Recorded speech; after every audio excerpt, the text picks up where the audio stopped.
you know something's coming up.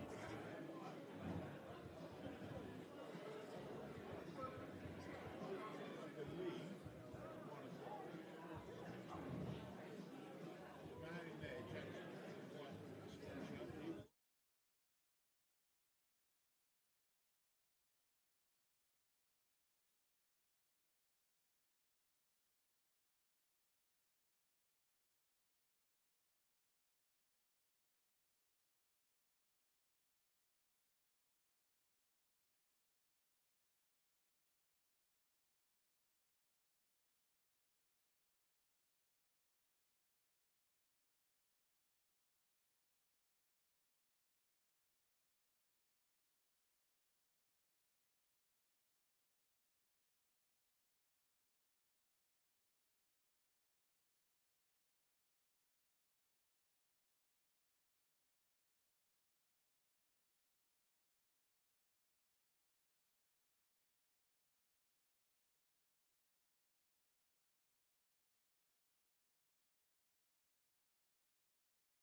to the iconic Lakeside, the home of World Darts for the 2023 CT1 WDF World Championships. It has been heating up here all week, and we are ready for quarter-finals day. I'm Jo Ankia, and I am joined by the lovely Scott Mitchell, 2015 World Champion. Yes, of course, that's how we're hearing all about you, your pedigree. You're going to be helping guide me through some expert analysis all weekend. Thank you for joining us. First of all, how have you been enjoying the tournament so far this week? I think, you know, early doors, the tournament took a time to get going. We had a lot of debutants that had not been on the stage before. You could see some of them were pretty nervous, but as the week's now gone on, people have played 2 or 3 games. The regulars that have been here before are starting to come through with a couple of debutants. It makes it all very interesting. Excellent. And of course, we have our reigning champions back in the quarterfinals. Again, Neil Duff, Bo Greaves. How have they looked so far this week? Well, both have looked really good. Neil Duff was really put under pressure last night and came through it lovely. And I think Bo has just been Bo. She's just very blasé about everything, and it's just a game of darts. And I think as long as she keeps it that way in her head, she's going to be very dangerous to beat. Absolutely. She's been on incredible form this year. Also this week, as you mentioned, there have been a few newbies. Any surprises that have made it through to these quarterfinals? And we'll go through that quarterfinal draw in just a moment. For me, Johnny Tata has been the surprise. He's really come here with nobody not knowing a great deal about him. Yes, he did really well and beat Peter Wright in the World Series with the PDC Down Under. But having to travel all this distance and still performing like that, it's much more difficult for those guys, and I've been really impressed with how he's played. Excellent. Okay, so let's take you through that quarter-final draw. Let's first take a look at the women that have made it through to the final 8. We started with 24 women, of course.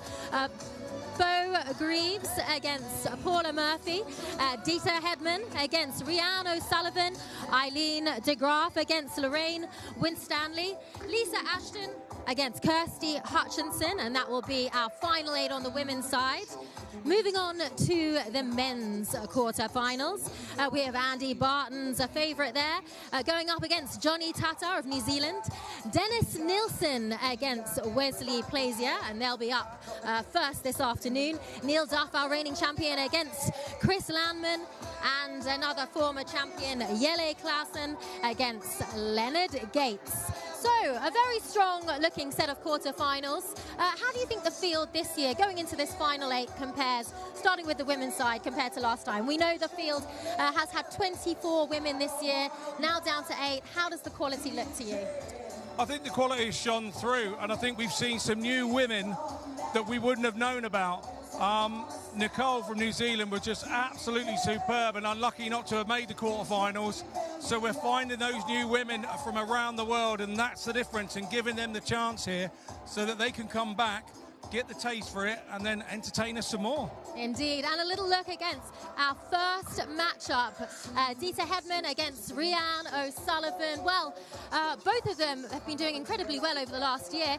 Dita won the Scottish Open, the Danish Open, but Rhian, this will be her 5th consecutive quarterfinals. How does this matchup look to you? Well, I actually tipped Rhian as an outsider to win it, because everybody was saying Bo at the start of the week. I tipped her at the draw a month ago that she could win it. I've been England captain alongside Dita when she was captain, so a very difficult one for me to call. 2 ladies I really get on with. My head says that Rhian will win it, but my heart says I want Dita to win it, so I'm really sat on the fence. Excellent. Well, it's time to head over for that first match of the day. I will hand down to your MC, Anthony Dindas. Ladies and gentlemen, welcome to quarterfinals day here at the CT1 WDF Lakeside World Championship. We begin with our first ladies quarterfinal at the home of World Darts. This is Lakeside.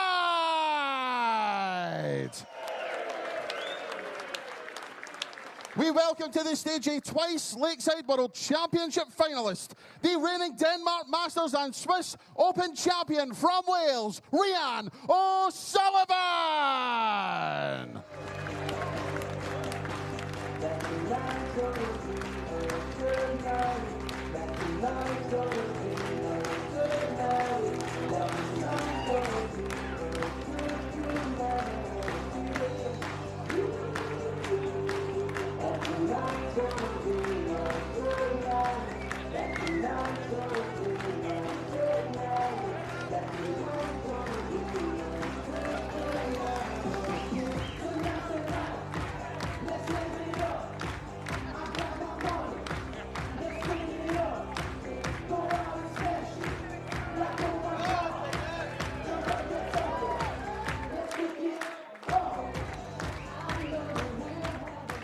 We now welcome to the stage a 3-time Lakeside World Championship finalist, the 7-time and reigning Scottish Open champion from England, the Heart of Darts, Dita Hedman!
Good afternoon, everybody. Welcome along to the quarterfinals of the WDF World Championship. This is where it starts to get very, very serious. Dita Hedman and Rhiannon O'Sullivan, two very experienced darts players. The Heart of Darts, Dita, has been at the heart of ladies' darts for over 30 years now. She is a 3-time finalist here on the Lakeside stage. She is yet to pick up that much coveted crown. She's won virtually everything else in the game. This is what she wants. She was pushed all the way by Aletta Via in her second round encounter, winning by 2-1. She's up today against Rhiannon O'Sullivan, who's been in excellent form for quite a few years now. Another former finalist of this tournament. She achieved the second highest average in the ladies' game by dispatching Suzanne Smith 2-0. It is a clash between seed number 4 and seed number 5 for the right to face either the hot favourite Bo Greaves or the American outsider Paula Murphy. My name's Dan McCarthy, and I'm absolutely delighted to be joined in the commentary box by the 2015 world champion. Scott Mitchell, you've got to this stage of the competition no less than 4 times. What's going through a player's mind at this stage? Well, you start to smell the final. You're that close that you start to smell it, but the minute you think of it, you know, you start stopping yourself. You've got to be so careful. So, you know, you feel like you're in the tournament now. You feel like you know exactly what you're playing like here. You know what your opponent's playing like here because you've been doing a bit of statistician and stuff with it. And it's just a case of now concentrating on you and getting your best game out there on the day and hoping that that's enough. It will be Dita to get us underway with those very wobbly darts. A unique setup that the 64-year-old has got. Amazing longevity in darts. She's still going, and she's certainly got no appetite to give up just yet. 60. No, absolutely. And like I said at the top of the show, I actually tipped Rhiannon as an outside bet, but she's not really an outside bet at all. She has been superb over the last 10 years. And, yeah, she has a real good chance here to be a thorn in Dita's side. She really does. Two players who are very familiar with each other's games. It's the 17th time they've played. 3 times this year, and one of them was in the final of the Scottish Open, won by Dita. Tight contest, winning 5-4. But this is a completely different equation.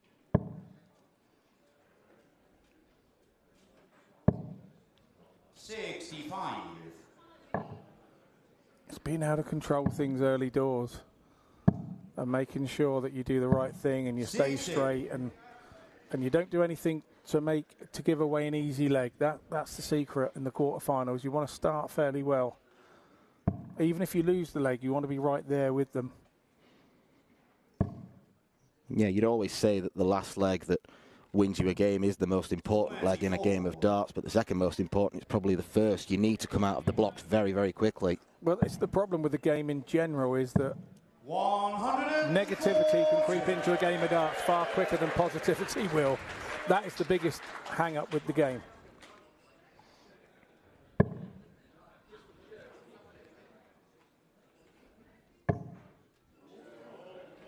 Dita threatening the first max. 135. Looks like she's found a range. It was a slow start from Dita Hedman, and Rhiannon O'Sullivan in the box seat to maybe break the throw. Another 2 treble visit. And the crowd that we have there, we're into this already. First leg, they're well into it.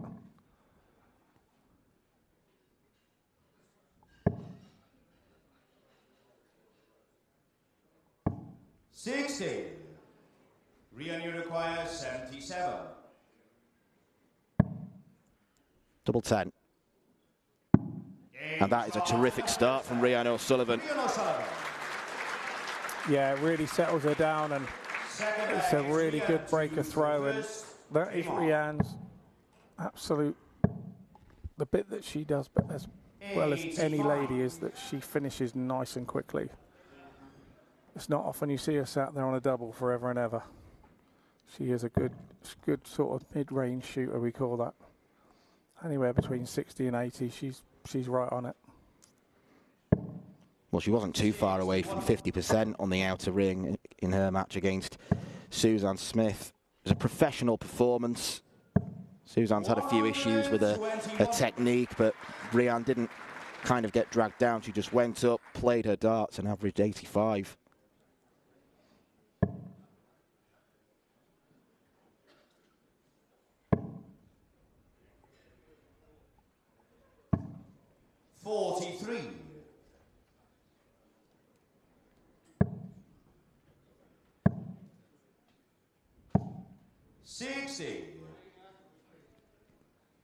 Very proud Welsh woman, as you can clearly see with the flights. It's a good time for Welsh darts.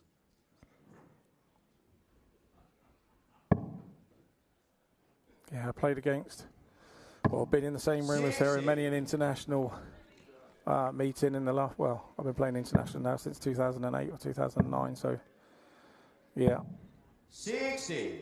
Watched her rise through. She's just such a good player, and it's, you know, I said it's kind of her time now. She's been around a bit in darting terms, and she knows what it's all about now, and it's her time. You have to do the donkey work to become the show pony, and you know, it's her time to be the show pony. 63. Fortunate bounce out. Yeah, I went under on the blocks on our rather extravagant stage that we have here. That stage is also as iconic as the venue is, I think.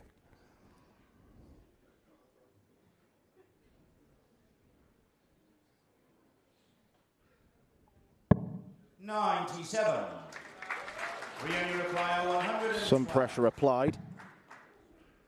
This can still go. Treble 19 leaves the bullseye. Wrong side of the wire. Rhiannon had to have a second look there. 44. Dita, you require 140.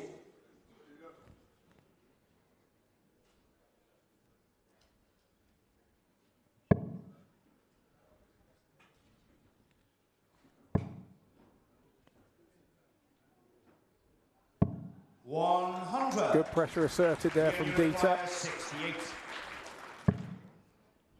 Oh, 2 darts at double 4, and just as we were saying before, she's so good in that bracket, and her finishing, like you say, superb.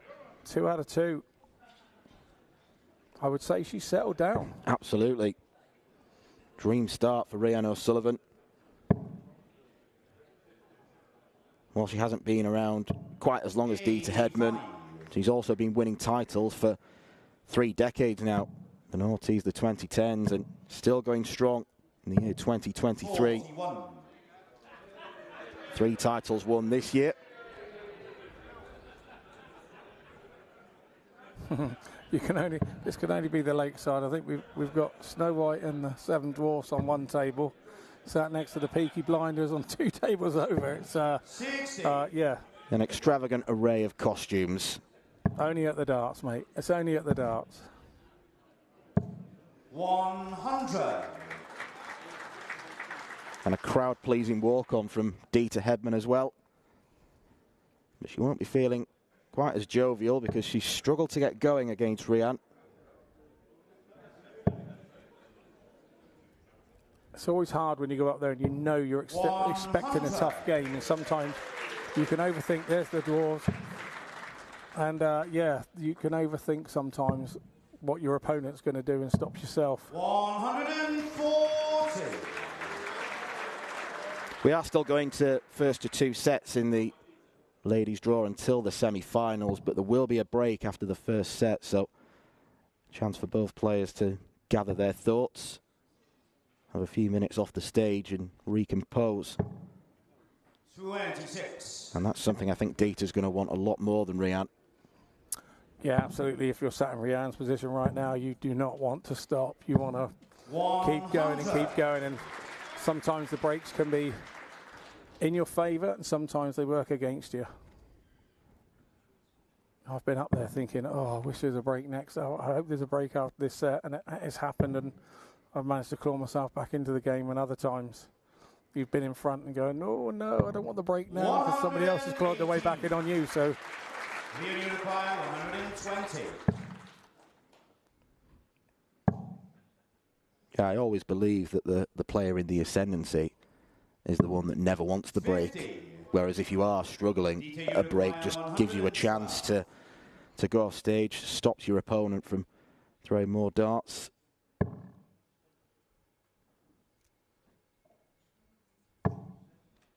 Looked an awkward lie for the treble 20. 42. that's the Peaky Blinders. 70. Tops.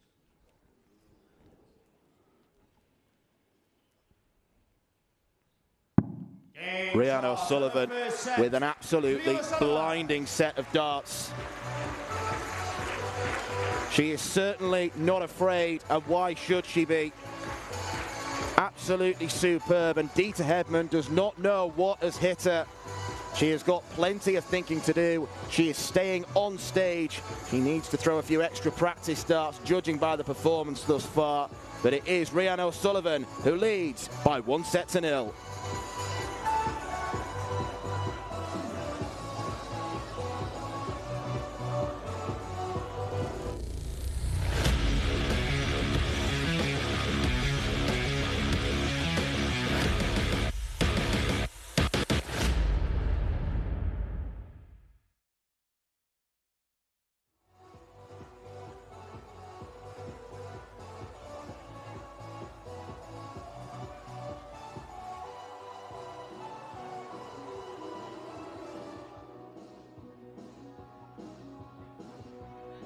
This program is brought to you by Benji Marine Engine Repair and Trading, specialized in Wärtsilä engines with a 24-hour-a-day, high-quality, worldwide service.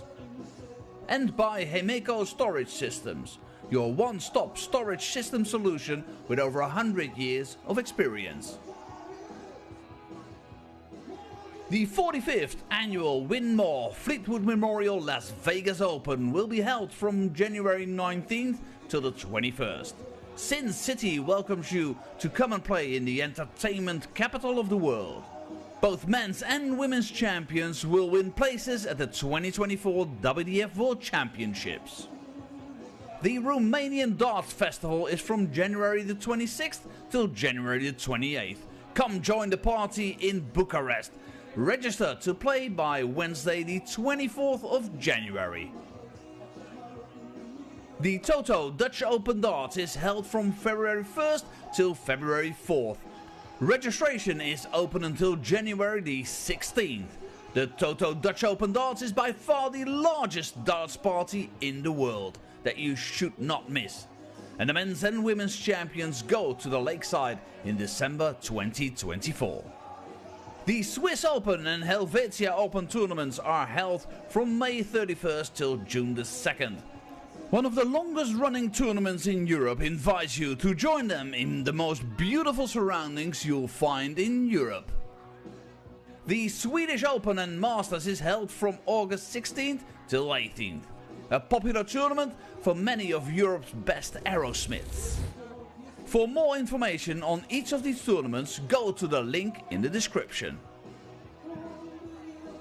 A special thank you to our tournament sponsors Winmore, A&G Travel Group, iDarts, Dart Connect, CT1 and Quiff.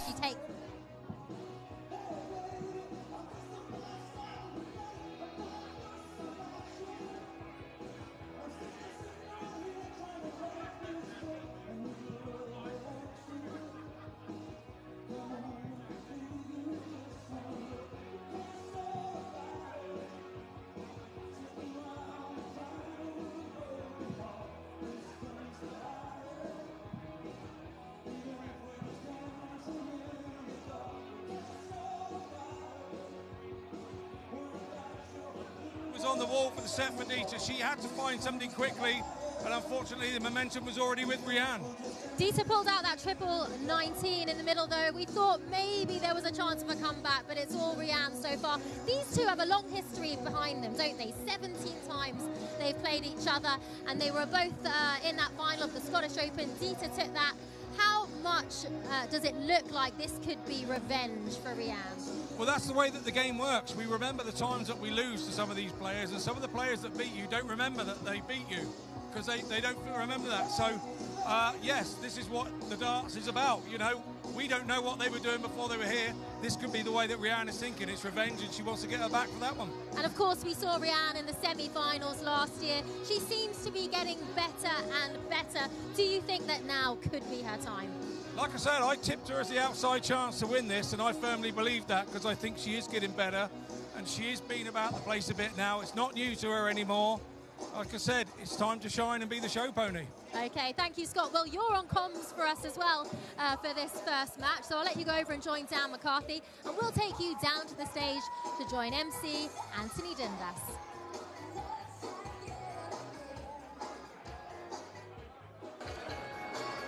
Thank you, Joe. Rianne O'Sullivan has played 3 sets of darts in the World Championship so far. She's won all 3 sets. She's won all 9 legs. She has not faced a single dart at a double. She has been utterly dominant a game and a half into her tournament, and she is looking well on course to reach the semi-finals. 4 times she's been here previously, and she's got to that stage 3 of them. The only time she didn't, she lost in the first round to Dieter Hedman. But Dieter is going to have to pick up her game here if she is to get back to the semi-final stage. It's just been so much in control from Rianne O'Sullivan. She's really asserted herself, Scott. Yeah, very much so. And when she hit that 77 in the first leg, you know, she didn't have the darts. She stole the darts with that. I say stole the darts. She earned it. She didn't steal it. It was her leg, and that then settles you down. It gives you confidence, and the apprehension, the tightness in your arm starts to disappear. You start believing in your head that it's your day because everything's going your way. And, you know, fair play to her. She then did the same with the 68 shot, the second leg. And then it was going to be an uphill battle for Dieter to get anywhere near that set, to be fair. First few darts may tell us a lot about what Dieter is thinking.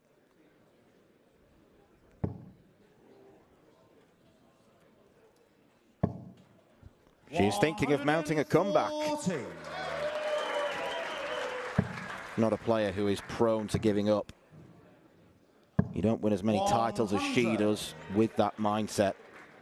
And she'd have been in this situation many, many times before, where somebody's came out and absolutely sort of blasted her away. And then you start saying to yourself, well, you're going to have to keep that up because I'm coming with you now, and I'm going to stay with you. And that has to be your attitude with it. You have to say, well, okay, you can continue to play like this, but I'm going to come and try and push you close. And that looks like how 95. Dieter has started this leg and trying to steal it back off of Rianne, because obviously she has the darts in this set.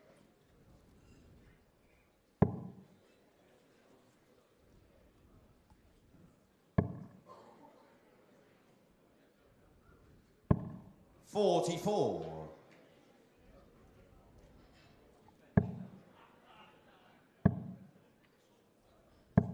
60.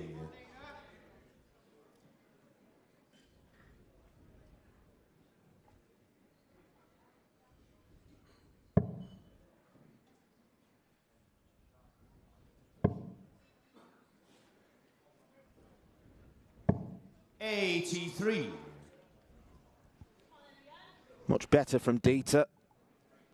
First to a finish against the throw. This is brilliant from O'Sullivan. 130. Brilliant response. Dieter Uruguay 151. Just like she's saying, go on then Dieter, you can have this leg, but you're going to have to hit the 151.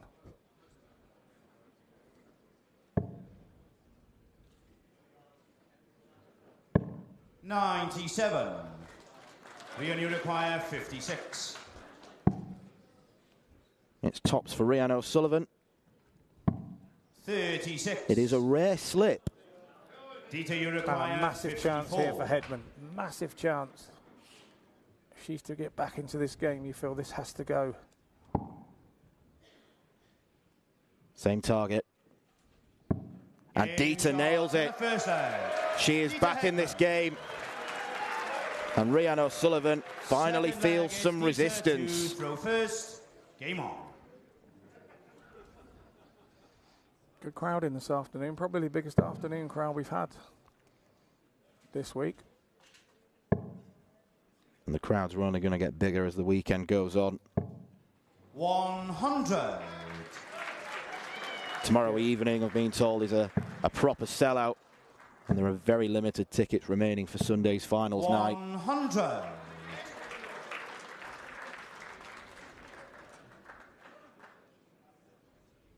Which is good in itself. It's a new time of year for people to get used to. Everybody's been used to us being here in January, and so a good time, good start.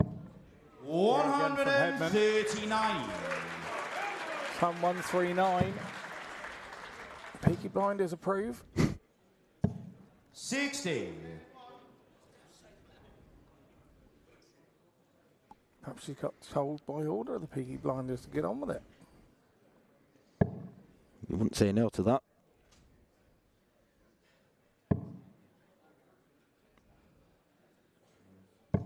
$60.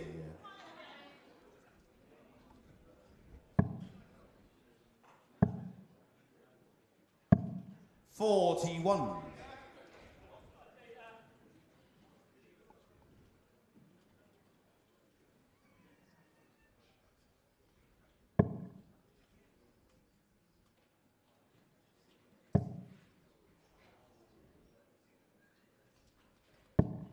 82. Switches to leave herself a more favourable 120 finish. 140. Rian O'Sullivan is perched on Dieter's shoulder. Right when Dieter walked back and thought, I've got a bit of breathing room here. No way. Rian Sullivan straight back in with 140.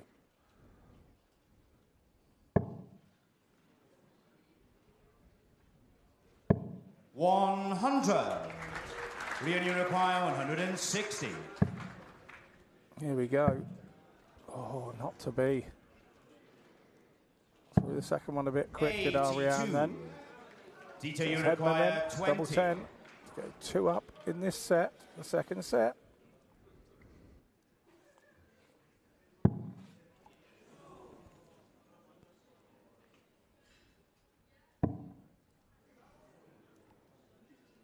That offers no guidance. 15. And it's a big missed chance for Dieter, because Rian at this level is a punisher. To the second leg. 77, 68, 70 and 78. 4 checkouts taken with 5 at double. Game on. Phenomenal. And that does hurt, because you've done all the hard work to get yourself 3 darts at the double. And when you miss and then your opponent just jumps in like that, it really is a dagger. to the heart, that one.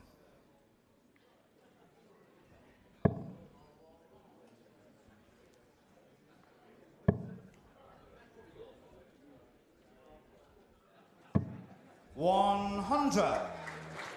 It hasn't stopped Dieter scoring. Now here goes Rianne. It's the confidence that it gives Rianne on a shot like that. That's the thing. It's the confidence it gives your opponent. And they do a nice steal like that one, because that one had Dieter's name written all over it. That last leg, but not to beat. Now it's stranger than darts. That's why we all watch it. That's why we all love it.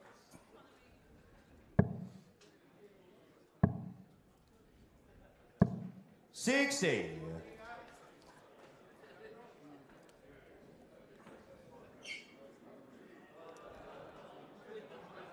What a tantalising tie we could have in the semi-finals, because with all the respect in the world to Paula Murphy, Bo Greaves should come past her. And that would be a huge test for the teenager. Probably the bottom half of the draw where it looks a little bit more open. Eileen de Graaf versus Lorraine Winstanley. And four-time champion Lisa Ashton against last year's runner-up Kirsty Hutchinson. But to be fair, in the bottom of the draw, all four ladies are fancying that half of the draw and making the final, aren't they? Absolutely. $100. Brianna O'Sullivan is fancying a three-figure checkout. $100. Dita, you require 150. Not to be this time, but almost.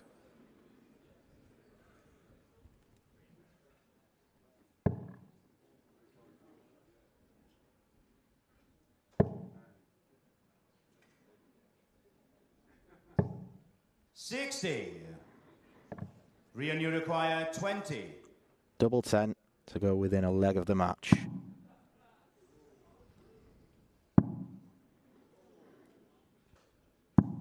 No score. Uncharacteristic slip.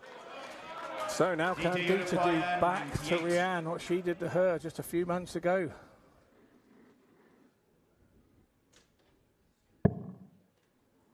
Still needs treble 19, still on. She's going to get one dart. It's one dart to steal this leg back. What a shot. Takes it. These two trading blows, leg after leg. What a great game of darts this is. First, game on. Two proven winners, proving why they are at the top of women's darts.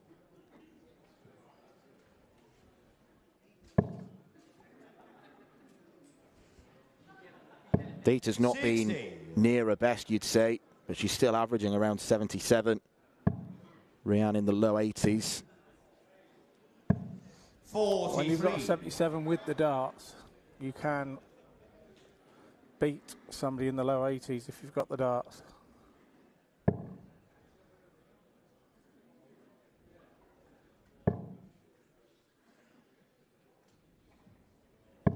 $60.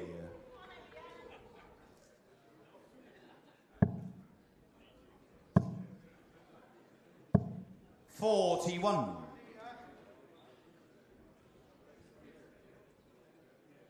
The pressure in this leg is really all on Hedman because she's got the throw. And if she loses her own throw, she's then got to go and take it back off Rianne Sullivan for the next leg. So this has to be now. You know it as a player when you're putting your foot to that hockey. You know it has to be now. You don't want to take it down that last one. 100.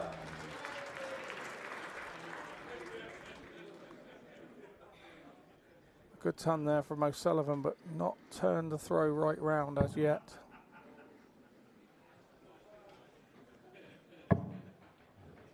She's been very good in this game at picking off one big treble visits. Plenty of tons. There's our Welsh referee, Garin Roderick. Done a sterling job this week. 1/5 of our very cosmopolitan refereeing team. Dutchman Marco Meyer, Dane Christian Sorensen. And a couple of Englishmen in Charlie Corstefine and Nick Rolls. We'll be seeing all of them donning their lovely tuxedos. 139.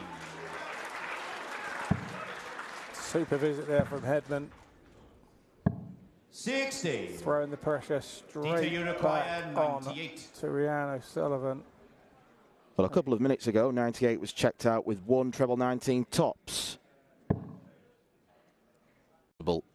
And last time she had 3 darts at a double Dita, she messed it up a little bit and didn't read the script. So Dita, you require 40. Once again, Rhian O'Sullivan sat there on 76 in a menacing position.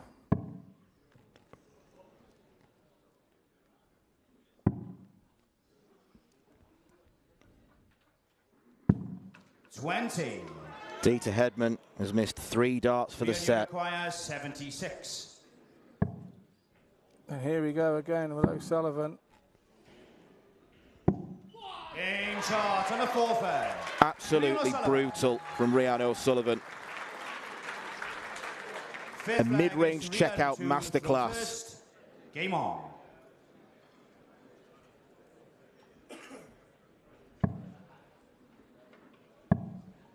They always say in darts, the easiest thing to do is hit a double when your opponent has missed before you, but it's allowing the risk of the opponent having to go before you ever go.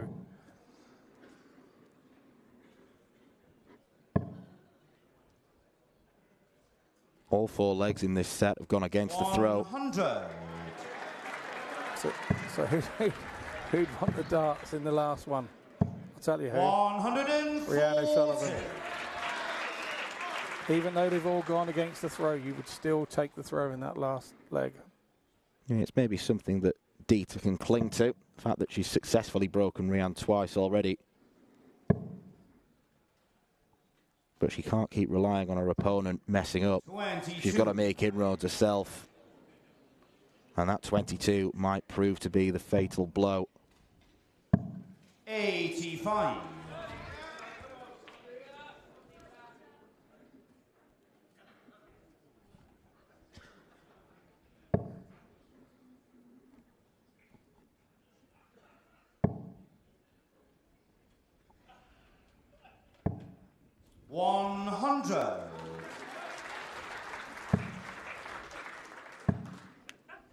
Could go bull with the last start, but she decides to stay up.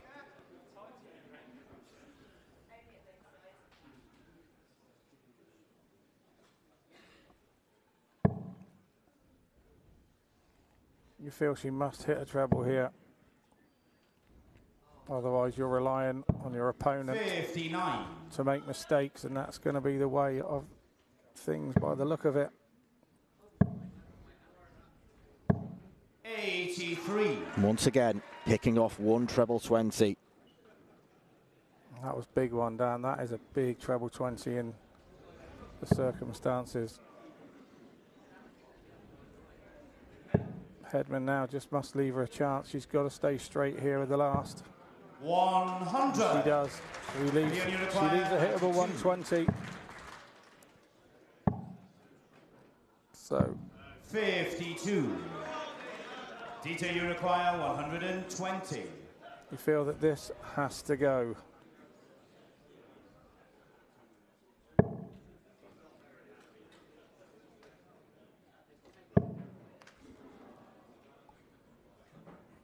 Disaster for Dita. 40. Rhian, you require 40.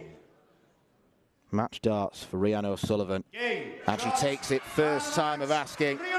And for the 4th time in her career, Rhian O'Sullivan is a Lakeside semi-finalist. And look what it means to her. An absolute masterclass, an exhibition, if you like, on doubling. Super performance, disappointment for Dita, whose quest for a maiden world championship continues. But Rhian O'Sullivan is a serious contender. She has beaten Dita Hedman by 2-0.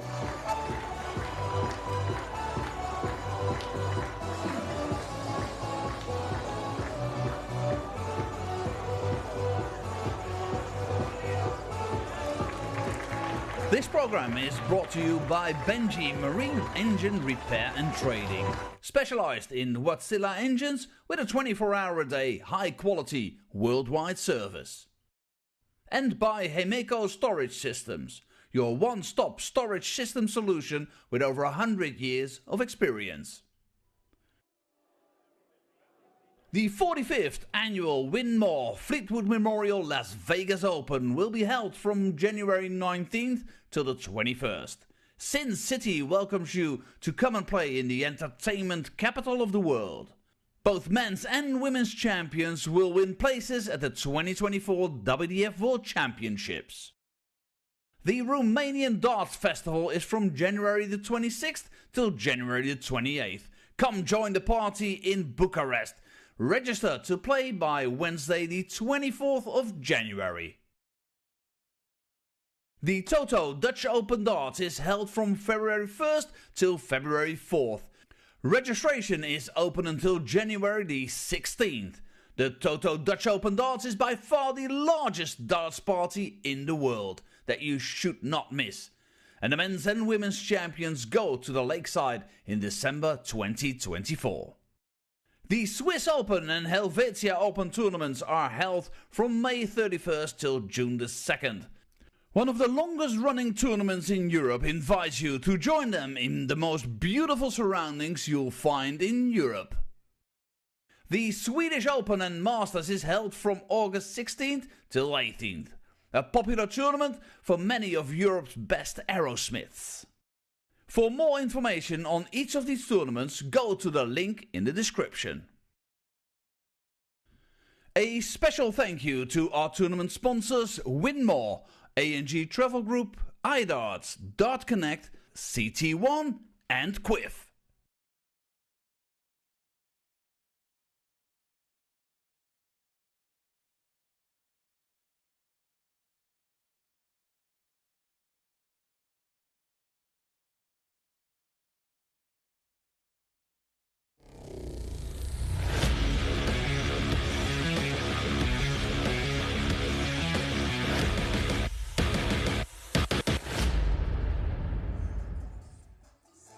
Disappointment for Data Hardman as Rihanna O'Sullivan runs away with that game set match here in Lakeside for the 2023 CT1 WDF World Championships quarterfinals. Well, what a match for Rihanna O'Sullivan, absolutely running away with that.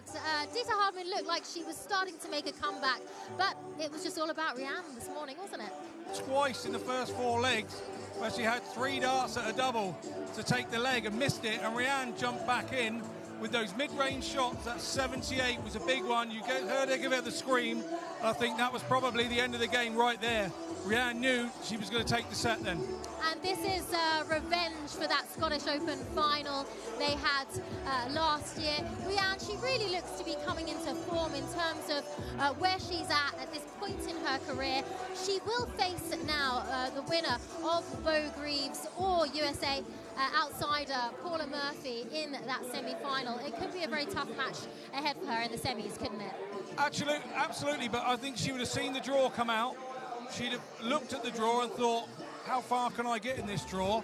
And she'd have looked at it saying, I can make the semi-finals here, and then we'll see what happens, and we'll see if Bo does her bit and makes to the other half, because that's the way that you look at it as a player. And then when you get up there and you're the underdog and Bo's the favourite maybe, or if she gets through, which is likely, but you don't know, you think that I'm the underdog and so I've got nothing to lose.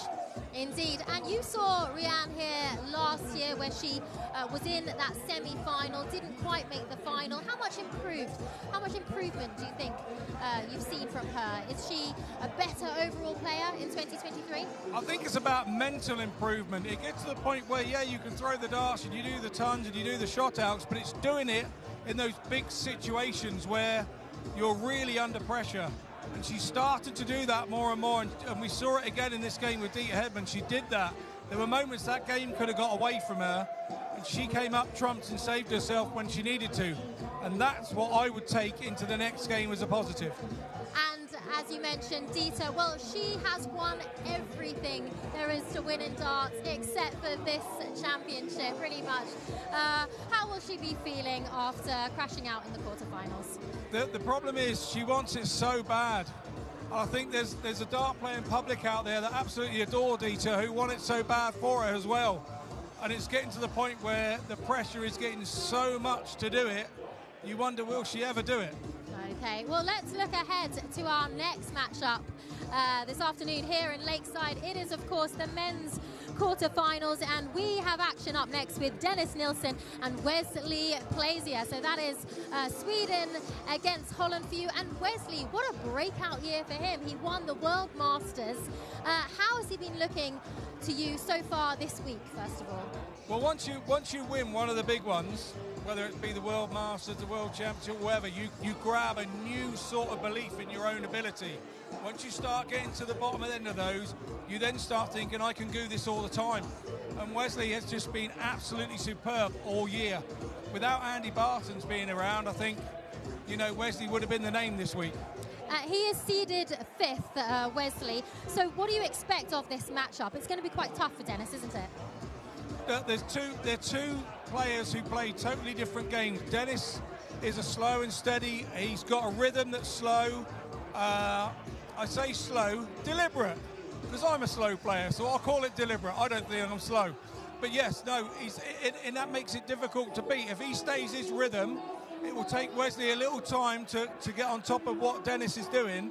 But the way that Wesley's been playing all year, he won't worry about any of that. He knows he's got the darts to back up his thoughts. And that's the secret here. You've got to be confident coming in. And confidence he will have after winning that World Masters. Only 33 years old. Long career ahead of him. Is this the start of a new great chapter for Wesley Plaisier? I think so. I think that he is an outstanding dart player. There's no two ways about it. And when he's up there, he doesn't seem to think about anything, worry about anything.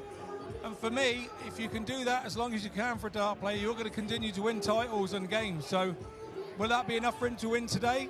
Probably. I think he'll be the favourite today, without doubt. But how does he handle being that favourite? Exciting times ahead for Wesley Plaisier. Can he continue his breakthrough run of the last few months as he takes on Sweden's Dennis Nilsson after the break?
Ladies and gentlemen, we now begin the men's quarterfinals here at the 2023 CT1 WDF Lakeside World Championship, played over the best of 7 sets.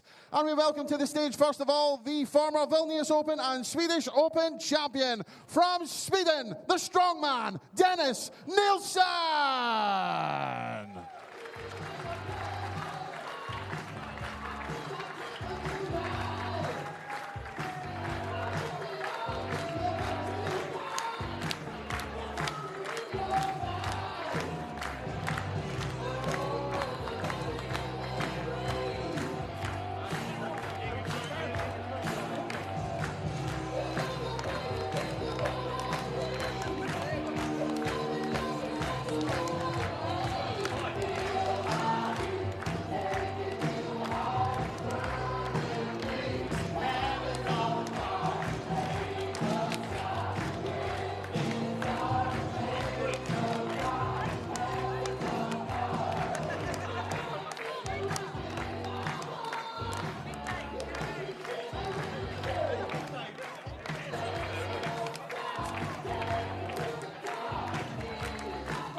His opponent is the reigning Antwerp Open champion, the reigning Winmore World Masters champion from the Netherlands, Wesley Pleisier.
We move over to the men's tournament for the first quarter-final.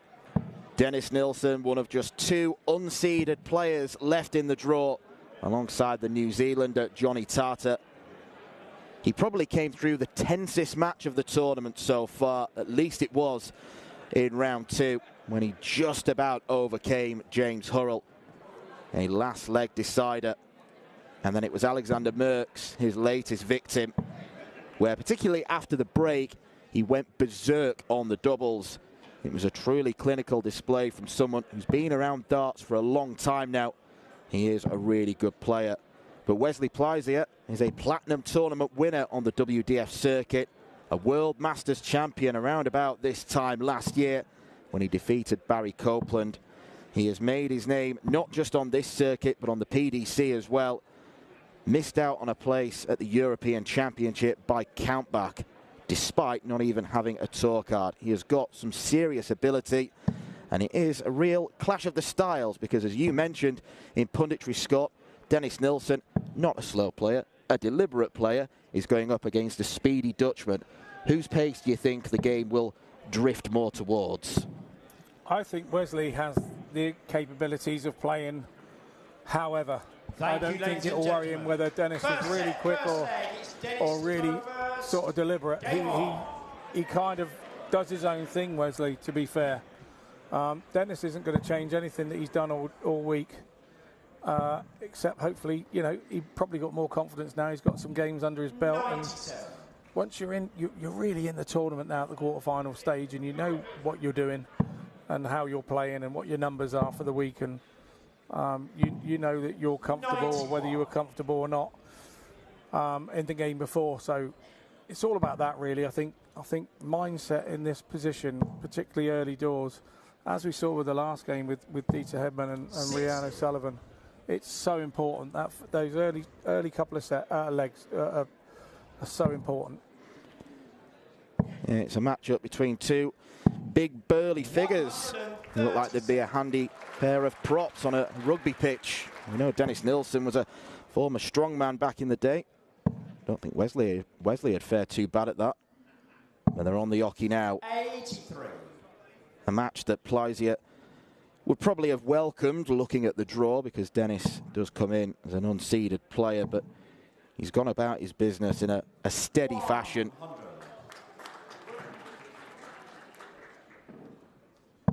Got a win against Jordan Brooks in round one. Brooks played really poorly. Dennis didn't play too much better, but he was too strong for him. Then that aforementioned hurl match, he raised the average to 90.3 against Alexander Merckx, so the signs are good. There has been incremental improvement.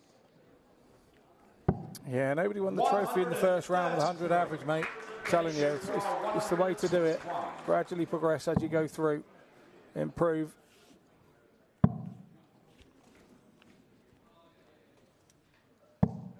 $97. Wesley, you require 40. So that's for a breaker throw then. Pleisier, double top. Just underneath. And that's exactly what he does. A breaker throw for Wesley Pleisier in the very first leg. 14 dart leg as well. Lovely to settle you down.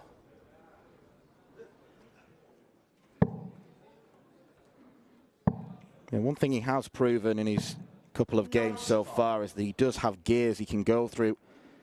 He's put under pressure by Rhys Colley first up, the British Open champion, but the last two sets saw Wesley run off into the distance.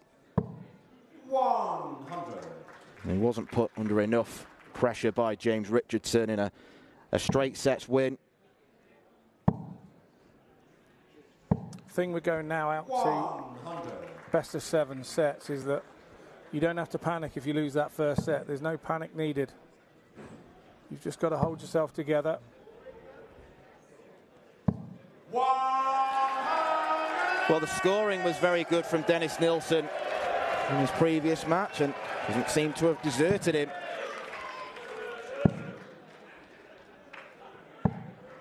It's Friday afternoon crowd here at the Lakeside. Appreciate that. 180. It was all the cards were up. Brilliant stuff. 100. Yeah, it's Nick Rolls, the man on the mic, the big boss man of the WDF. And all the team have done an absolutely wonderful job this week. Made this tournament very, very special. Dennis, you require 121. He wanted this last time. And he's going to get a shot at double 18. Game shot. Break straight back from Dennis Nilsson. What a response. Third leg is Dennis to throw first. Game on. Indeed it was. And that settles you down as well. If Pleisier didn't have anything to think about, he has now. 100. The extension of the format means that there are going to be 2 breaks in this match after the second set and after the fourth. 100. The time of the tournament when players' stamina as well as their ability is tested. Well, some of the older viewers and old men like me will remember that obviously the last 16 used to be best of 7 sets back in the day when there was only 32 players qualified. 140. Nowadays it's more global, far more global, and we can see by what's left in the last 8 here. Unusual for there not to be an Englishman. Yeah, Martin Turner, the last Englishman to fall, losing out to the proud Ulsterman Neil Duff, looking to win the tournament 2 years in a row. 125. Nice visit there from Pleisier. Well, he's definitely turned the throw round now with that big score. Nilsson really needs that treble 20. 85. Oh, nicely done. Wesley, you require 136.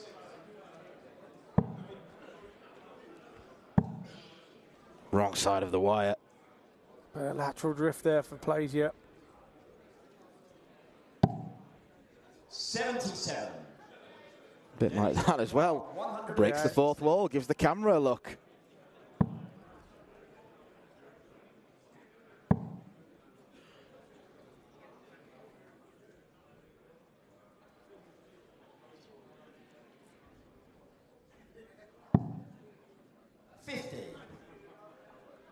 Wesley, you require 59. So it'll be regulation 19 for double top here. No other real way to do it. 49. And that big shot from Dennis Nielsen has that made 66. Plaisir think a little bit when he got to the double there. So 66 for Nielsen. Should get one now. Tops it is. 46. So Plaisir will tidy up now, you would think. Wesley, you require 10. He's got the option to split. May choose 2-4-4, but I think he's going straight for it. 5. He'll be wishing he had split now. Dennis, you require He will indeed. 20. This is the longest leg of the match so far, but surely he'll get put to bed here. Yes, it does.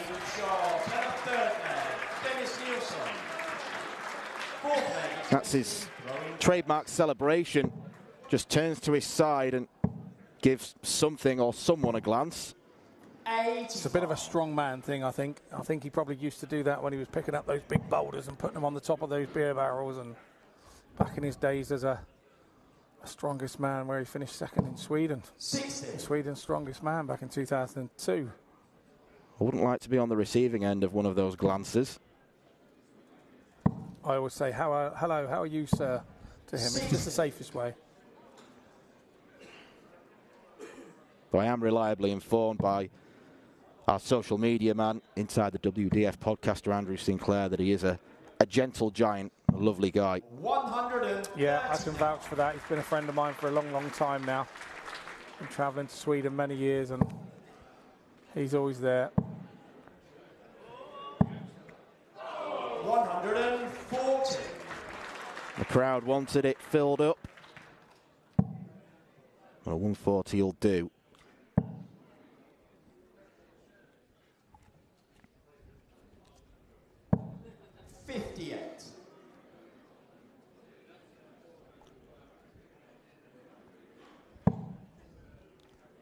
Never played each other before, of Dennis and Wesley. Dennis tends to concentrate most of his darts in Scandinavia. Certainly got the ability to go further afield. 100. Wesley, you require 100. Yeah, he definitely has, and he's had that for a long time now.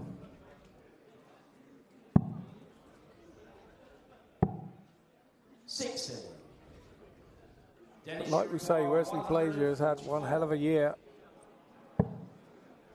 Last time he played me, it was over one leg in a World Cup team final.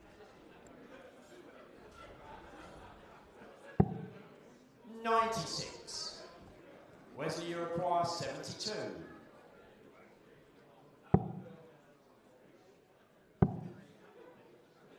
Tops for 2-all. Game shot. That's better. And that's pretty much what he did to me in that team final. We were on the last leg. Fifth leg, it's Dennis to throw first. 8-7 to the Dutch, 9 being the win. And he had the throw and turned me over nice and comfortably. And it just shows how far he's come in a year since winning that World Masters title this time last year.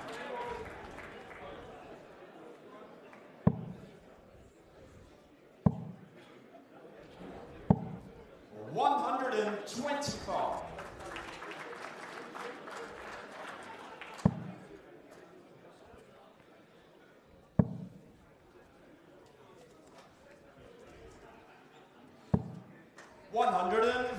Superb last start there from Dennis.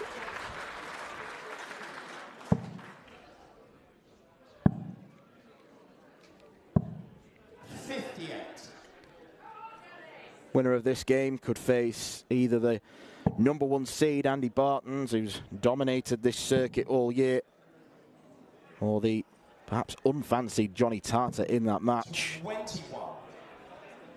Disaster for Dennis Nielsen there. That was in the treble 20 and out and on the floor. Just at the wrong time. Plaisir is not going to let that up. 100. Although it was only a ton, it's got him back in the leg, and this is such a vital leg. Dennis just over holding on to him at the minute, dragging that one down, but a lovely recovery with those two. Big darts here in the first set.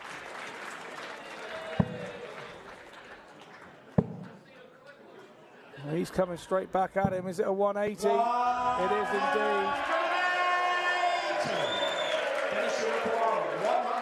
First 180 to put the pressure on Dennis Nielsen.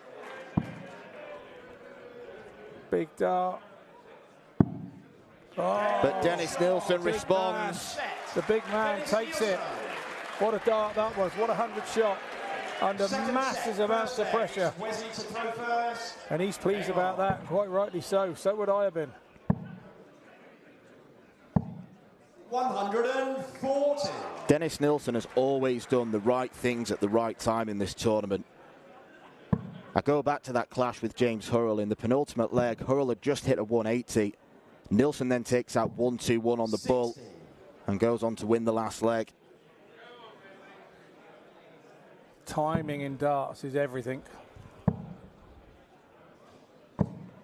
100.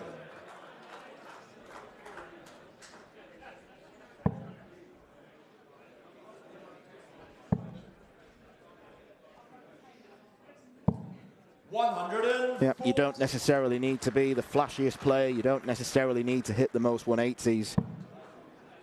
You hit the right shots at the right time, you're going to win a lot of matches.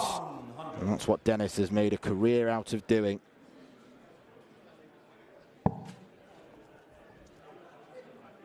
This stage of the competition is about which player can break the other player's heart.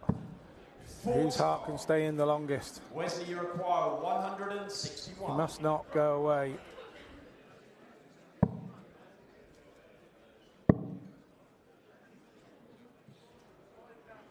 Treble 17 is the shot. 87.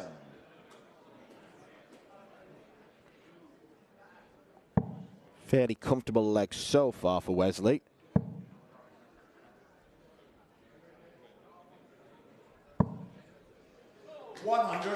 Not so much now. Yeah, here comes Dennis Nielsen.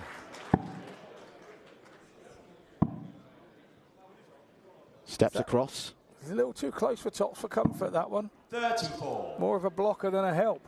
Dennis, you require 160. Needed to be an inch or two down on that.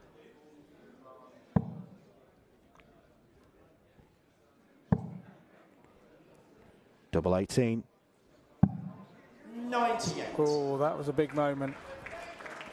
Wesley, you require 40. Wesley gets another chance, and this time he won't have a dart in the way.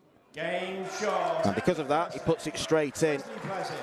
It's always a difficult shot to approach, is 60 with two darts in hand, because if you go too high, it blocks the tops. If you go too low, you run the risk of busting. So you've got to be, it's one of the most difficult shots in that range, you'd say, particularly if your darts stand up. Absolutely, and we've got players throwing what is called the flatty, where they hold the dart in a different place. You hold the dart right at the front, so that dart goes in the single 20 flat. Owen Bates is doing it at the moment. I think Daryl Gurney's been doing it for a while. There's a few players that are throwing the flatty, and that leaves the double top bed sort of wide open. But I wouldn't advise you to go and try that in a league match tonight down the dog and duck. It's something you have to practice, because the dart does react so differently by holding the dart right at the very front. Yeah, I believe it is Daryl Gurney who, we can say, trademarked it, and a lot of players are looking to follow. But yeah, if you're changing the way you grip the dart, it's unnatural. So you've got to practice, and practice makes perfect.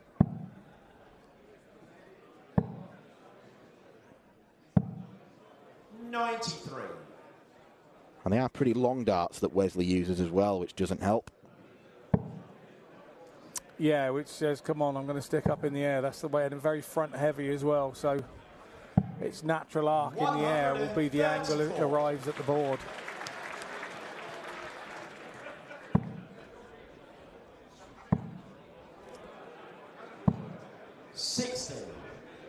Dennis, you require 110.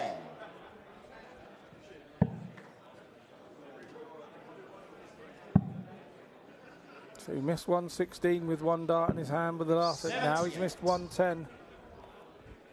How different would this set look if Nielsen would have hit those two doubles? But now it's Plaisier's chance. 156. Well, the first one's nice. Second one a bit adrift again. 82. Dennis, you require 32. Double 16 for Dennis.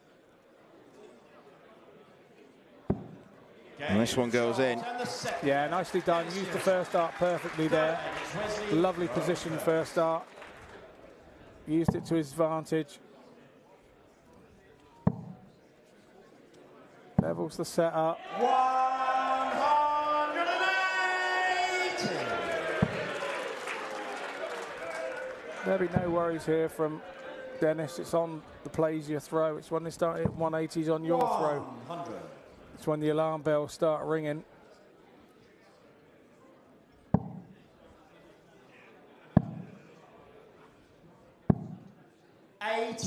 And also a 180, most players will tell you, and pundits will tell you, 180 is only as good as what you back it up with as well.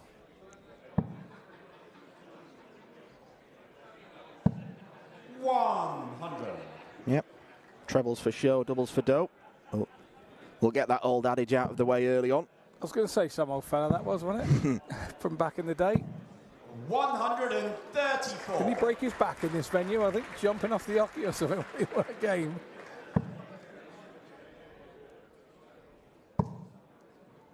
Hope you're watching, Bobby. I know that, or Uncle Bo, as I call him. 60. Hope you're enjoying the darts, mate. 106. If he was here, he'd be saying, may the darts be with you.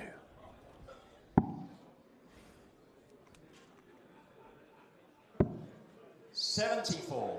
The dart's not quite with Wesley there, but it's a long way in front of Dennis.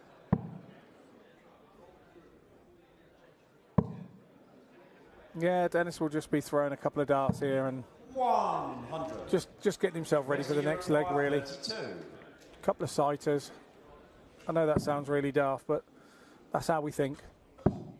Game shot and the third. And Wesley Plaisier wins a leg in this match for the first time, not on tops. Dennis to throw first. Double 16 is desired double this time.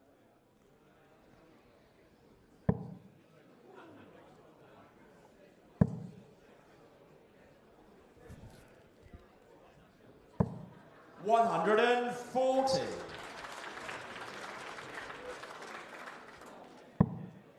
Tidy start there from Nielsen. 140. It's been quietly an excellent standard so far. Both players mid-90s averages. Yeah, absolutely, and there's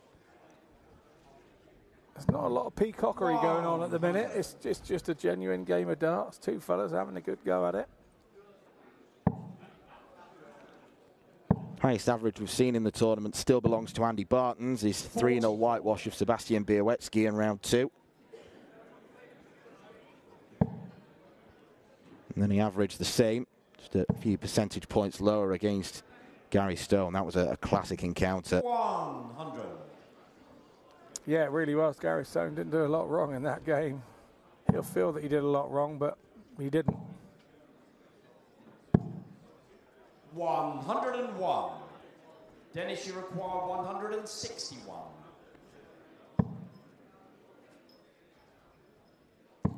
Just needs to lay up. Might look at the ball to leave a two-darter. 46. What he did do, but it's an unfortunate slip.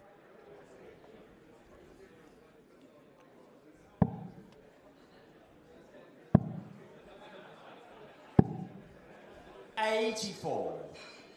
Dennis, you require 115. Treble 19 leaves double 19. Dennis just checking. 77.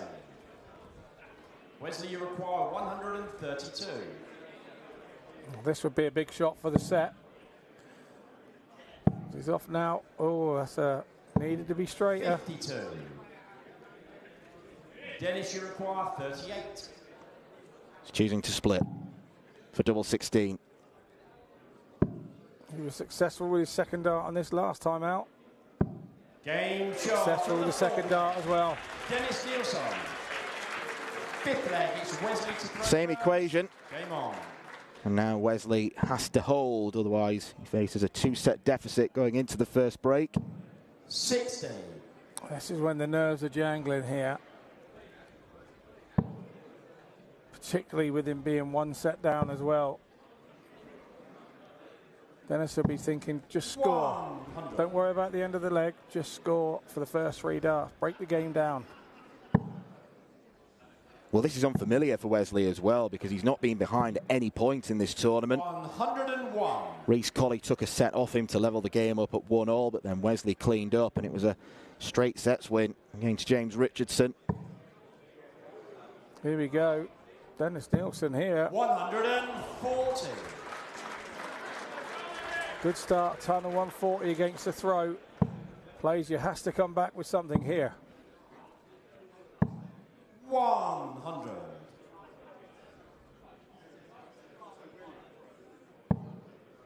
Well, when a ton's not enough, you know your opponent's throwing well. And again, the old T word. 140. Doesn't fill it, but it's great timing.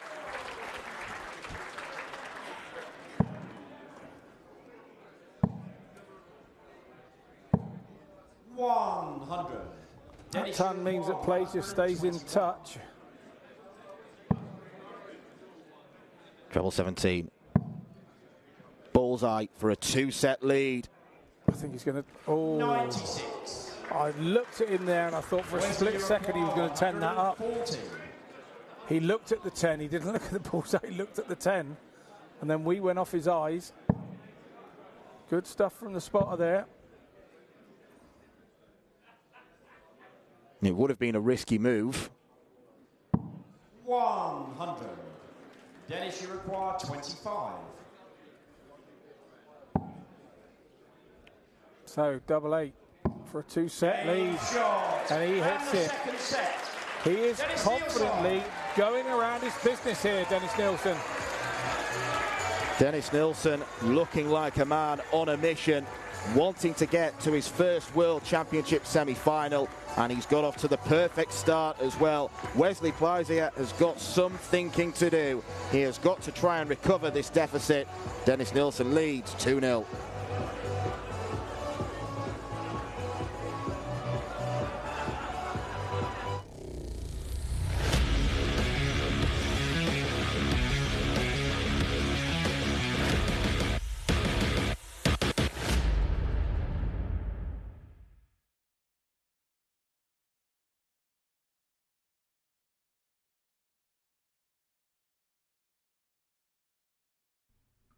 This program is brought to you by Benji Marine Engine Repair and Trading. Specialized in Wärtsilä engines with a 24-hour-a-day, high-quality, worldwide service.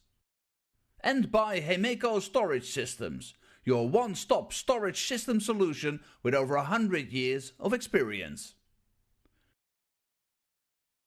The 45th annual Win More Fleetwood Memorial Las Vegas Open will be held from January 19th to the 21st.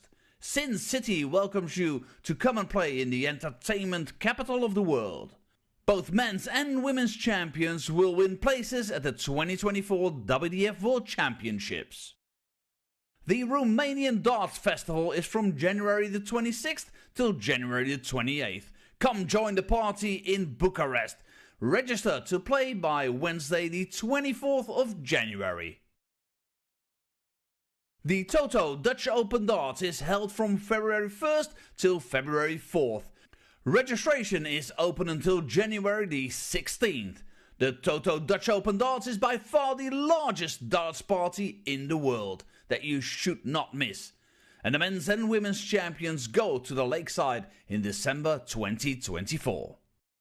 The Swiss Open and Helvetia Open tournaments are held from May 31st till June the 2nd. One of the longest running tournaments in Europe invites you to join them in the most beautiful surroundings you'll find in Europe. The Swedish Open and Masters is held from August 16th till 18th. A popular tournament for many of Europe's best aerosmiths. For more information on each of these tournaments, go to the link in the description. A special thank you to our tournament sponsors Winmore, A&G Travel Group, iDarts, Dart Connect, CT1 and Quiff.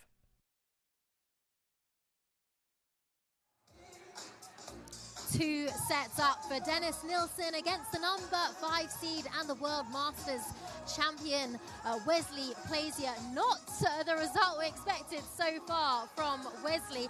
Is it just Dennis's day today, or is something going wrong for Wesley this afternoon? I think Dennis has put that steady game out there that he put out there all week. And he's saying, come and get me. And you've got to go above that standard to get him. Lovely breaker throw in that last set to take the set. 2-0 up, he looks very calm and very composed.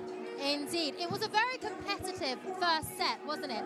Dennis taking that one. We have seen a number of 180s from Wesley, but Dennis seems to find a comeback every time. What do you make of his abilities that we've seen from Dennis so far today? We're seeing the cool, calm, collected Dennis that all of us know that he is. He will not get flustered up there. You've got to go and beat him. If you're going to beat him, you've got to go and outplay him, because he's going to do what he does all day. He's going to hope he doesn't drop off, because he's been so good, and his confidence must be sky high. Indeed. This is unfamiliar territory for Wesley in terms of his form this week, and obviously the breakthrough year we have also seen from him. What do you want to see from Wesley now to hopefully have a chance of coming back? Well, I think Wesley's taken too much attention to what Dennis is doing in this match. He's not expected Dennis to come out and play like he has. So now he's got to forget all that, Wesley. He's got to forget it and start playing his darts and backing up those 180s with big scores. And in terms of the quality of the match so far, we're seeing 90s averages. Is it a great quality match? What are your thoughts on the way that they're both playing? Yeah, they're both playing great for a quarter-final. Neither of them look nervous, and there'll be better averages for them at the end of the day. We were hearing a lot from the commentary about their different styles, the way they hold the darts. How much difference do you think that can make? In a game, it doesn't matter. By the time you get here, it doesn't matter. You just want to make sure you hold your dart correctly to make you play. You're not worried about what the other guy's doing. You just get on and do your thing. Both look really comfortable. I think there's a long way to go in this match. You do? Do you think Wesley has a chance of making a comeback? And what are you looking to see from him? I would expect, with what he's done all year, I don't expect him to go away quietly. He's not that sort of character. He's a quietly confident character, the same as Dennis. But we'll see what happens in the next two sets. Okay, and of course, Wesley, he is 33. We are talking about this bright future he has ahead of him. If he doesn't make it through today, how much do you think this will set him back? It won't set him back. It will just be a learning curve, and he'll know not to do whatever he's done. You only know inside when you're up there what you've done wrong. You can't always see what a player's done wrong. They know what they've done wrong inside, and they put it right the next time they're out. Indeed, and you've been there, you've done it all. How would you be feeling if you were Dennis coming into this this next set, knowing that he is about to make his first semi-final if he holds his form? Look, I think I wouldn't be looking that far ahead. I would be breaking it down at one leg at a time and just trying to win every leg till the end of the game. I'm 2 up now.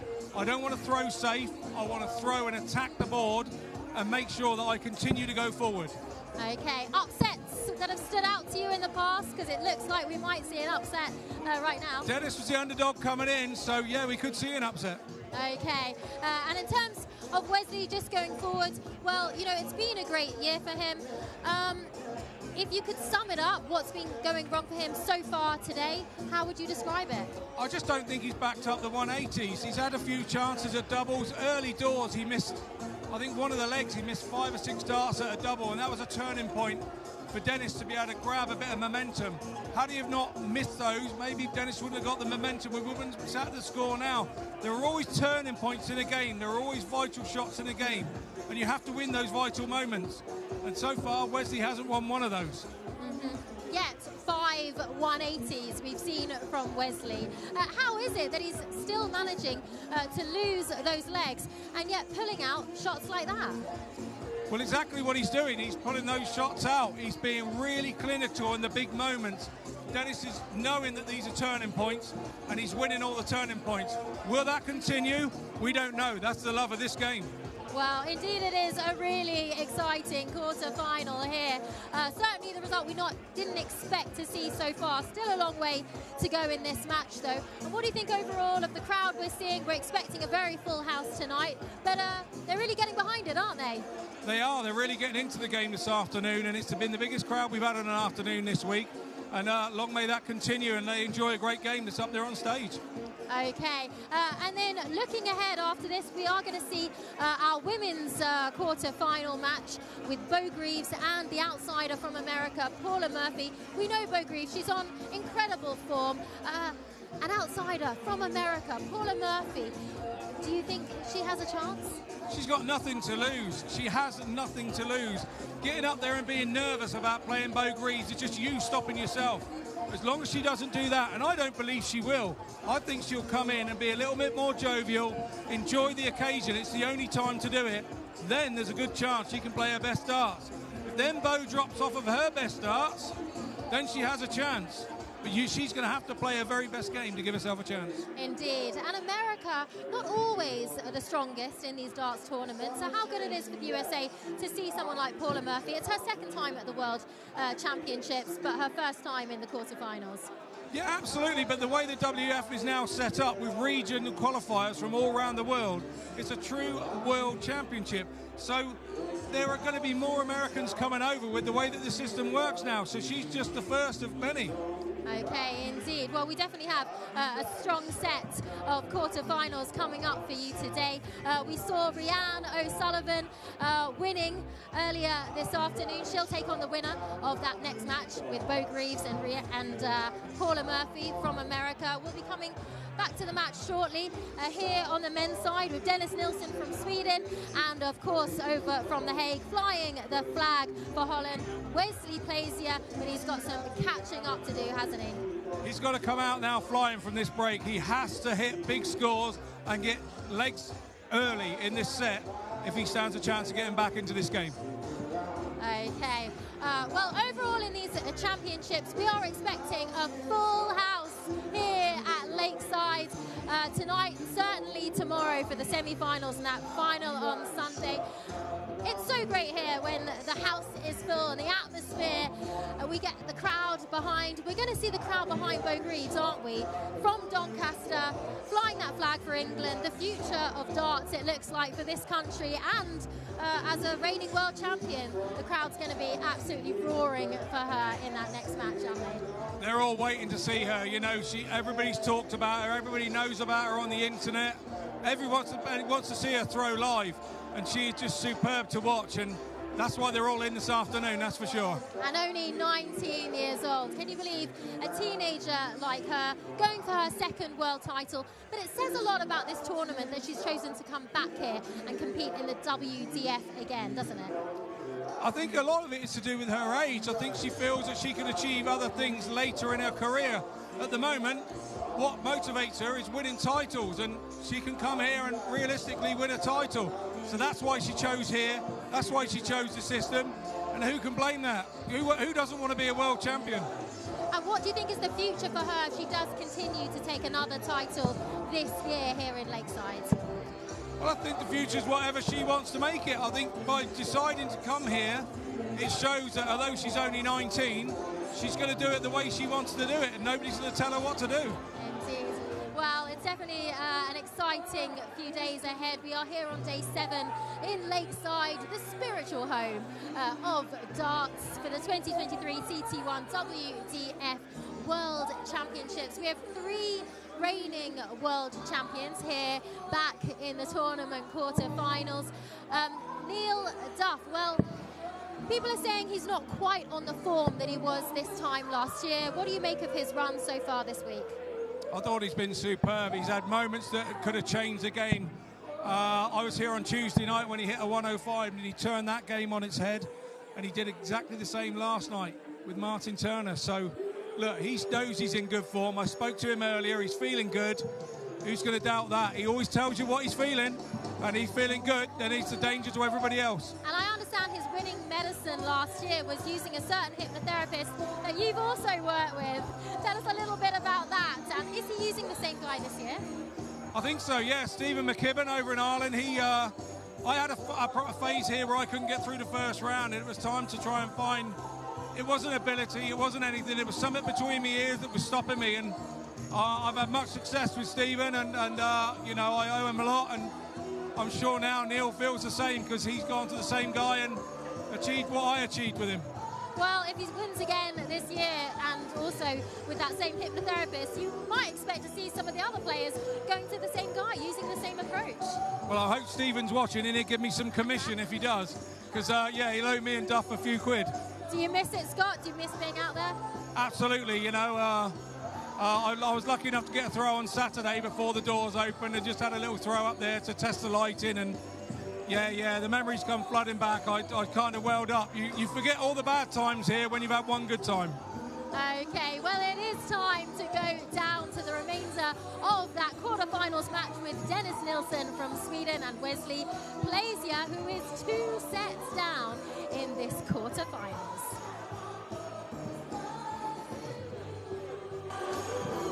Thank you, Joe. Yeah, slightly extended break there because there was a bit of an issue with the scoring system, and I believe those problems have now been rectified.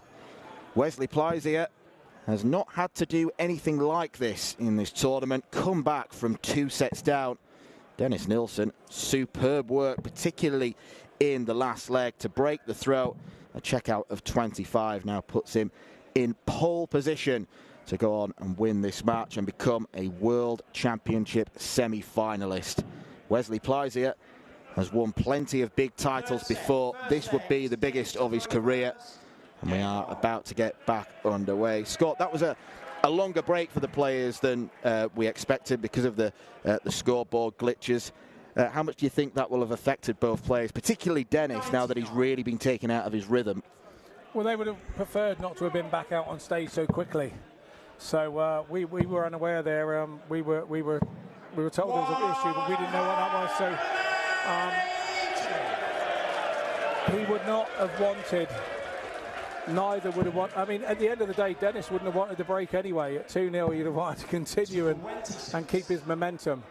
And sometimes a longer break like that can upset all your momentum, and it probably did Wesley a favour. He started 180, 140, so yes, it has done him a favour.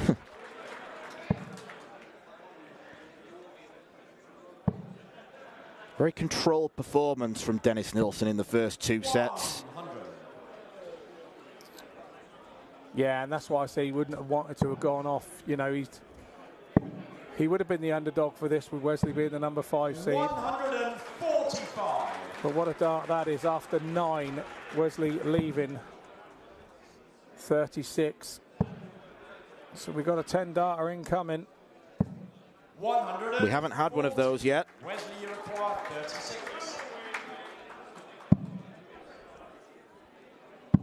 11 is fine. Wesley makes his mark after the break. Wesley Plaisier. But Dennis Nilsson was there on 136. Game on. Was there even after such a brilliant leg. 11-dart leg for Plaisier. Dennis was still there on 136 should he have made a mistake. And that's what Dennis has needed to be thinking there.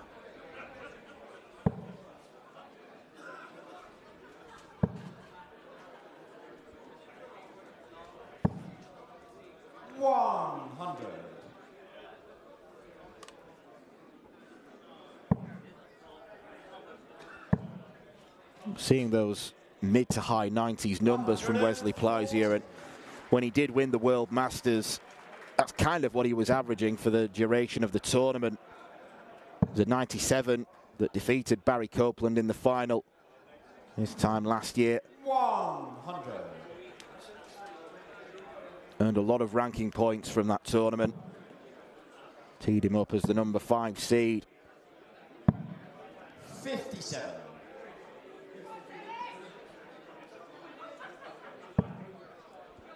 I'm wondering why he's got his name backwards on his shirt. Yeah. Blazier Wesley. I've been looking at that now for 2 sets thinking,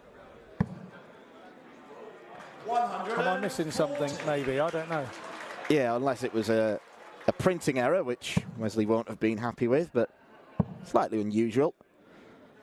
During that break, actually, I was told a very interesting fact about Dennis Nilsson, which I'll save for right now. Apparently, according to our referee, our MC, I should say, Anthony Dundas, he always plays darts with his shoelaces undone. Did you know that? No, and I've played him loads of times and I look at the floor, but I've never noticed whether his shoelaces are undone.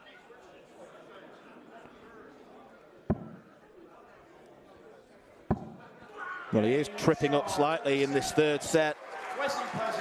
Wesley gives it some. Third leg, it's Dennis to throw first. Dennis gave him a little stare there as he walked back.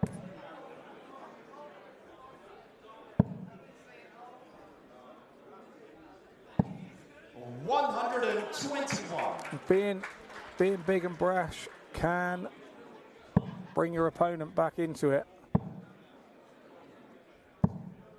140.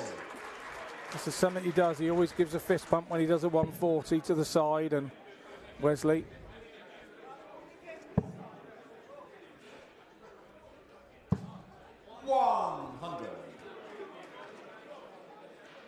Can be a tendency here as a player when you're not playing your best game up there to think you're playing rubbish and stop yourself playing. 140. But Wesley Plazier has come out the blocks exactly what I said at the break. He had to come out the blocks flying. And he did that with that 11 darter 80. and set the tone a little bit so far for this set. There's been a sensational burst from Plazier. And we're talking darts about some players who have got gears. Wesley Plazier played the first 2 sets in second, third gear, but so quickly he can rock it up to 6 or 7.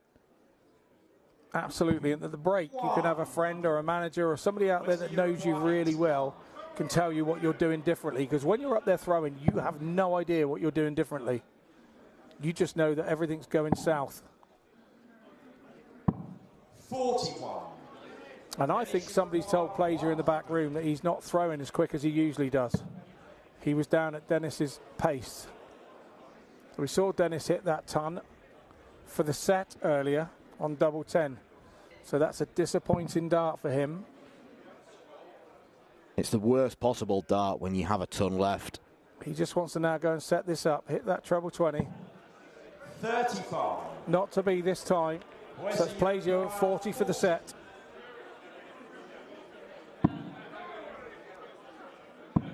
Game shot. Superb from Wesley Plazier. In the blink of an eye, he halves the deficit. I think by my calculations, I make that a set 1 in around about 40 darts. First leg, it's Wesley. Some going from the Dutchman. Game on. I know it was over quick.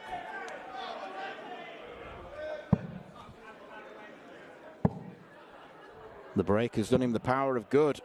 84.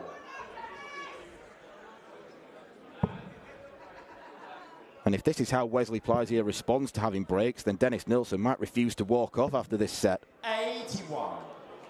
Dennis has slightly lost his composure here with that set. Needs to get back to where he was, calm himself down. He's still 2-1 ahead. It's easier to think you're behind. 134. Because the only way I know how to stop an opponent doing anything is to hit them red bits more than he is.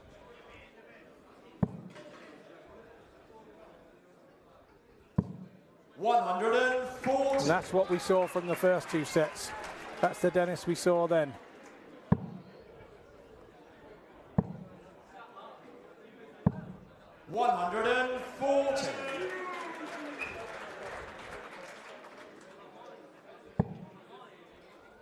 Wesley is piling them in. 140. As is Dennis. Wesley require 143. Terrific game, this.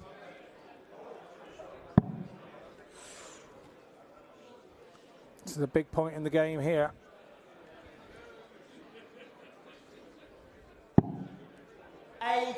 No question that Wesley Plaisier fancied taking out 143. He's playing well enough. He's looking fluent enough. As you mentioned, Scott, he is throwing quicker. Yeah, he's definitely throwing quicker. He was throwing more at Dennis's pace. 120. He won't worry about that. Double 10's been his friend so far today, Dennis Nielsen, but will he get back? That's the question.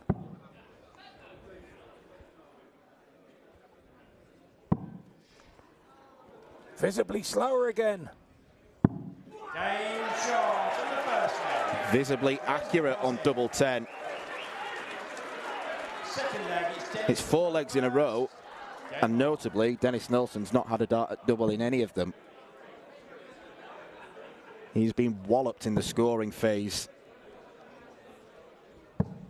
100. Dennis has made a mistake. I say this is harsh, but he's had a non-treble visit once in every leg so far, and that's what's costing him. That's all it is. Only because his opponent isn't missing. And there we go. There's that mistake again. Whereas in those first 2 sets, 120. they were both straight, but that's a hell of a recovery from that position. He's still in this. He's got to take no notice of what Wesley's doing. 140.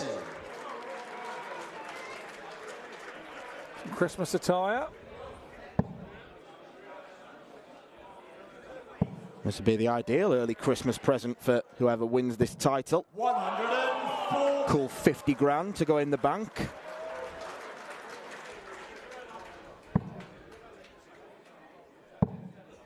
You'd find somewhere sunny to go with it, wouldn't you? 57. Dennis, you require 136.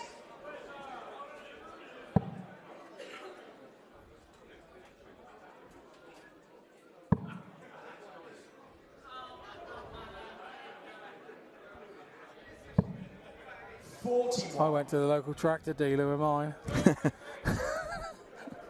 And how much of it did you spend? Too much. I've still got the tractor. 95. And it's worked out quite well. When I'm Dennis, you require being a farmer, it's 95. handy having a tractor.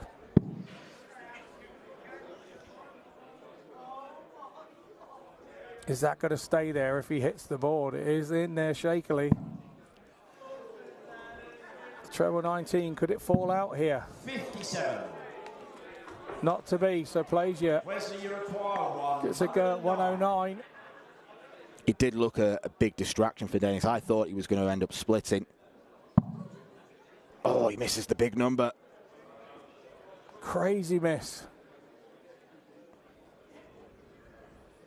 Little smirk to himself. 77. Sorts it all out.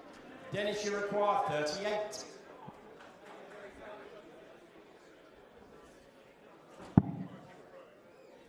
Now chooses the split. Game shot. Wise choice. Absolutely. Wise choice, young Dennis. Well, it's the second time he's done it, and it worked previously.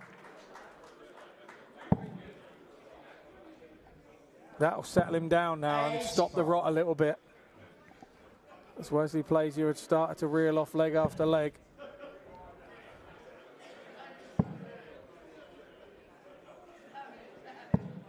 $140. Yeah, this is the Dennis that was in the first 2 sets now. You can see that settled him down massively. 84. I think Plaisier can play him at both paces, you know.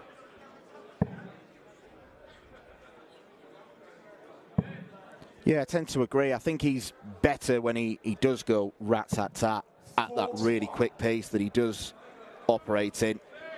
His game doesn't drop too much when he has to be a bit more methodical. 95. But you'd say it's just enough to bring him back into Dennis's range, doesn't it?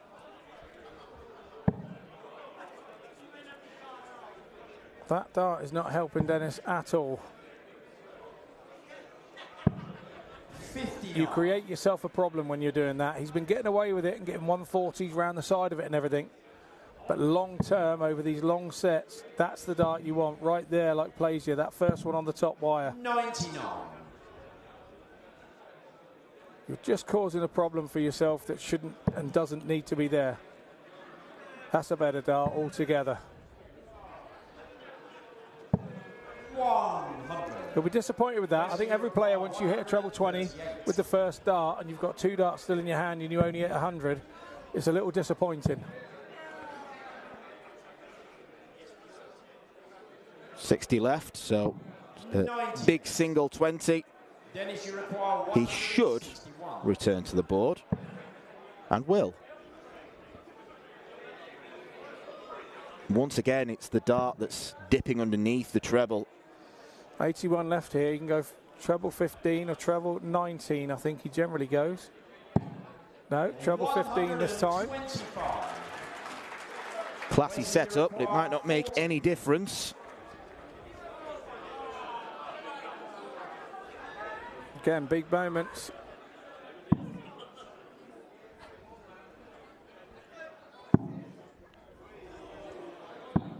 Chasers round the board, and chasers well. Wesley Plazier. That's relief from Plazier, that is. That's relief. It's not for a set, it's not for anything. That's more relief that you hit that double 5 with the last dart, because he knew how important that was to hold his throw there.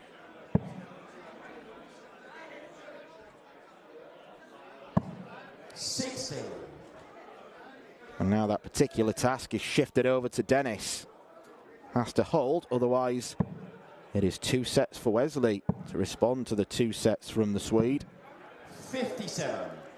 I always say, when you give it that big one, you use a lot of energy. And then when you come back to the board, 9 times out of 10, you don't score after it with your first throw. And that's exactly what happened there 100. with 57 for Plazier.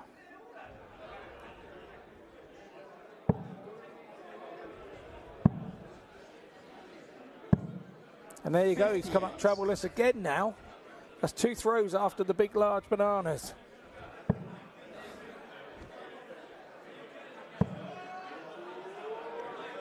And Dennis just carries on his way. 140. After the big, large bananas, I think I'll have to use that in future. Well, he gave it the big one, didn't he? The big, large bananas. He's finally hit one now. Oh, Jackie's found a friend in the crowd. That hat that Jackie had on, he lost it a few years ago on his way here. He left it on the train. And a day later, it found its way back here after an appeal on Facebook. Would that happen to your eye, Dan? Would we ever find our hat? Would we ever? I don't think I'd wear a hat like that, so well, no problem would happen. Not the question I asked, but thanks very much. Chuck me under the bus. But yes, that is how iconic a fan Jackie is. Everybody knows him. Once again, very clinical from Nielsen.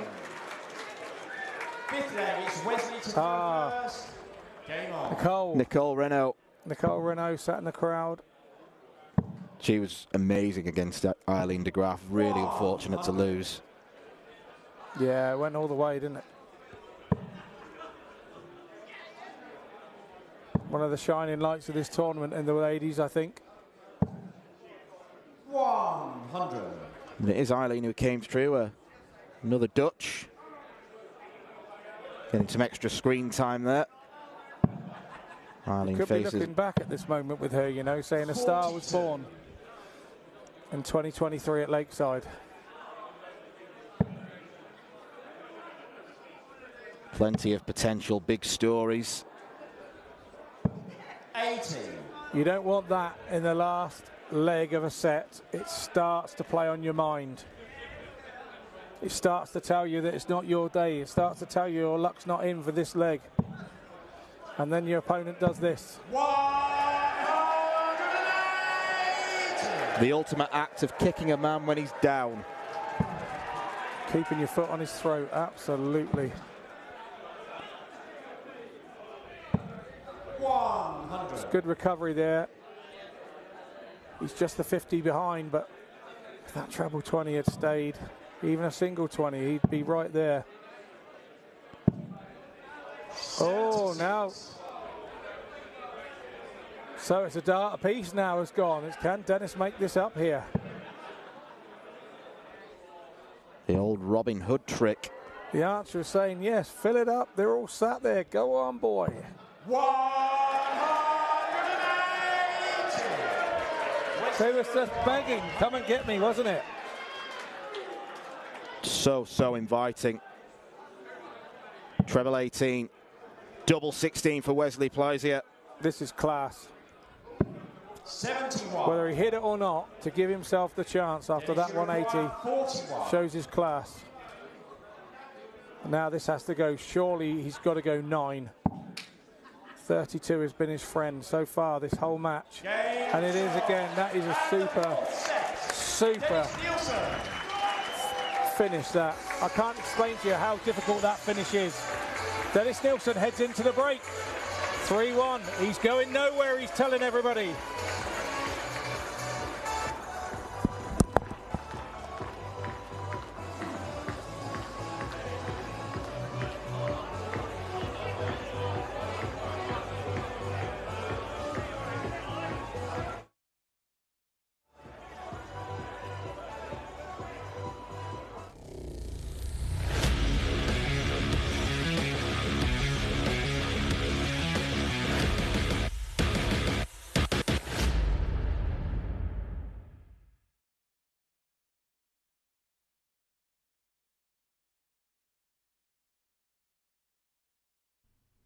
This program is brought to you by Benji Marine Engine Repair and Trading, specialized in Wärtsilä engines with a 24-hour-a-day, high-quality, worldwide service.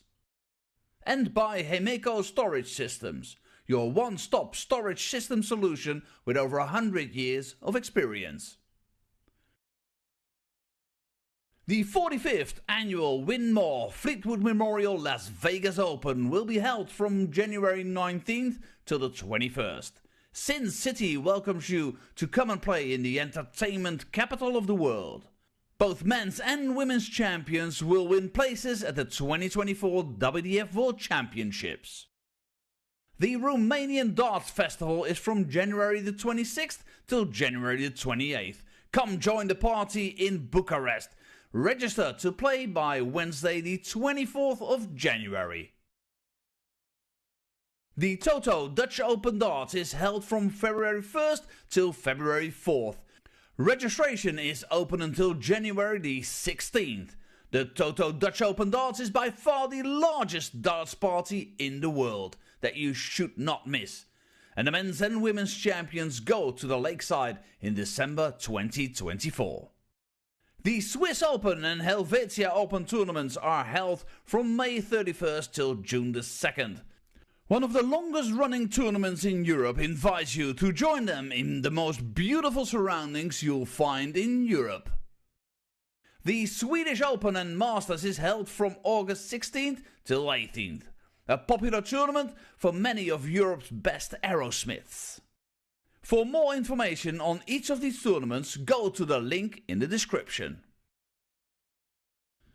A special thank you to our tournament sponsors Win More, A&G Travel Group, iDarts, Dart Connect, CT1 and Quiff.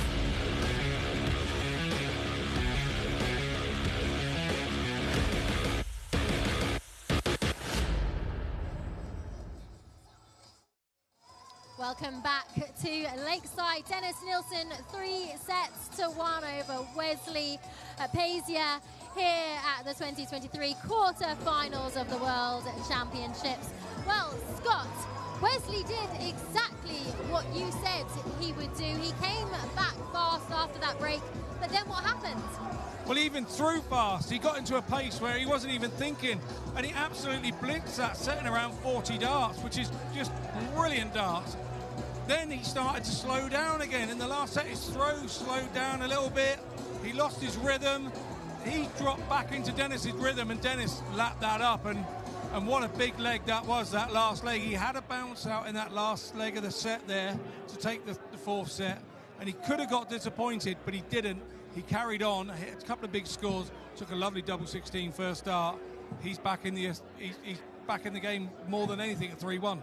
Indeed. What a competitive 2 sets we just witnessed.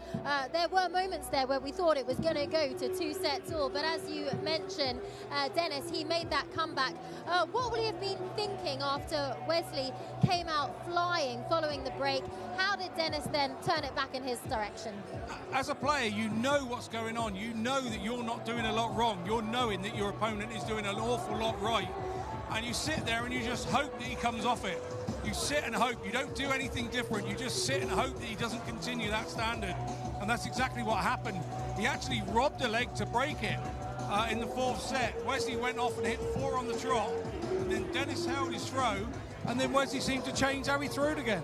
And this is not the way we saw this match going. Wesley has been on such form this year, breakthrough form, winning that World Masters. Is there time for Wesley to turn this around? There's always time. Whether it's set play, there's always time to turn it around. Okay, well, let's see if Wesley can turn things around or if this is indeed Dennis's day. It could very well be. Wesley Pleisier wanted 103. Single 17, treble 18, just wide of the double 16. And Dennis jumped all over it. The strong man who is used to lifting boulders, it felt like he was being chased by a boulder following that 3rd set from Pleisier. A quite sensational burst, winning 3 straight legs in 40 darts. It would have been easy for Dennis to lose his composure, but he stayed cool. He stuck to the task at hand. And checkouts of 38, 51 and 41. The second 2 taken in 1 dart. And he is now 1 set away from a maiden World Championship semi-final. A man who wasn't really spoken about as a potential winner before the tournament started. Might just be about to prove everyone wrong. And Wesley Pleisier is going to have to produce form like he did in that 3rd set if he is to come back in this match. But the word gears has already been mentioned in regard to Wesley Pleisier. Very, very capable of coming back, but 3 straight sets is still an awful lot to ask against an experienced competitor like Dennis. Yeah, it is, but with set play, you know, it's very easy to do that. You've just got to look at it at 1 set at a time. We've seen many big comebacks from here over the Lakeside years. And it just, I don't know what happens. You've just got to break. You've got to break the game down and take it to 1 set at a time and 1 leg at a time. And the biggest problem that Wesley has is that he doesn't have to throw in this set. So this is the biggest one. He has to break this one. But obviously he's feeling as low as ditch water in the month of June at the moment, being 3-1 down at the break. He's got everything to think about what's going wrong as he's gone back in there. He had nothing positive to think about. Whereas Dennis had everything positive to think about. It was another 3-2 set in his favour. 56. Another set where he broke the Pleisier throw in the last leg as well. That's the important 2 big moments in the game. Breaking the Pleisier throw. And now he feels like he's in his comfort zone, I believe. Yeah, he's in his pomp. As the match looks like it's drawing soon to a conclusion. That is, unless we see better darts from Wesley Pleisier, who had nothing positive to think about going into the break. And it doesn't seem like he's got anything positive to think about after it. 40. Dennis can't think about the finishing line just yet. You must not even let that cross your mind. The minute you start thinking about the finishing line, it gets ever so much harder to get there. 5th 180 of the match for Wesley.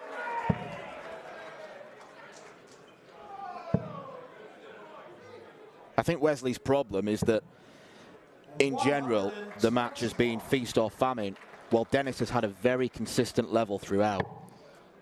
Yeah, he has, and like I say, when Wesley's gone above that level, whether it's a leg or whether it's a set, he's defeated Dennis, but Dennis has not dropped off of it. He just has not dropped off of it, and he cannot afford to drop off of it now.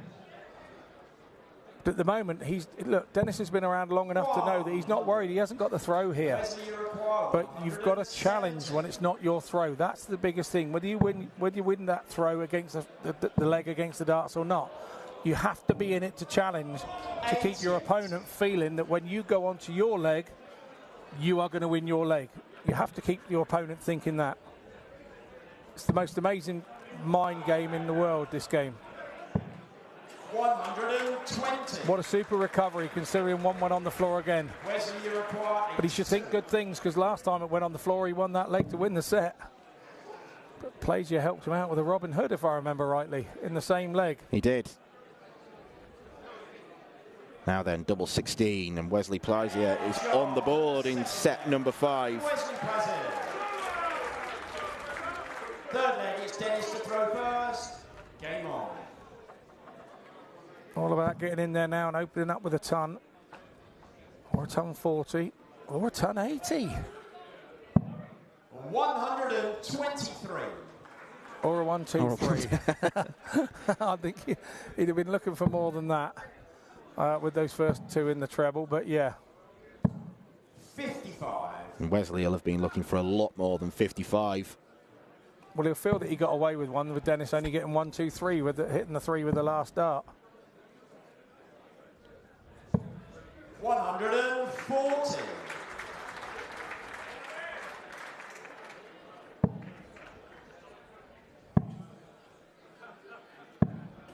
$200 in front. Around 100 in front for Nielsen now. He will be looking for another treble. Has to turn the corner. And needs that treble. Oh, he hits 2.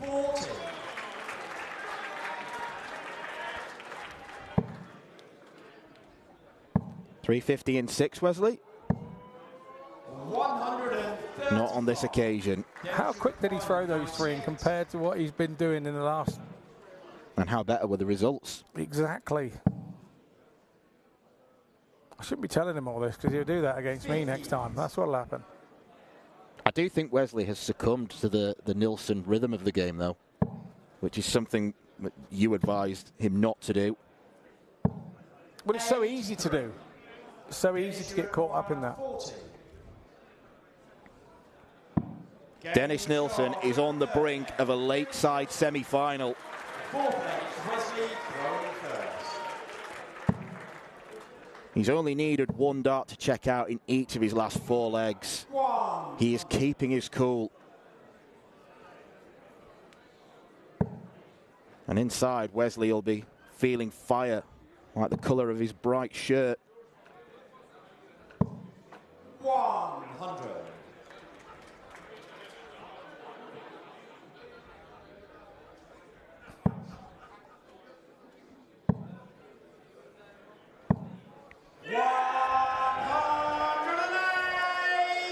Wesley looking very comfortable on his own throw is the menacing thing for Nielsen.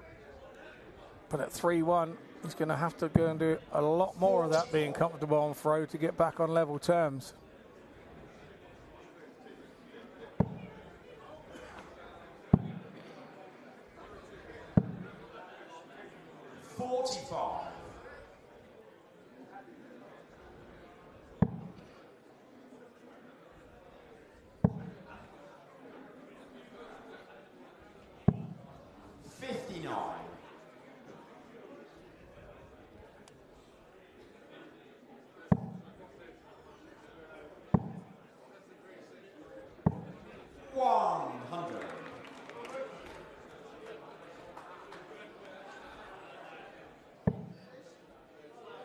He's looking comfortable here.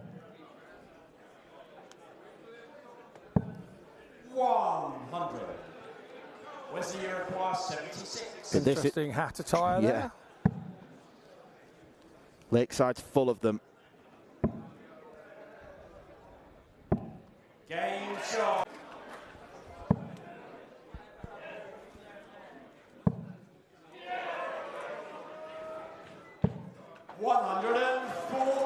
And what a fantastic start. Ruthless from Dennis Nielsen.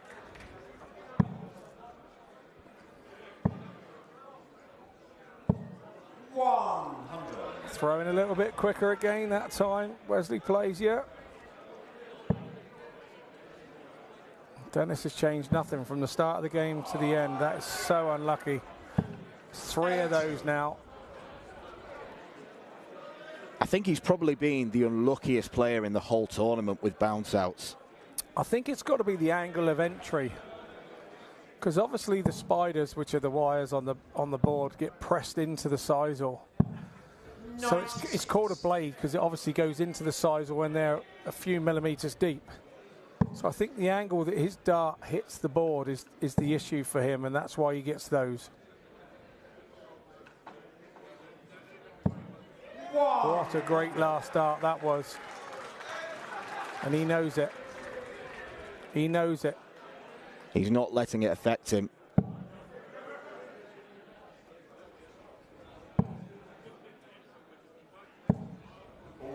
Plazier could do no more than leave himself a shot there. That's exactly what he's done. 167. Here we go. They're like two boxers knocking lumps out of each other. Going 25. Oh, what a dart. What a dart. Wesley, you require 167. This would bring the house down if this went. Oh, just lateral drift again. He's going to set it up. 135, I leave in 32. He'd stay there surely. 95. Dennis, you require. He has looked so confident on the doubles. Yeah, it's this match-winning double. They're not easy. When you've had chances at them. Oh, what a finish. What a finish.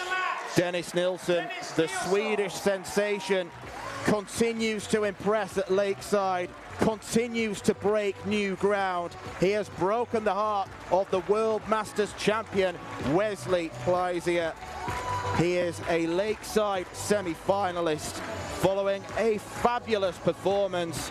There were brilliance in stages from Plazier, but Nilsson's consistency saw him go through. Disappointment for Big Wes, but he was outplayed by the Swedish strongman.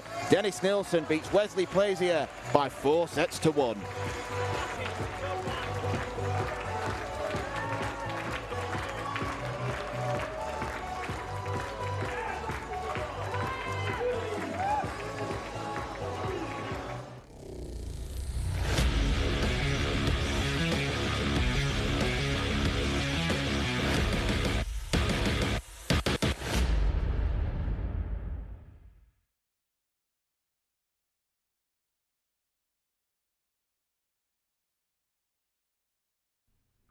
This program is brought to you by Benji Marine Engine Repair and Trading, specialized in Wärtsilä engines with a 24-hour-a-day, high-quality, worldwide service.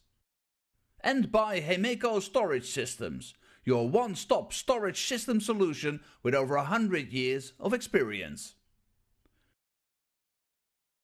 The 45th annual Win More Fleetwood Memorial Las Vegas Open will be held from January 19th to the 21st.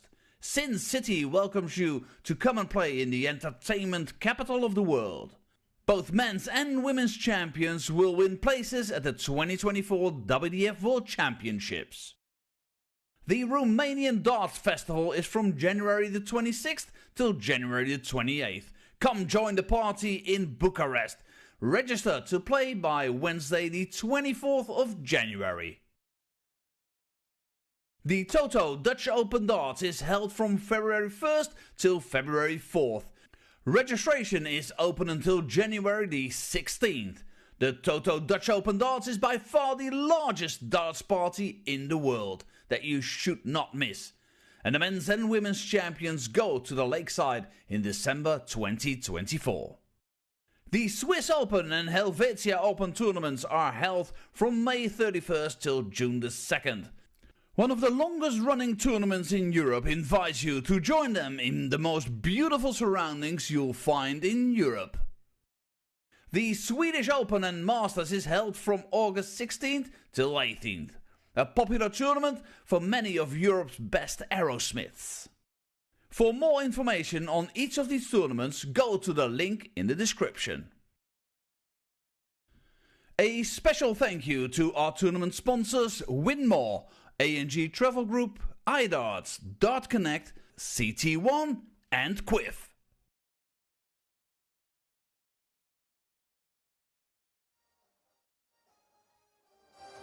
Well, we see a first semi-final in this World Championships for Dennis Nilsson as he beats the number 5 seed Wesley Plaisier.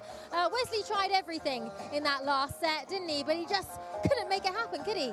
No, he didn't. He tried coming out quickly. He tried throwing slowly. He tried everything he could, but at 3-1 going into the break, he had more negative thoughts to think about than positive, and that was kind of the writing on the wall, I think, was that big fourth set. And it's been such a breakthrough year for Wesley, so what do you think overall was it that just was missing for him today? I don't know. It could have been that he expected to win the game. He was the favourite, and maybe he was blasé about the game and thought that he could walk over Dennis.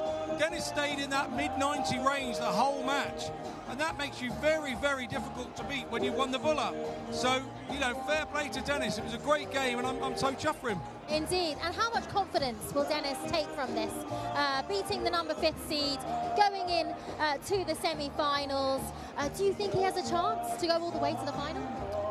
Dennis is deliberate and steady, and he's got better and better and better as the rounds have gone on. He will relish that semi-final. He would have dreamed of being in a semi-final. Now he's in one right here at the home of darts, the Lakeside. It doesn't get better than that. Indeed, and it is a shame to see Wesley crash out like that, but it makes this tournament exciting, doesn't it? That's what sport is all about, seeing those upsets, seeing those results we don't expect. It was a very competitive match overall, wasn't it? Absolutely. On paper, you'd have said Wesley should win that comfortably. But we don't play on paper, we play on a dartboard. And the dartboard said different today, and you learn to accept that, and that's what Wesley's got to do. Okay, well, an exciting quarterfinals shaping up here already at Lakeside. Let's take a look at our next match in the women's side with the favourite, the informed, the consistent bow and arrow, Bo Greaves, being taken on by an outsider, Paula Murphy. It's her second time at these World Championships. She just made the last 32 last year, Paula Murphy, so she's already ahead of herself this time in the quarterfinals, but up against the number 1, Bo Greaves. Look, they don't get better than playing the number 1 seed at the home of World Darts. She's got a hell of a task on her hands. Let's not beat around the bush. She's going to have to play her very, very best game and sustain it. Can't just do it for 2 legs. You've got to sustain it and hope that Bo drops off of hers and that she can put enough pressure on Bo for Bo to drop off of hers, but I don't see that happening. And you mentioned pressure. How much pressure is there on Bo? Because she is in form, she is the number 1, but she's still only 19 years old. How much pressure is on those young shoulders? Realistically, there is an awful amount because she's chosen to come here and not play in the PDC World Championship. So there's an amount of pressure by making that decision alone. But I know her as a person, and we spent a week together at a World Cup recently, and she is just so lethargic about it all. She just takes everything in her stride. She doesn't worry too much. The only worry that she has is she worries that she doesn't play well. Okay. That's all it is. She's not worried about an opponent. She's just worried about herself. But then that's not very often either. And if she gets beat, she just goes, well done, and shakes your hand, and she doesn't take it any further. So, she's just the perfect dart player for me, perfect mentality, and she does everything the way I think she should do it. So is it the mentality that sets Bo Greaves apart, or what is it that makes her so special? Her mentality is so different. She's always glass half full, never half empty. When you talk to her, she's not worried. And that will make her a great and a legend for a lot of years to come.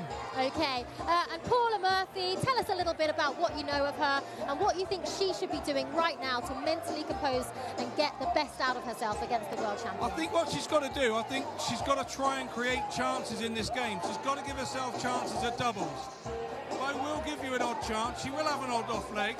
And when she does, Paula Murphy's got to jump on that. Her double hitting Paula Murphy's been really good. I've been impressed with that this week.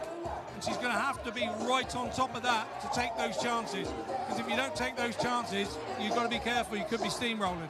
Okay, well, after the break, it's time to see if our reigning women's champion, Bo Greaves, can go one step further in this year's tournament as we see her take on Paula Murphy in the quarterfinals.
We return to the ladies' quarterfinals here at the CT1 WDF Lakeside World Championship. And we welcome to the stage a former Lakeside World Championship finalist, 3 times the Scottish Open champion, the former Winmau World Masters champion from England, Lorraine Winstanley.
We now welcome to the stage a former Fender Darts Masters and Winmau World Masters champion, the 4-time and reigning Dutch Open champion from the Netherlands, Eileen de Graaf.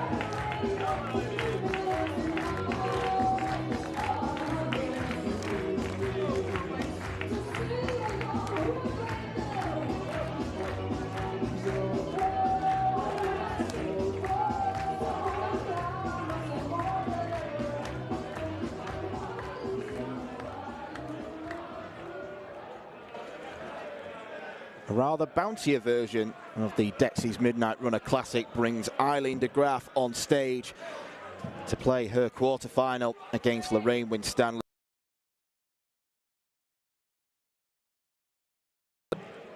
Both of them have won the World Masters. Eileen de Graaf has multiple Dutch Open titles, including at the beginning of the year when she defeated Bo Greaves. That's why, according to the seedings at least, she is the best of the rest behind the Doncaster teenager. But don't rule out Lorraine Winstanley. She had quite a simple passage through to this round. She was far too strong for the Hungarian Veronika Ihash.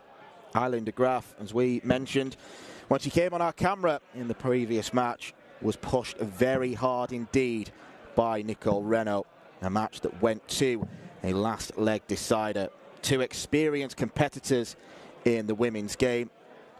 If you do mention the words quarter-final to Eileen, she might come out in a cold sweat because she's been beaten at this stage in each of the last 4 years. Lorraine, a previous finalist at this level. As Marco Meyer, our referee, this time Eileen will get the game underway. And Scott, one of those classic encounters where I can't pick a winner. No, I agree. I think this is a tough one to pick, and both are very determined characters, both are very determined players, and you don't get to this level without having a little bit more about you. Quarterfinals of World Championships, you've got to be special to be here. You've got to be special to qualify in the ladies' game, the way the ladies' game is going. But yeah, I really can't call this one. There's going to be a few turning points in this game, and it's who wins those turning points, I believe.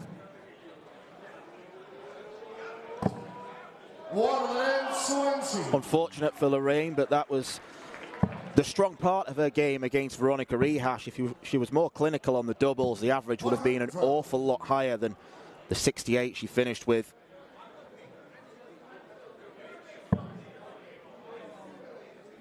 And every time, I've got to say, every time I watch Lorraine Winstanley, I'm always transfixed by the way she throws the dart.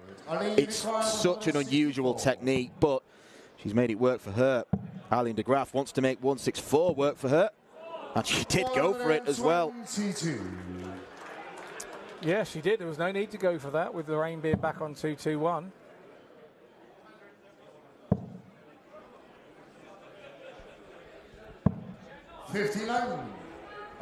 Great recovery from Lorraine, but Eileen looking very strong to take this first leg. And she does in 15 darts. Good hold of throw.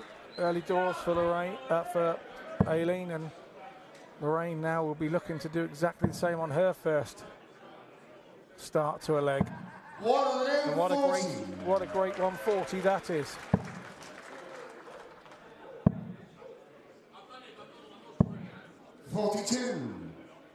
She did manage to keep her head against Nicole, did Eileen.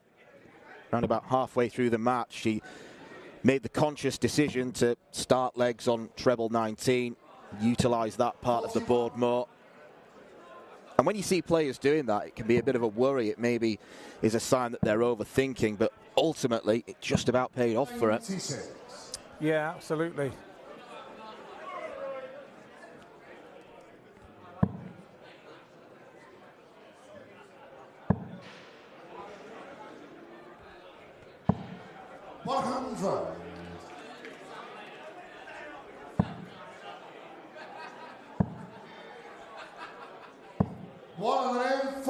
Just like obviously Lorraine's significant other, or the bag carrier as we call him in darts, is Dean Winstanley. Obviously, we all know him from his 9-darter and running off stage out of shot at the PDC at World Championship. Yeah, he hit a 9-darter and then did the 1500 metres in celebration. 41.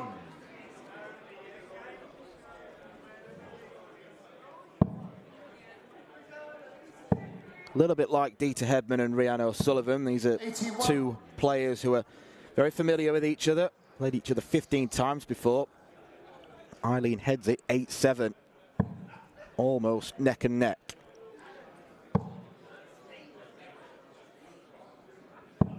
It's not something you'd know as a player when you were up there. I don't think either players would know that stat. I know they played each other lots and they know they've beat each other. Double 11. 120. Decided to stay on the treble 20. It's a favourable lie for her. I think we've established she's going to go for the big shots no matter. Slide across the hockey and go silent. 60. I went the wrong side. Required 22.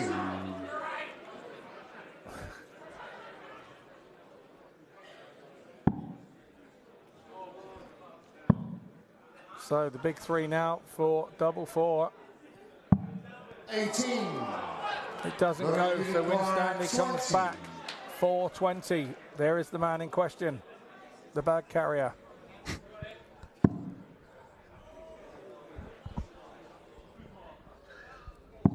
Yeah, that's been sold in the second half. He might continue to be the bag carrier if Lorraine can go on and keep winning matches. 58. Finalist a few years ago now against Mikuru Suzuki. She lost in straight sets. She didn't really do herself justice. She is another ladies player who's 43. been around the scene a long time, and she's not really dipped. She's always been sort of in the top 10 of the rankings. 60. Yeah, she has, and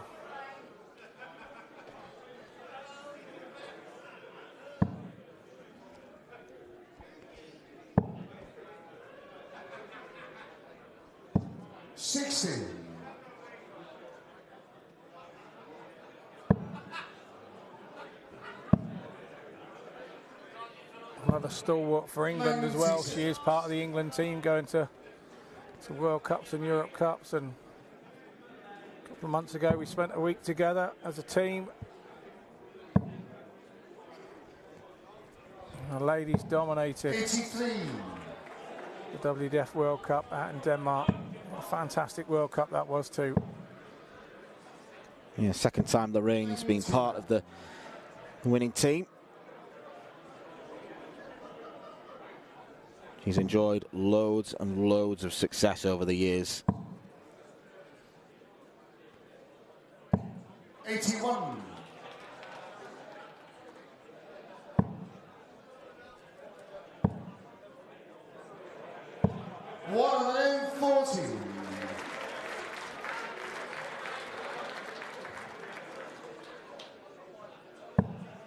Graf fairly dominant in this leg.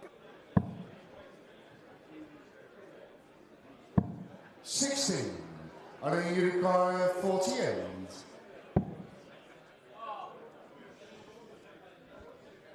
Shuffles across. No score. But with Winstanley back on 174, no problems just yet. No worries just yet for De Graaf. Now there's some worries. Cross to the treble 18, I'd have thought. Now there's some big worries. Good pressure from Winstanley. It's a much more careful dart at the 16s. 32. And she misses two at a double. Big chance. Big chance. Big chance converted by Lorraine Winstanley. You're starting to see the moments that change games.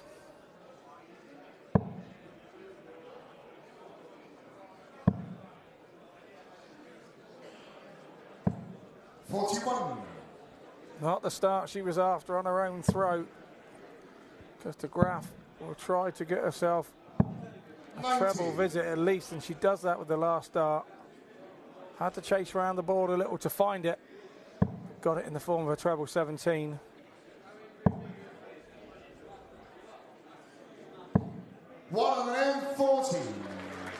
Last time these two faced off was in a quarter-final of a tournament. It was in the women's series in Hildesheim. Eileen winning by 5 legs to 2. And it's Lorraine in the ascendancy. 8 missed darts at a double already for the Dutch woman.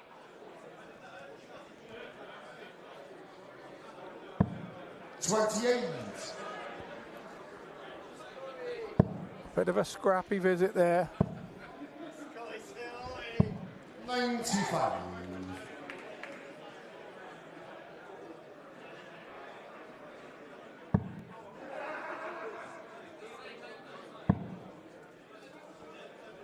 Another treble 20 would leave 152. Rightfully gets a round of applause. 57. Lorraine Unicorn 152.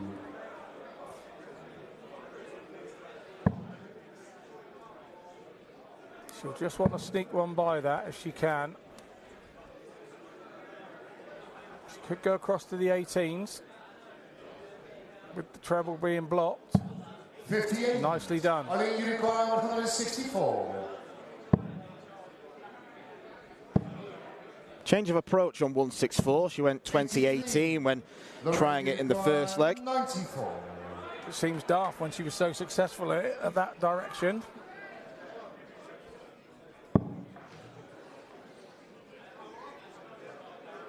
.79 left. 15 scored.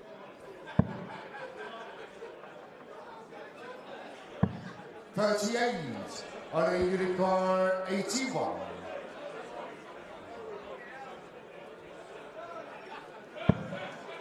So 62 left, 12 for the ball. 56. Oh, that was so close. 56. So for the set then, 56 and Winstanley, 16. Double top to tidy up set 1. 21. Oh, a nervy dart there. 25. The old lateral drift. Double 4. 21. It's a long, long way inside. And again, the doubles troubling Eileen De Graaf. Lorraine has to split this. She's probably going to go 3 double 16.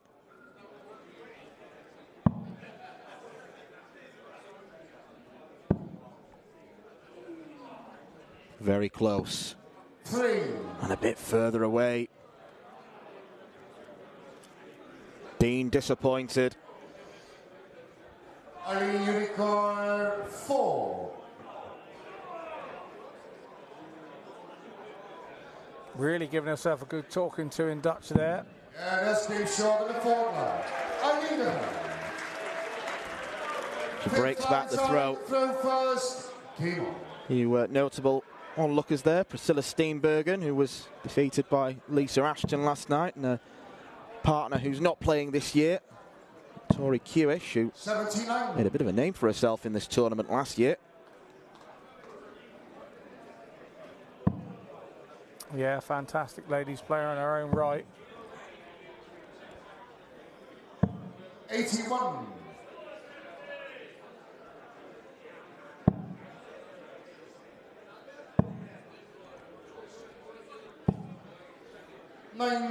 Very free-spirited on the board is Eileen in terms of just changing her mind, throwing wherever she feels comfortable in the moment. Yeah, she's not content to sit there and wait on a certain number. If it's not working for her there, she will go off and find a treble somewhere else. I think that's more of a Dutch trait more than anything. I think most of the Dutch stars do that, and how unfortunate is that? Well, one bounce out's bad enough, but two particularly irritating. Marco's picking up bits all over the place there, our referee. Don't know whether he popped his button on his jacket there, I don't know. Oh dear, sorry Marco if you watch it back. I said nothing, Marco. 66. Marco's a dear friend of mine, has been for many a year. I think this is his 10th Lakeside. 23. 10 years coming here.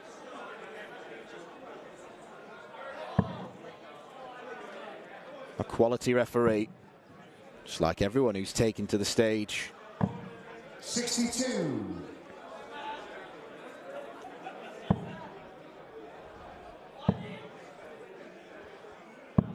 59.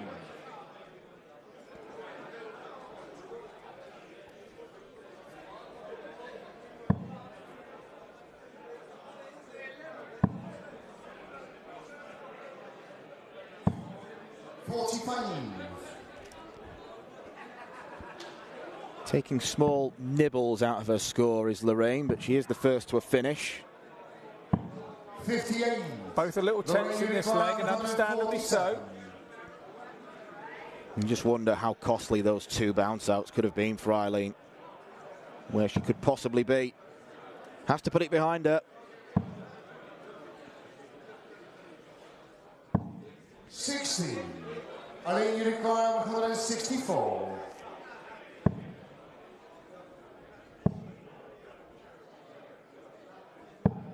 96. Lorraine Unicorn 87. To win the first set. Big moments in this first set. Big moments. Went for the treble, didn't she? 37. Eileen Unicorn 68. Bad time to miss the big number. 52. But Eileen's doubling has really let her down. 50.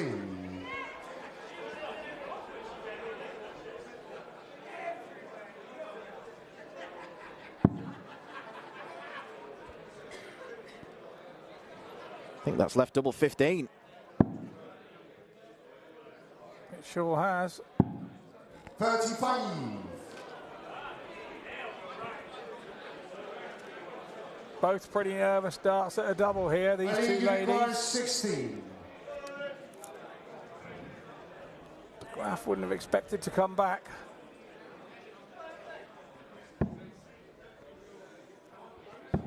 That's been shown in the first. Sloppiness from Lorraine Winstanley has cost her. Eileen de Graaf takes the first set. It was a game that started very well for both players, but too many missed darts at a double, too many missed big numbers have cost Lorraine Winstanley dear. Eileen de Graaf has probably gotten away with one. She leads by 1-0.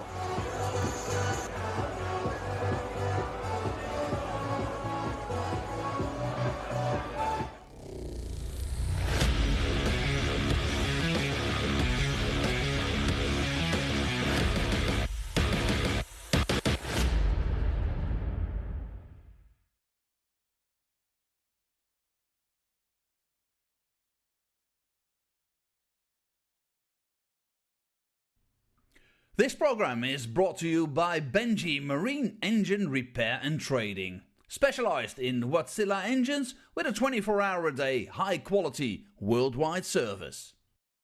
And by Hemeco Storage Systems, your one-stop storage system solution with over 100 years of experience. The 45th annual Win More Fleetwood Memorial Las Vegas Open will be held from January 19th till the 21st. Sin City welcomes you to come and play in the entertainment capital of the world. Both men's and women's champions will win places at the 2024 WDF World Championships. The Romanian Darts Festival is from January the 26th till January the 28th. Come join the party in Bucharest. Register to play by Wednesday the 24th of January. The Toto Dutch Open Darts is held from February 1st till February 4th. Registration is open until January the 16th. The Toto Dutch Open Darts is by far the largest darts party in the world that you should not miss. And the men's and women's champions go to the Lakeside in December 2024. The Swiss Open and Helvetia Open tournaments are held from May 31st till June the 2nd. One of the longest running tournaments in Europe invites you to join them in the most beautiful surroundings you'll find in Europe. The Swedish Open and Masters is held from August 16th till 18th. A popular tournament for many of Europe's best aerosmiths. For more information on each of these tournaments, go to the link in the description. A special thank you to our tournament sponsors Win More, A&G Travel Group, iDarts, Dart Connect, CT1 and Quiff. Welcome back to Lakeside for the quarterfinals of the 2023 WDF World Championships. We've got the right match for you now. It is, of course, Eileen de Graaf against Lorraine Winstanley.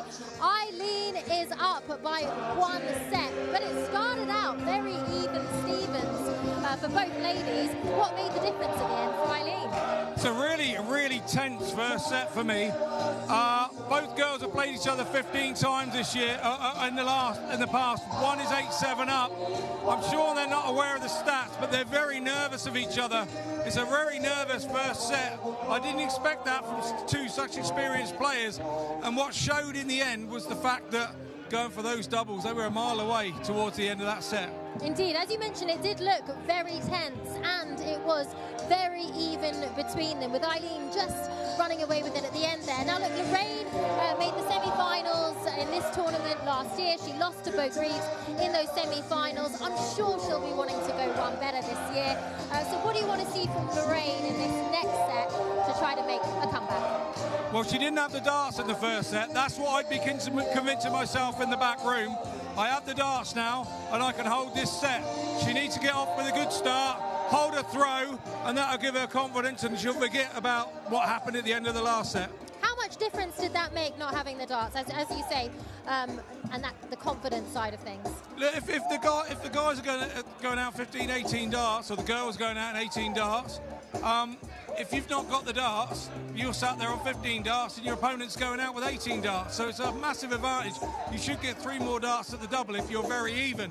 So it's just one of those things. It didn't go right. She had 50 left in that last set, in that last leg, and she hit a double 10.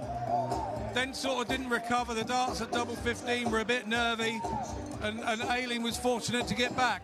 Well, look, a very competitive opening set. It's the number 2 seed, Eileen de Graaf, against the number 7, Lorraine Winstanley. We'll send you back to the match. Thank you, Joe. Eileen de Graaf started that first set rapidly. A 15-darter, narrowly missing the bullseye for a 164 checkout, which would have equalled the tournament record for a female player. That was set by Veronica Ehash last year, and she faced Bo Greaves. But the quality did dip a little bit, and that was largely in part to some sloppiness on the outer ring and a few missed big numbers as well, particularly for Lorraine Winstanley, who was sat on 87. She needed a single 20 for a go at the bull, missed it to the left, and the leg ended up getting away from her. Her scoring has been pretty handy, though, and that is something that she can cling on to. That is something that has made her a dangerous player over the years. Plenty of ton 40s, 2 treble visits for Lorraine Winstanley. Eileen de Graaf second set, is still in front, though, and game on. As the second set gets underway, it is Eileen who has the advantage, but Lorraine with the first throw. And I think she'll really rue those particularly missed big numbers, Scott. 40. Yeah, she will, but like I said, the thing that she has to do to try and not let it get to her is tell herself out in that back room that she didn't have the darts that set anyway. So if it had been even Steven all the way through, which it pretty much was, it's always hard to give up a leg on a mistake and make life easier for your opponent. 43. But that's happened. You've got to get rid of that. You can only dictate what happens, what's about to happen, basically.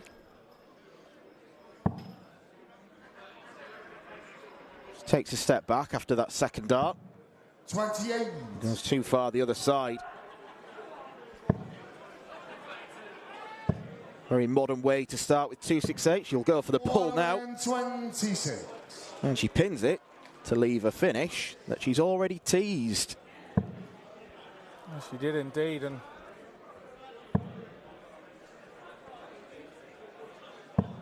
81.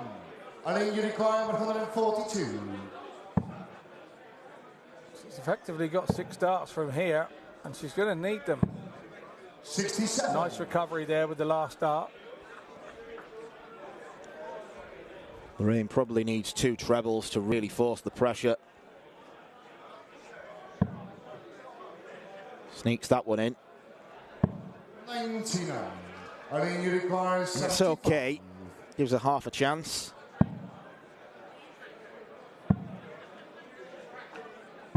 But Eileen shuts the door straight in her face. And even though Eileen's got the advantage, that'll make her feel better in part, because it's 1 dart at a double and she's taken it first time. Yeah, absolutely. And that tends to happen when you're a setup and you have that little buffer. Don't ask me why, but it just does.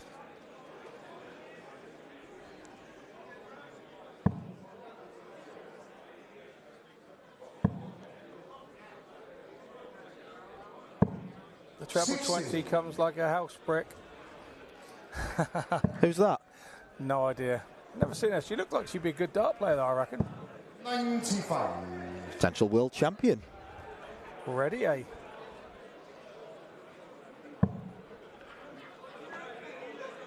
Lorraine does lots of sterling work with target up and down the country at youth academies.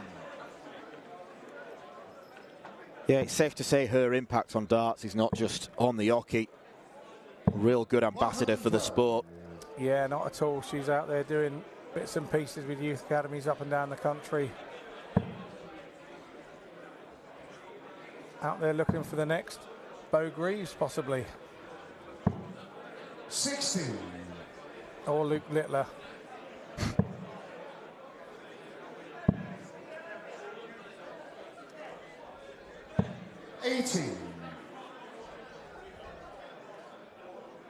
Eileen's really stepped on the gas since the break.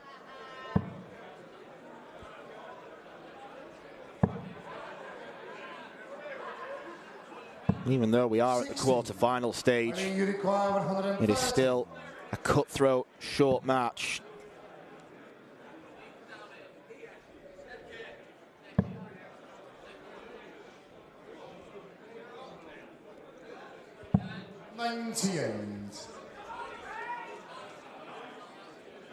Rejected the chance to go for the bullseye. Very un-Eileen-like. But really no need. 100. Eileen, you require 32. Dean approves.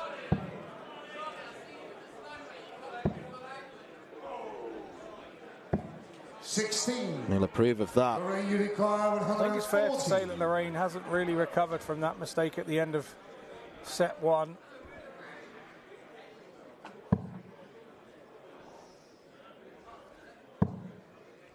That would have signalled a recovery. So frustrating, particularly when the first start's lying so well. It's a lovely setup, but will she get back? The answer is no. Eileen de Graaf. Third leg is Lorraine to throw first. Game on. Lorraine Winstanley has to win 3 straight legs in order to prolong this match to a third set. Can't look that far ahead, mate. You've just got to win 1 leg at a time. 16.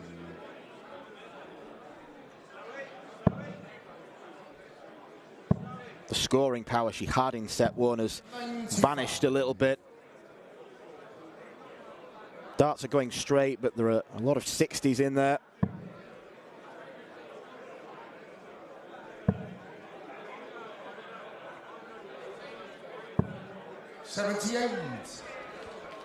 Nice pick up there, down on the 19s. 98.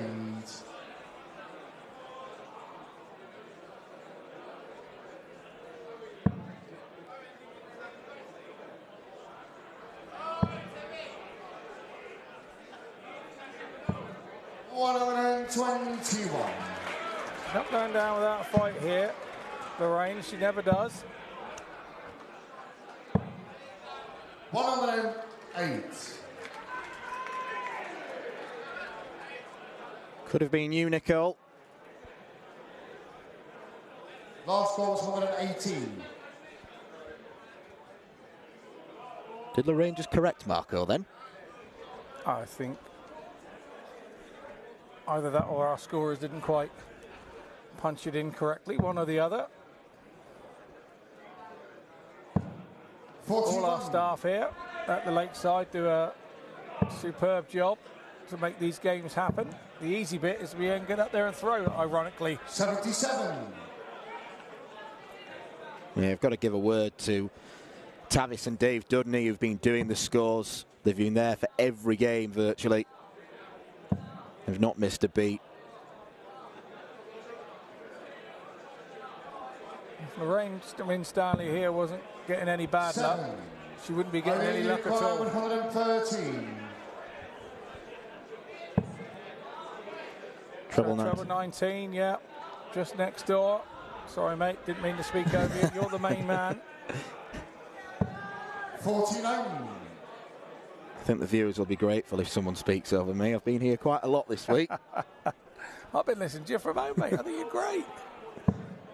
I've even met your mum and dad this week. Well, one big happy family, yeah, and that's how it should be. Only you require 64. Photograph 64 then for the match. Double eights. Oh, she's busted. It might not make a difference. 51.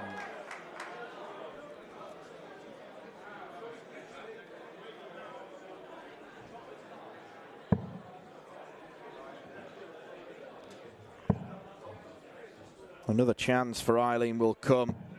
She just smirks in the background. Eileen, you require 64.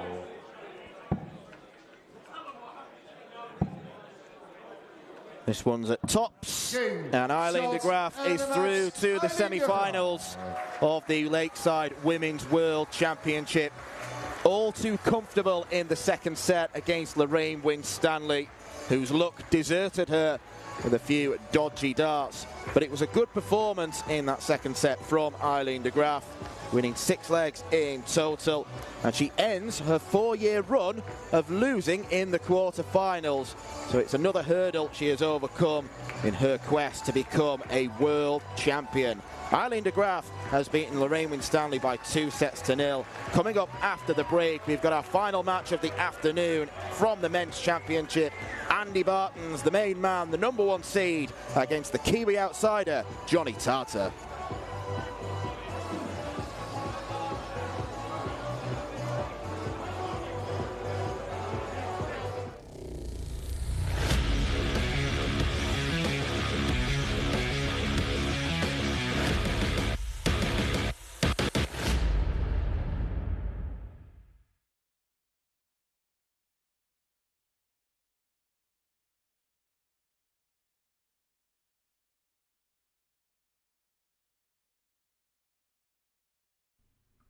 This program is brought to you by Benji Marine Engine Repair and Trading. Specialized in Wärtsilä engines with a 24-hour-a-day, high-quality, worldwide service. And by Hemeco Storage Systems, your one-stop storage system solution with over 100 years of experience. The 45th annual Win More Fleetwood Memorial Las Vegas Open will be held from January 19th to the 21st. Sin City welcomes you to come and play in the entertainment capital of the world. Both men's and women's champions will win places at the 2024 WDF World Championships. The Romanian Darts Festival is from January the 26th till January the 28th. Come join the party in Bucharest. Register to play by Wednesday the 24th of January. The Toto Dutch Open Darts is held from February 1st till February 4th. Registration is open until January the 16th. The Toto Dutch Open Darts is by far the largest darts party in the world that you should not miss. And the men's and women's champions go to the Lakeside in December 2024. The Swiss Open and Helvetia Open tournaments are held from May 31st till June the 2nd. One of the longest running tournaments in Europe invites you to join them in the most beautiful surroundings you'll find in Europe. The Swedish Open and Masters is held from August 16th till 18th. A popular tournament for many of Europe's best aerosmiths. For more information on each of these tournaments, go to the link in the description. A special thank you to our tournament sponsors Winmore, A&G Travel Group, iDarts, Dart Connect, CT1 and Quiff. Welcome back to Lakeside, the spiritual home of world darts. Here in the UK, Aileen de Graaf taking the win over Lorraine Winstanley here in the quarterfinals. Well, that was a whitewash for Aileen, wasn't it? Really showing her pedigree, showing her form, the number 2 seed. What did you make of that one? Yeah, I just don't think Lorraine, she made such a small mistake at the end of set 1. Hitting the double 10 instead of the single 10, and then that caused her all sorts of problems. You're then heading in a double in a direction that you're not really confident in going for. And at 2-2, that was a difficult shot. She missed it and never really recovered. Aileen came out, set 2, and absolutely blitzed it, really. And Lorraine was here in the semi-finals last year, so Aileen, she's really done well to get past this one, making the semi-finals this time, finally for Aileen. It's an exciting run for her. She must take a lot of confidence from that win, especially that whitewash. Absolutely, it's a really tough game for them both because they both get on with each other really well. They're both friends off the hockey, and it's always harder to play a friend on this stage more than anywhere in the world. So, yeah, Aileen will go through and be happy, and she's in the half of the draw that she's happy to be in. So, again, she's looked at probably saying, I'm going to come to the semi-finals. She's made that now, and it's time to get your head down and get on and play. And what do you think it was that made the difference between them? There was just a couple of doubles in set 1 that went her way, you know, and Lorraine had missed a couple, and just at the wrong moments, and the big moments, Aileen won them. Okay, well, that's sport for you. And up next, we have a very exciting quarterfinal with our number 1 seed, Andy Bartons. Many people expecting that he might go all the way here in Lakeside this year. And he is being faced by an outsider, Johnny Tata from New Zealand. He's got a tough task ahead of him, hasn't he, Johnny? First of all, what do you know about Johnny from New Zealand and his form this week coming into this very tough match against the number 1 seed? Well, all I do know about him is he's travelled an awful long way, and if you're going to travel an awful long way, he'd have put the effort and the hours in to come all this way and done the practice and the graft at home. He's been mighty impressive as he started the week, pretty impressively, and nothing seems to faze him. He's a typical Kiwi, slightly laid back, takes everything in his stride, and being the underdog in this game, I think, is a good thing for him. Okay, and Andy Bartons, of course, he's made the quarterfinals 3 times, but this appears to be his year. Tell me about the form you've seen from him overall this year, and then, of course, in the tournament so far this week. You don't come into this tournament as number 1 seed if you've not been playing well. Sometimes it can be an added pressure on you, But Andy seems to be, in the interviews I've seen this week, he seems to be very confident about being number one. He seems to be very confident about being the favourite. So it's not phasing him. He's just getting up there and throwing his darts. And if today he's going to go to his first semi-final, he's going to have to leave everything out in the back room in his head and just go and throw the darts he's been throwing all year to be the number one seed. Indeed, but he hasn't won this tournament before. He has made the quarterfinals 3 times. So to come in, he must really want this time. You've got to remember, not many of us have won this, Joe. You know, it's a tough tournament to win. And when you're in your bubble, you have to come here and perform to do it. When you know that you're the best of the rest in all of it, you have to come here on that 1 year and perform. And that's what he's trying to do this year. And he's done it so far this week. Yeah, he has done it this week. We've seen some great form from him so far. A whitewash of Sebastian Bilecki. Also a great win over Gary Stone. I mean, it really does look like this could be his year. We've seen underdogs cause upsets before. We know Andy Bartons is the expected to do very well in this next quarterfinal match and potentially beat Johnny Tartar. But if you were Johnny right now, what would you be telling yourself to do going up against the world number one? Just do your own thing. Just do your own thing. Don't pay any attention to what he's doing. You know what's coming. He's the world number one. You know exactly what game he's going to get out there. And be pleasantly surprised if he doesn't get his best game out there in the first couple of legs and try and settle yourself down by taking those off him. It's the way that these set play works. It's a great game to be part of, particularly if you're winning. Set play's horrible if you're losing. Okay, we'll expect to see people raise the roof in here after the commercial break because it's the number one seed, Andy Bartons, against Johnny Tartar, all the way from New Zealand.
We now return to the men's quarterfinals here at the 2023 CT1 WDF Lakeside World Championship. And we welcome back to the stage a man enjoying his Lakeside World Championship debut, the former John Wilkie Memorial and North Island Masters champion from New Zealand, JT Johnny Tartar.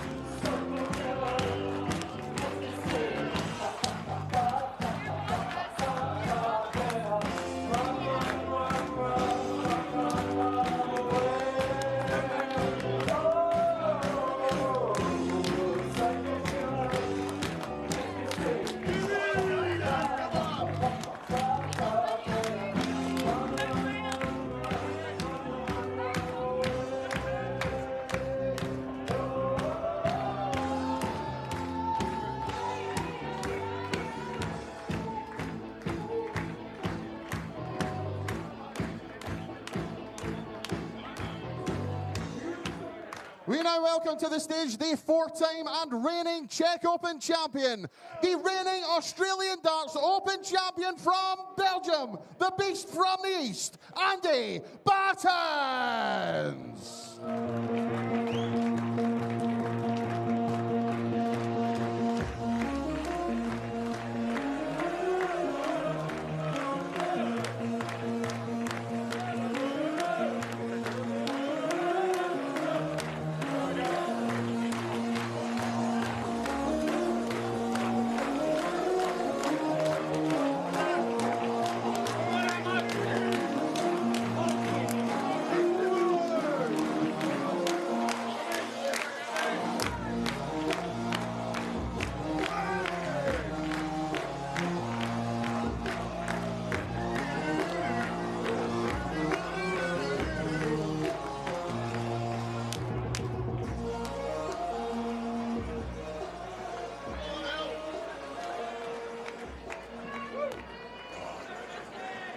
Enter the beast from the east, Andy Bartens, the #1 seed, the dominant force on the WDF this year.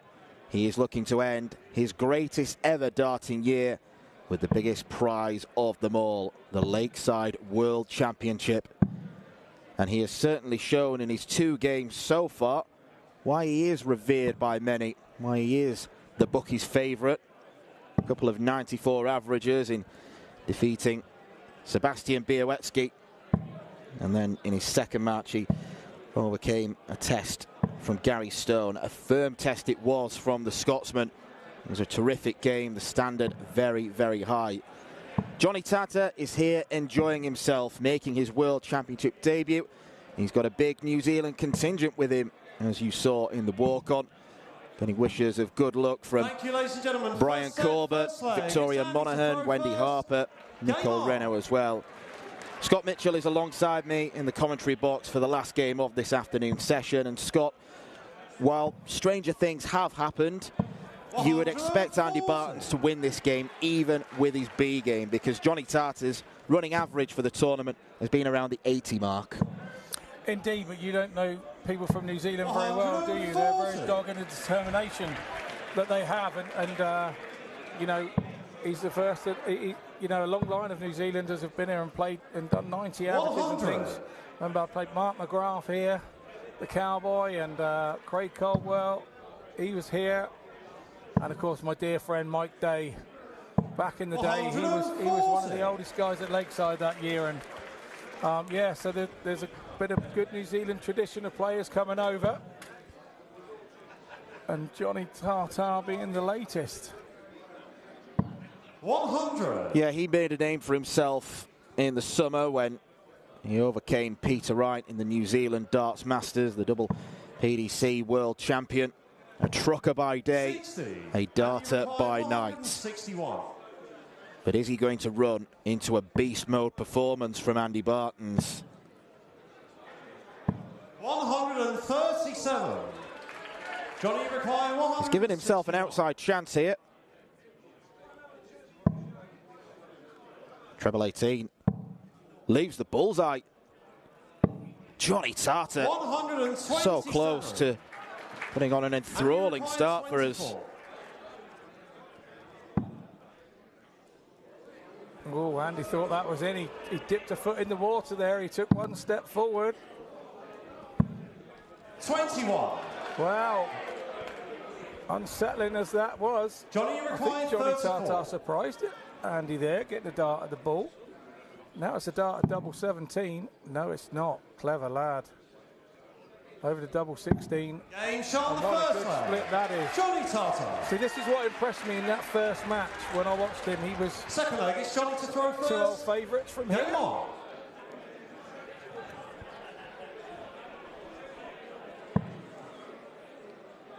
Yeah, one thing I've been really impressed with in Johnny Tata's game is the ability to grind things out when it matters. I think the game you were about to reference was the Sean McDonald one, where he had an 8-point average deficit, yet still came away with the win because he planted those checkouts when he needed to. Special times at special moments, and I think I think the better a player that plays against Johnny, I think he will go with it to a certain extent. It'll be then whether he can finish those legs off that he gets his chances. 59. Just looking into the numbers for Andy Bartons during this tournament, he's averaged 94. It's the highest one of the tournament, and then he did it again against Gary Stone. He's only hit a couple of 180s. What he has done has been absolutely relentless with the two big treble visits. 140s for fun, 134s, 137s, and that is why he is a dangerous opponent. Yeah, definitely. And like we said earlier, he's been around a little while now, Andy. You know, he's served his apprenticeship, and is it time? You know, you start to know what's going on here. You start to get your head around what this place is all about and what it means. And 45. Johnny requires. And you then have to go and complete the job. And like you say, he knows he was the best player most of the year. He's got to come and prove it once again. Game shot the second leg. Johnny Tartar here. Third leg, it's Andy to throw first. As I said earlier, is one very determined New Zealander. 60. It's been a super start, but it's all about whether he can sustain it. 100. Talent's clearly there. You don't start beating Peter Wright on the big stage if you haven't got a little bit about you, Danny, I promise you. 100. And in the following game, he was beaten in a last leg decider by Rob Cross, who ended up winning that title. Tata came here as the main New Zealander hope in the men's draw with Halpai Puha and Ben Robb, originally scheduled to play here, but they're playing at Alexandra Palace instead. 100. And he's really relishing being the main man.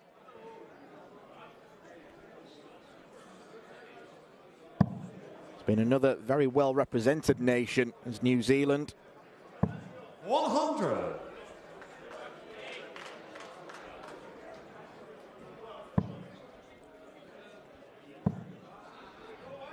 Yeah, I met both those guys over at the World Cup. Denmark. Big rig, as Ben Robb is known. Lovely, lovely people, both of them, lovely people. Just love the darts, something that we all have in common. 101.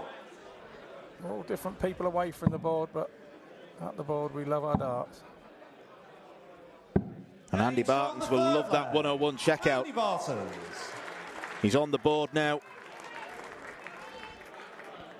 Yeah, that'll settle him down as well. Fourth leg, it's Johnny to throw first. Game on.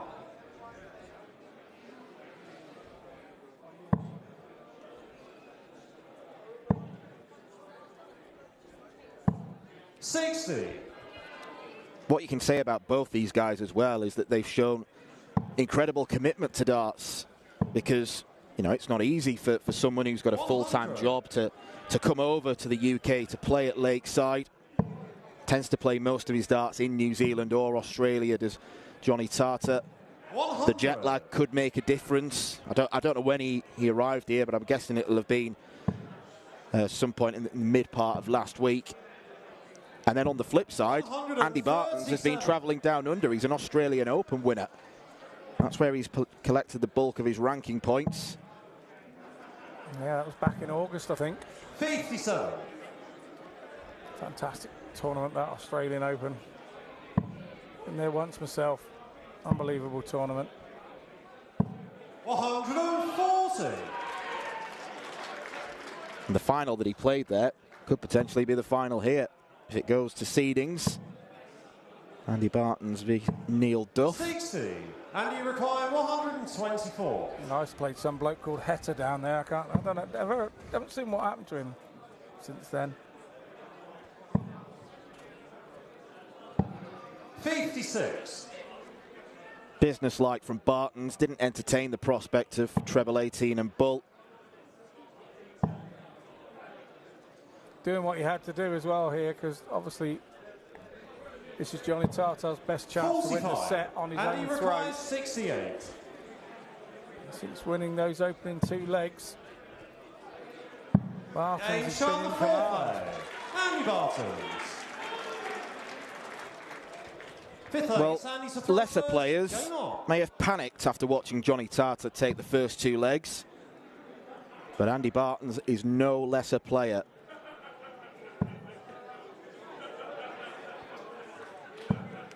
That's what coming in here with a bit of confidence does for you, though, Dan.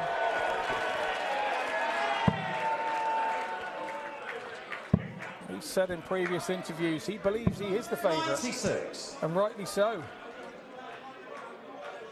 And when you're believing that, you know, most people will try and hype that down and try and take the pressure off themselves, but it seems the pressure is Andy Barton's middle name.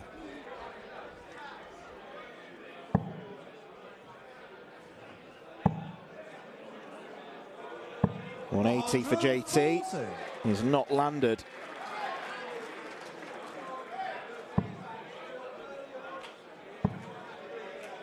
But this set has turned around. Bartons again finding those 140s. Like a boa constrictor up there. Slowly strangulating the Kiwi. 57. And you require 84.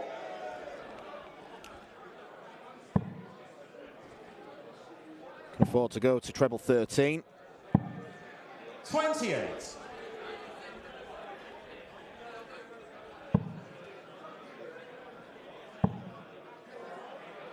This would make things interesting. 140. And you require 56.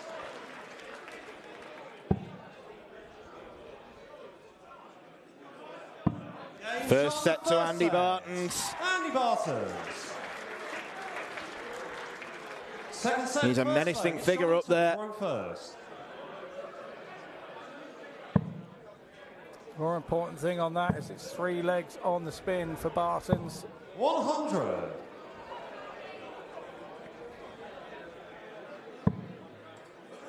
And aside from the faffing on the 12 6s and 3s in the first leg, 100. been note perfect otherwise.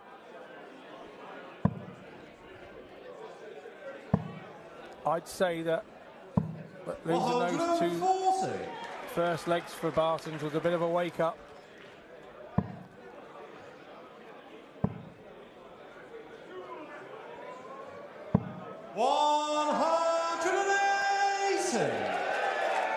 That's 2 180s for Bartons. Certainly in free flow mode now, isn't he? Yeah, he's an exponent of the smooth barreled darts.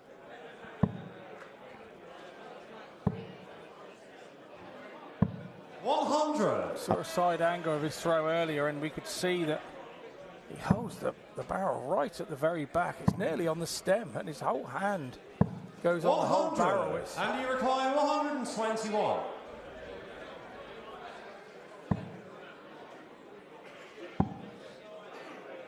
Bullseye. 96. Johnny, you require 76. Not the way you teach a youth player how to throw, but very effective for Andy Bartons. There's no two ways about that. Game shot the first leg. Johnny Tarter not willing to be counted out. He definitely has raised his levels from his first 3 games. 140. But even at this moment in time, we probably need to go up a little bit further.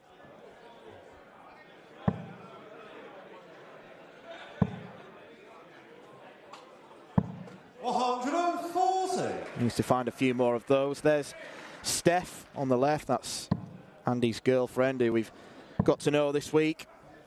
Watching on nervously. 100. Always harder for the family sat up there in those tables.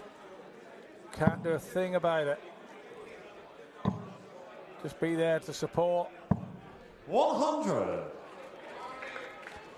I mentioned about Jackie's hat earlier, and I had a lovely message to say that it was one of the disabled darters drove down from Sheffield to come and actually collect his hat from lost property. Ricky Chilton, my dear friend, sent me a message. So he drove down from Sheffield to pick up Jackie's hat in lost property to make sure that he got it returned to him. So how cool is that? Yeah, it's a nice story. Johnny require I'm sure he'll have been devastated to lose that hat. One of darts' most famous fans. 46. He supports the Belgians incessantly. Another bull attempt.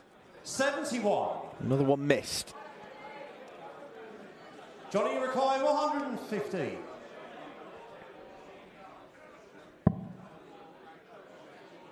$18 for tops.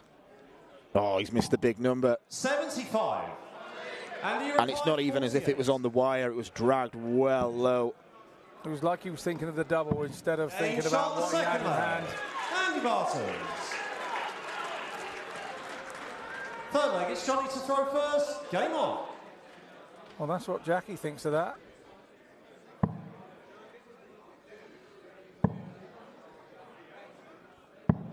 $91.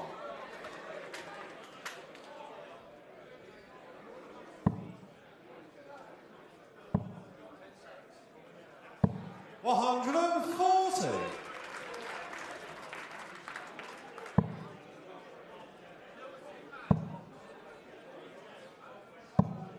$125. Good response from Johnny Tartar. I think he's shown enough over the past week that he does potentially have a really big future in the sport, Johnny Tartar. The only problem is the location of where he comes from. 140. The fact that he'll be forced into travelling if he wants to further his career. And we're not talking just up the road. You were mentioning earlier about him going to Australia and playing some tournaments as well. I mean, that's a 4.5 hour flight from New Zealand, from Auckland. You know, we think it's just popping over. It's like going to Cyprus, mate. It's from here. It's just amazing how far they have to travel. 93. Andy require 121. Treble 17. Would have left the bullseye for a third leg in a row. Johnny require 52.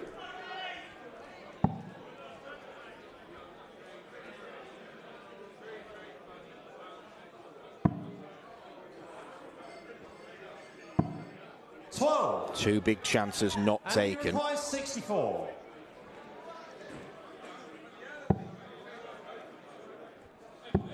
Bartons needs just the one. Andy Bartons. I think we should have a special Jackie cam. Fourth leg, it's Andy to throw first. Like a watch along. He could have, yeah, absolutely. He could have his own cam on him the whole game, and he would provide entertainment. There's no two ways about that. I said earlier that Johnny Tartar needed to take those chances when he got them. It was going to be difficult to get chances, and to stay in the game, he was going to have to hit them and not present Andy with easier chances. Although 64 was not an easy chance, when you've had two darts at it, you really got to hit them. 100. To put the world number one under pressure.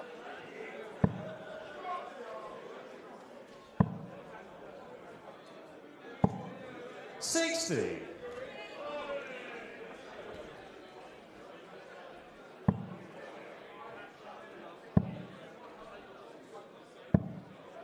$69.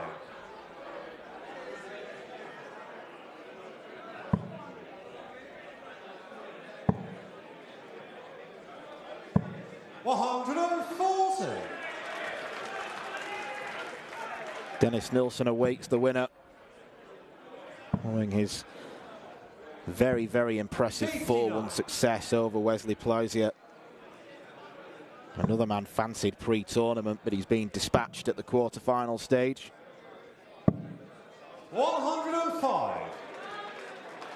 Bartons looks like he's going to be difficult to shift, whoever he faces.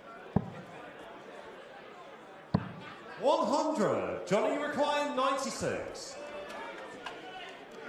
Okay, a good chance for Johnny here. Double 18. Game shot the fourth leg. In this set. Johnny Tartar.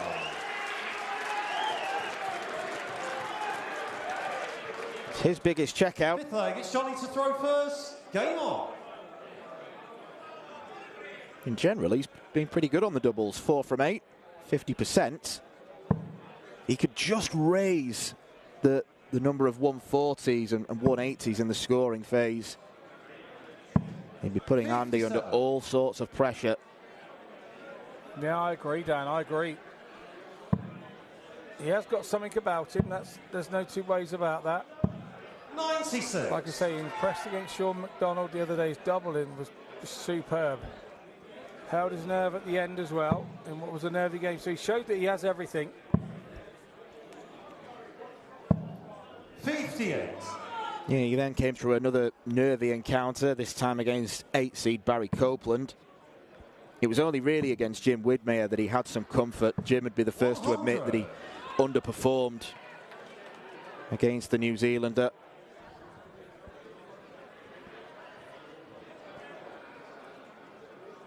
Everyone at Lakeside feeling festive. One of the few places where it's acceptable to come with a bad wardrobe. More than acceptable, actually. It's nearly a necessity here.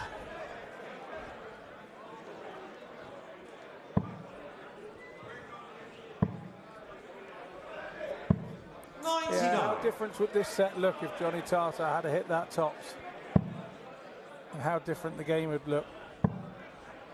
It's those turning points, those big moments. 141. He's not gone away here. Bartons has turned the throw. 81. Tartar could turn 2 corners here and have a double treble visit. Not going to happen now. That would have made 60. life pretty interesting. And you require 125. So 25 here. He'll try for that other treble. 65. Johnny require He'll be happy where he's set up 142. there. This would be a mighty big finish. Does he stay there? Yes, he does. Double 11 for the set. 120. It's almost like watching a replay of Eileen de Graaf, but Andy Bartons wants 60 to go into a 2-set lead. 20. I'm very surprised that he's passed up the chance. First up looked very high and a bit of a blocker. So Tartar here for the set, double 11.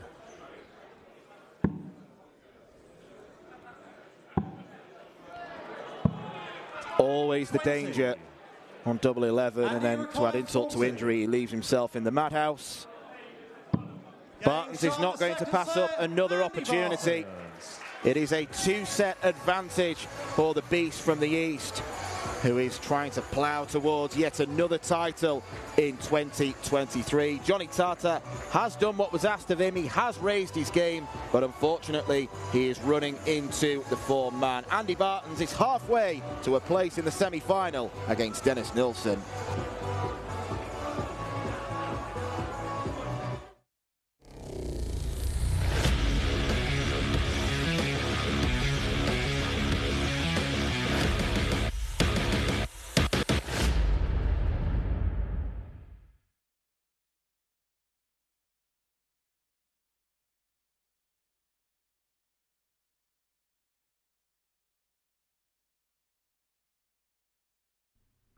This program is brought to you by Benji Marine Engine Repair and Trading. Specialized in Wärtsilä engines with a 24-hour-a-day, high-quality, worldwide service.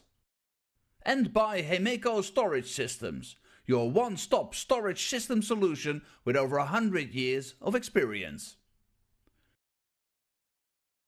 The 45th annual Win More Fleetwood Memorial Las Vegas Open will be held from January 19th to the 21st.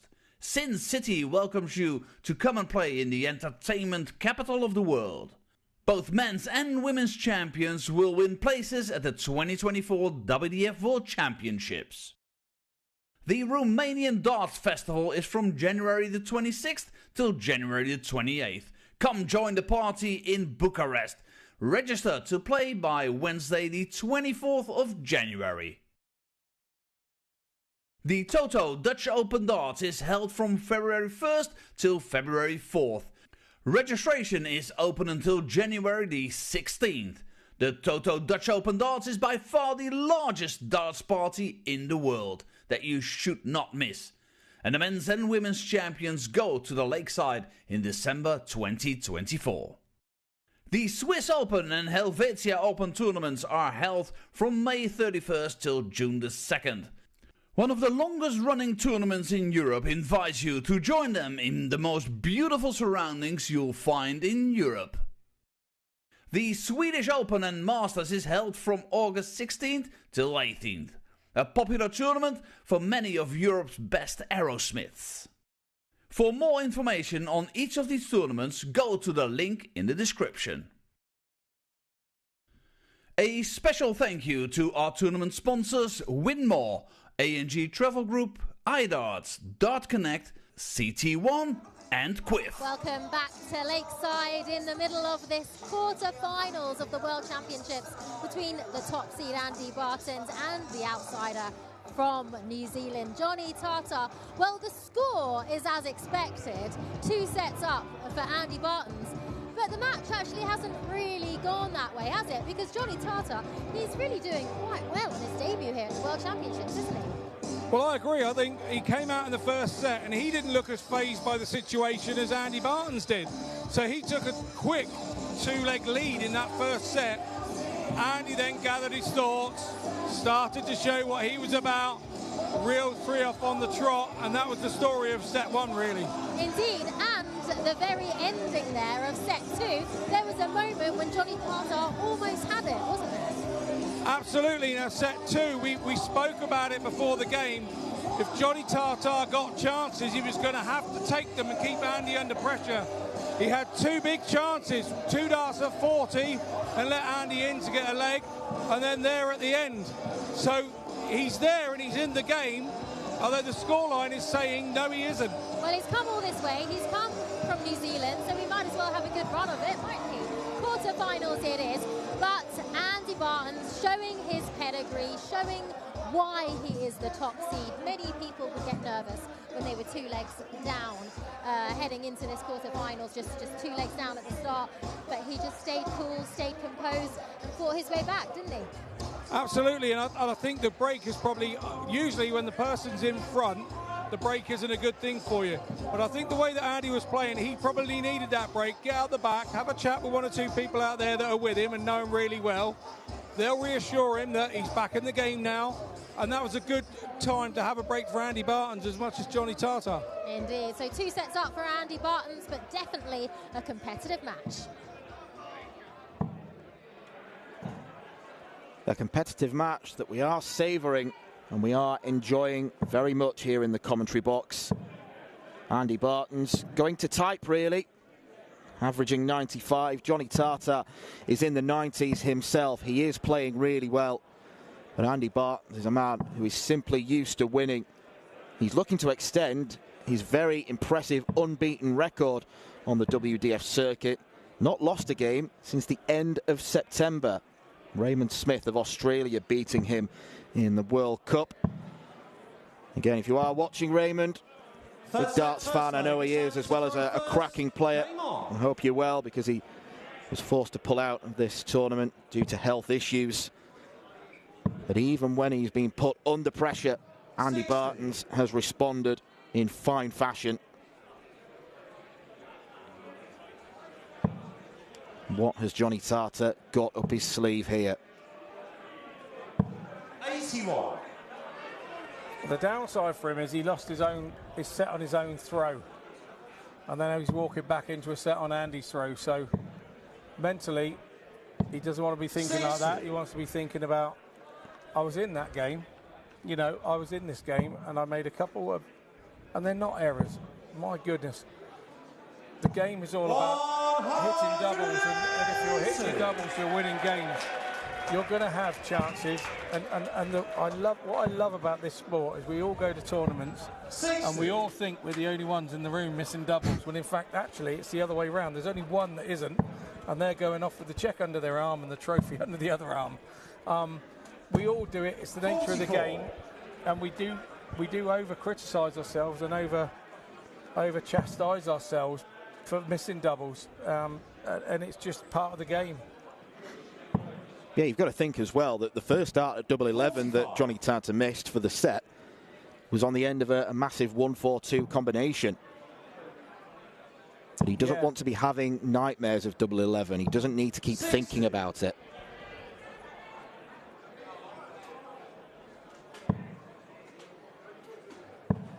The bottom line is he's performing well. I know he's 2 sets down, but he's performing well, playing well. 36. There we go again. He's playing well again. Big 16 here. Make sure the big number. Barton's back on 176. You know you're going to get another 3 darts to break the throw immediately. 85. Johnny, you require 40.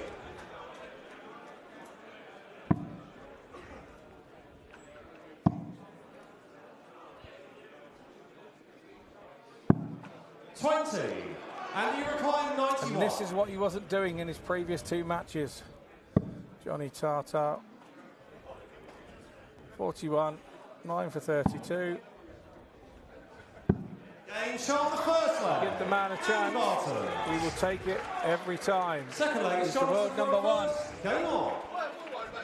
And once again, a leg goes begging. But Johnny Tartar really should have notched on his side. But he won't go away. 180. And that proves exactly what I'm talking about. It's a leg that will feel like a break of throw for Andy Bartons because he was trailing in the distance like an assassin up on the stage. Yeah, it was a massive save for him. Massive save.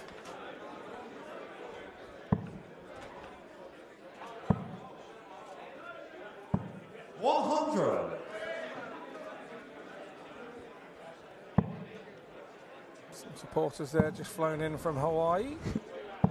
140. It's an interesting point you made in the first game as well, that it truly has been a world championship because of the last 8 competitors in the men's field. We've only got one Brit, Neil Duff.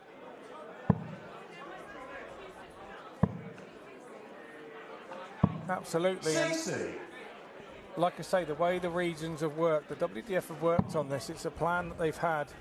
It's something that they put in place 60. Johnny a while ago, and it's absolutely worked.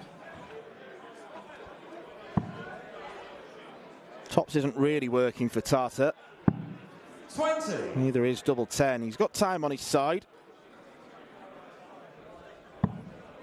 Yeah, they're going around with these. We're finding players from countries that play equally as well as those that we know. It's just they don't get the opportunity, and now they're getting the opportunity.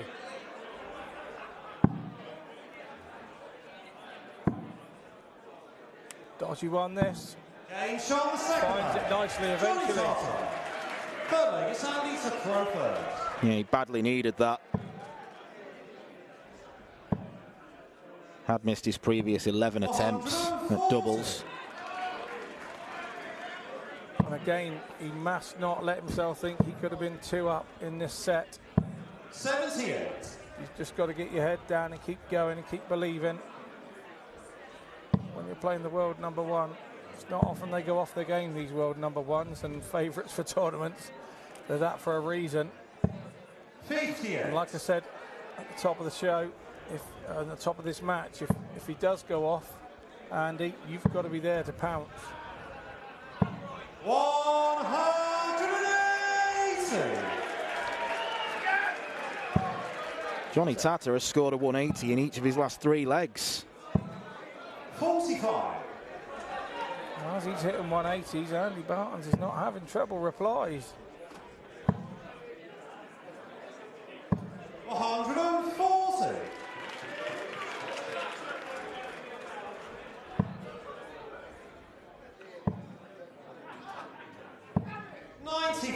Johnny recline 103. Just in a Woody Woodpecker in the crowd as well. We used to have Brian Pecker Woods here back in the day. 67. We'll try and tick off all the different themes that we've got here at Lakeside. See how many we can get in total. Johnny Ricai, 36.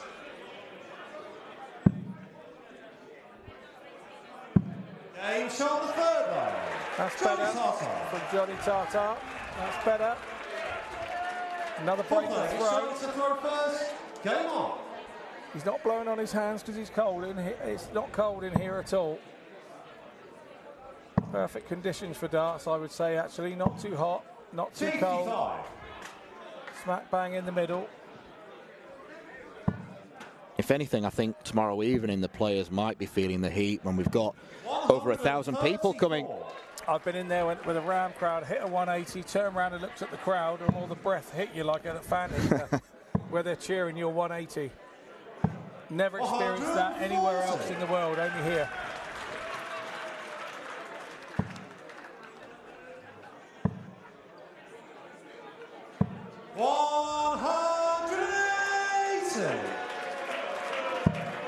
Charlie Corsteffine's vocal cords taking a rattling now.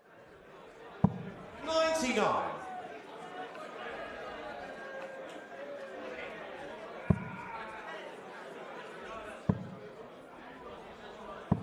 $99.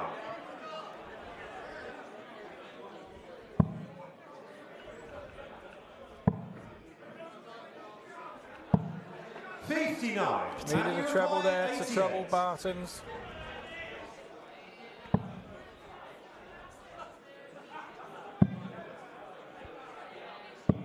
Goes for the bullseye. Yeah, didn't need to. 48. And Tartar produced another one of those two treble 20s. He's in one. He's in two. Double 14. Now, last time, this is for the set. Takes his time. The crowd get into it. They go quiet. 120. Better attempt this time round. 25. Barton's big turning moment in the game again. Double four. Game shot the four player. Ties it up nicely. Andy Barton's breaks back in 14 darts. And it'll just feel like another kick to the gut for Johnny Tartar. He's been there or thereabouts. He's had darts at a double in 7 of the last 8 legs. If Barton does go 3 sets to 0 up, I don't think it'll be a fair reflection of the game. No, not at all. Not at all. It's definitely not Barton's at his top pomp either. He's dropped down to his B game, and that's what's given opportunities. But his argument would be, well, I'm sat here with my B game and I'm still 2 sets up and 2-2 in the third. Somewhere we would all love to be, that would.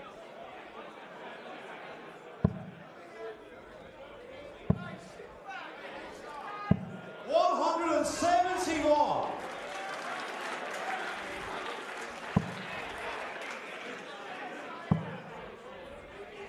7-1 scored and the 180 card goes up. Welcome to darts, ladies and gentlemen. A southern 180, we can call it. Yeah, we call it a southern 180. 63.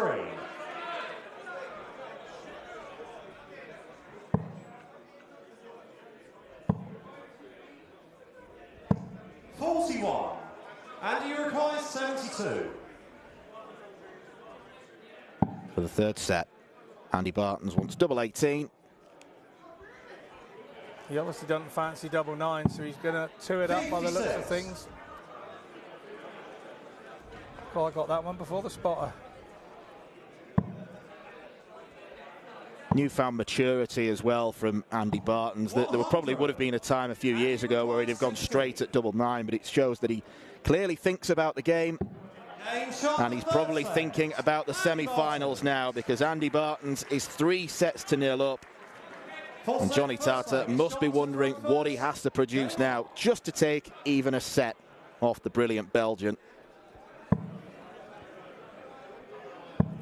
So as you say, he's not been a million miles away in any set. 39. But are the rest of the field watching and thinking, this is what he does? 140.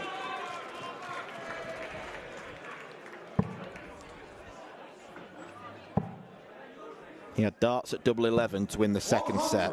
He had 1 dart at double 14 for a massive combination to win the last set. It could be 2-1, 99. but instead it's 3-zip. Yeah, indeed.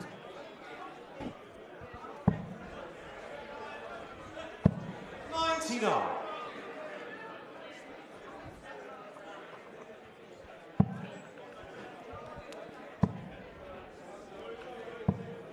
$98.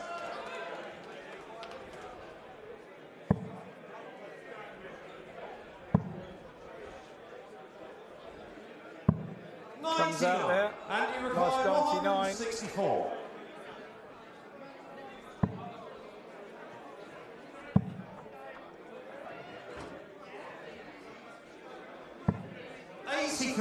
Johnny require 164. Wrong side of the wire with the treble 18.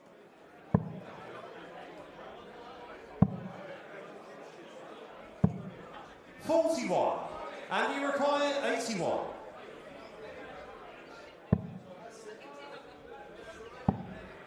Bullseye now. 56. Johnny Tartar back on 1-2-3. The short irons into the green, letting him down on this occasion. From 164. It's not often we've been able to say that about him. 16 now. Missed the big number. It's twice he's done that now. 83. And you require 25. Change of tact and having a look at tops, but will he get there? 17 for double four is the way that Andy goes. First leg. Andy Barton. It's like they're on a string. That's how he won the last set. Second leg, it's Andy to throw first. The breaker throw now. Johnny Tartar. The exit door is ajar.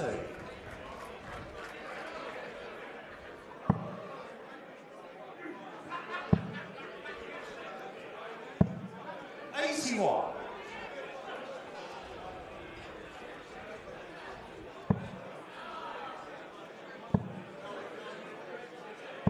$100.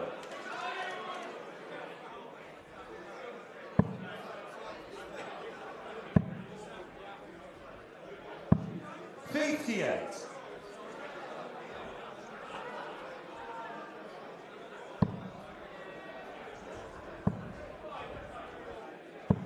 $100. You know when a player's playing well when they come away with 100 and they look visibly disappointed. Yeah, absolutely. You have to be careful what you wish for. You can do that, and then next game, next throw, you hit 45, and then you go, well, that 100 wasn't too bad. 180, and you require 161. Well, a small consolation for Tartar is that he does lead the 180 count. 97. Small consolation, tiny, should say. And you require 64.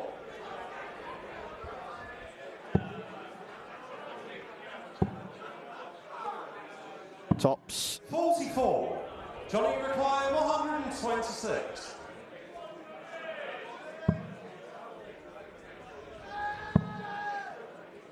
Now the bullseye for Tata. 101. Oh, and only just missing. 20. But not in is not in, so now Barton's double 10. Getting further away. No score. Walking across the hockey like he was going to have to pay it for a ticket to get back in. He was that far over. 25. Yeah, almost blocking our camera view of it. And shot the second leg. Johnny Tartar breaks the throw back. A little nod of approval there from Andy Barton to say, yeah, well done, mate. You've finally done to me what I've been doing to you the whole match. I think when the two players shake hands, assuming that Andy Barton goes on and wins this, he'll probably have a word in Johnny Tartar's ear saying something along the lines of, you were unlucky there. You didn't deserve a scoreline like that. 100. I think that dart players in the dart players in New Zealand, whatever their association is Should be proud of him. He's come over and really made a good show of himself here. As has Nicole Renault as well. Many big things for them to talk about. Players in the other World Championship as well next week. New Zealand is starting to move as a darting nation and implode themselves on the world.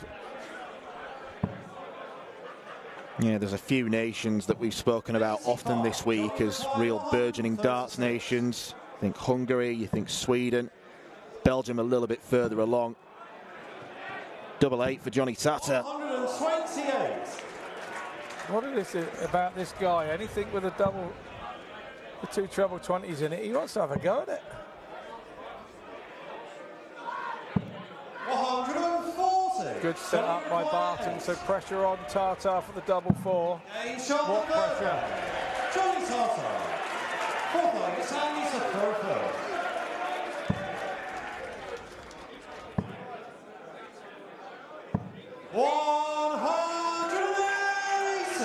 Andy Bartons doesn't do pressure.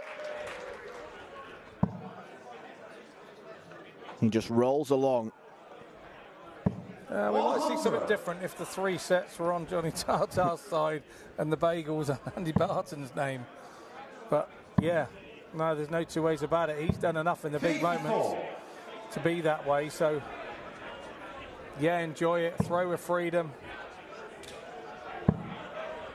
Let the other guy have all the problems. 96.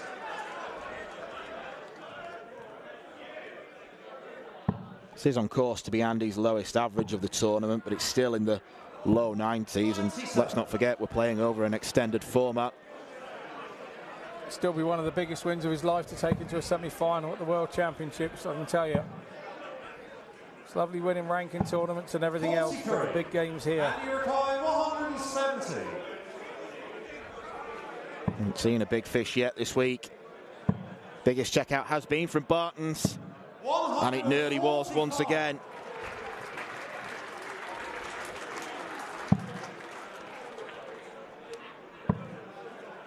Landed a 160 in the very first leg against Gary Stone. Still yet to be beaten. Back to that favoured route again. He doesn't hit it first start this time, he hits it second. Jackie's up out of his seat again. Fifth leg, it's Johnny to throw first. Game on.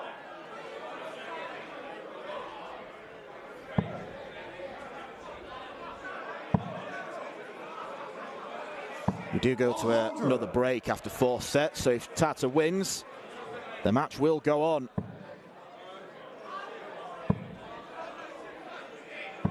Bartons does not want to be waiting around for the finishing post. No, he doesn't want another break either.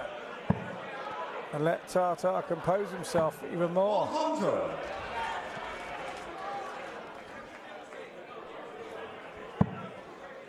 It would be sad if Tata doesn't register a set, to be fair. The way that he's played, he deserves a set. Yeah, I was going to make the point that obviously we're impartial in the commentary box, but you'd feel a big pang of sympathy for Johnny Tata if he was to walk away from this completely empty-handed.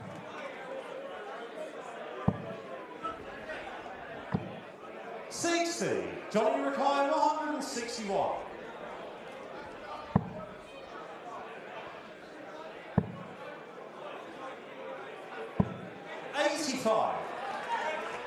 Good recovery dart there for him.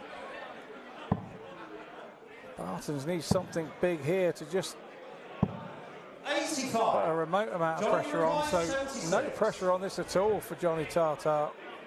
It's 76 for the set.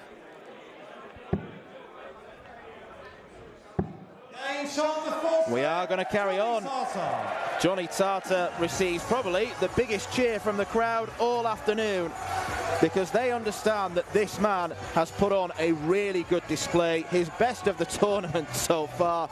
Almost a sarcastic nod from the New Zealander, but Andy Bartons is not done yet. He still has to win another set of darts to get into the semi-finals. Johnny Tata has renewed confidence into the second break. It is Bartons 3, Tata 1.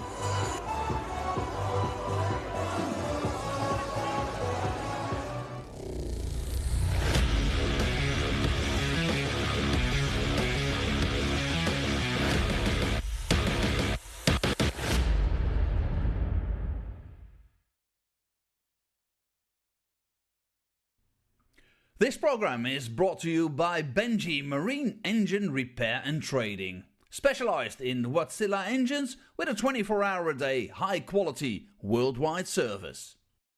And by Hemeco Storage Systems, your one-stop storage system solution with over 100 years of experience. The 45th annual Win More Fleetwood Memorial Las Vegas Open will be held from January 19th till the 21st. Sin City welcomes you to come and play in the entertainment capital of the world.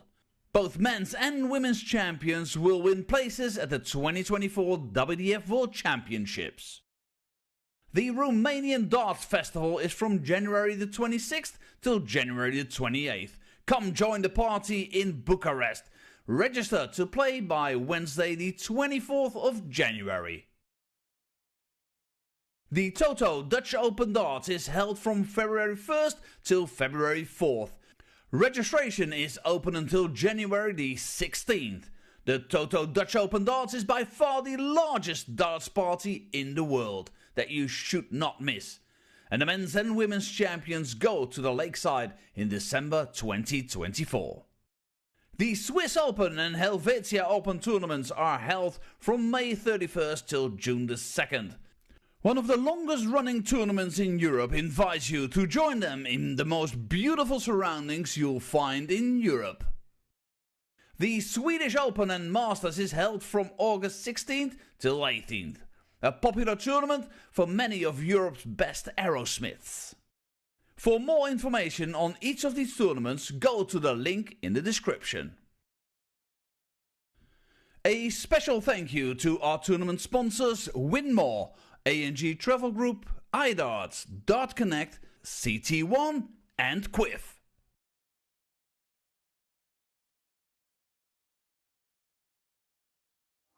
It's 3-1 here at Lakeside. Andy Bartons, the #1 seed, looks like he might run away with this quarterfinal for Johnny Tata.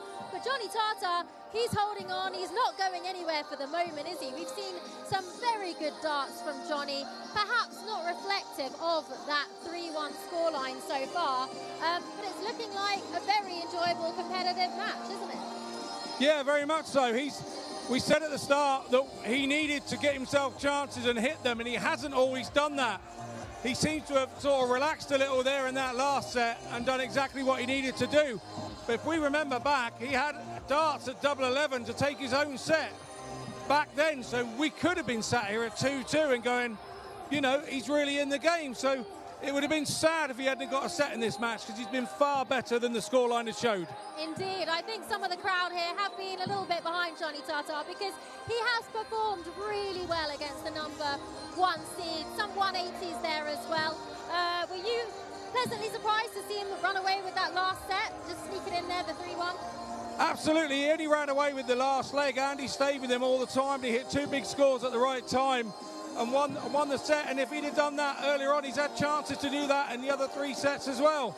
So he'll be disappointed with that, but he can't go in. He's gone into a break now. Lots of positivity back there.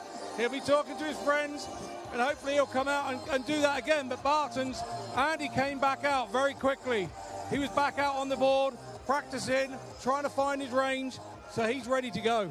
Okay, well, it is not over yet. We'll take you back down to the match, 3-1. Let's see if Johnny Tata, can he pull out another set? We shall wait and find out. Andy Bartons will be hoping that he doesn't. In his mind, he should be off back to the hotel for a chilled out evening before tomorrow's semi-finals. But Johnny Tata certainly has different ideas. A set that he richly deserved on the basis of play. Took them. Bartons needs to be ruthless from now on. He needs to try and crush Tata. Try and use the fact that it is his throw. 100.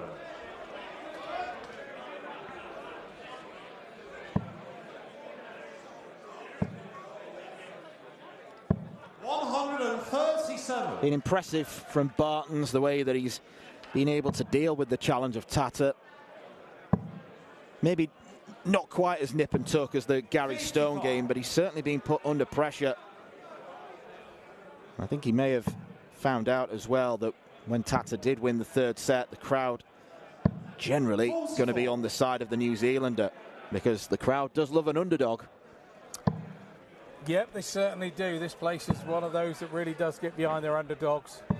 And, yeah, I'm so pleased that he got that set. And as I said there to Joe, that, you know, he could have had that double 11. He could be 2-2 here, and nobody could have had any arguments about that, because he's played well enough to be that.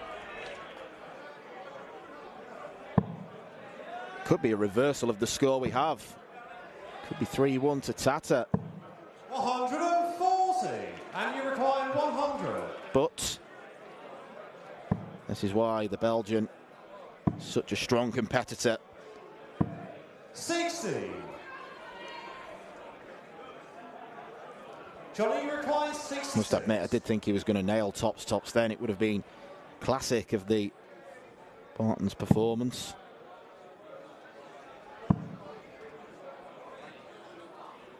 Tops now for Johnny. 27. Oh, that one got in the way. Maybe should have needed to come left on that one.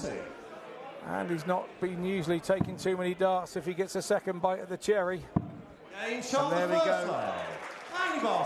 Yep, does get that. Again, another chance for Johnny Tata to break through. He's done so much good in this game. The Bartons have just got on, been very businesslike. 100. Well, whenever he's been presented with a chance, he's generally taken it. There's only been 2 legs in this match where Bartons has had a chance and gone on to lose it. 180. And he'll give himself many more chances if he keeps piling in the maximums. The 180 on the Tata throw is a good thing, but only if Johnny Tata's not hitting them back.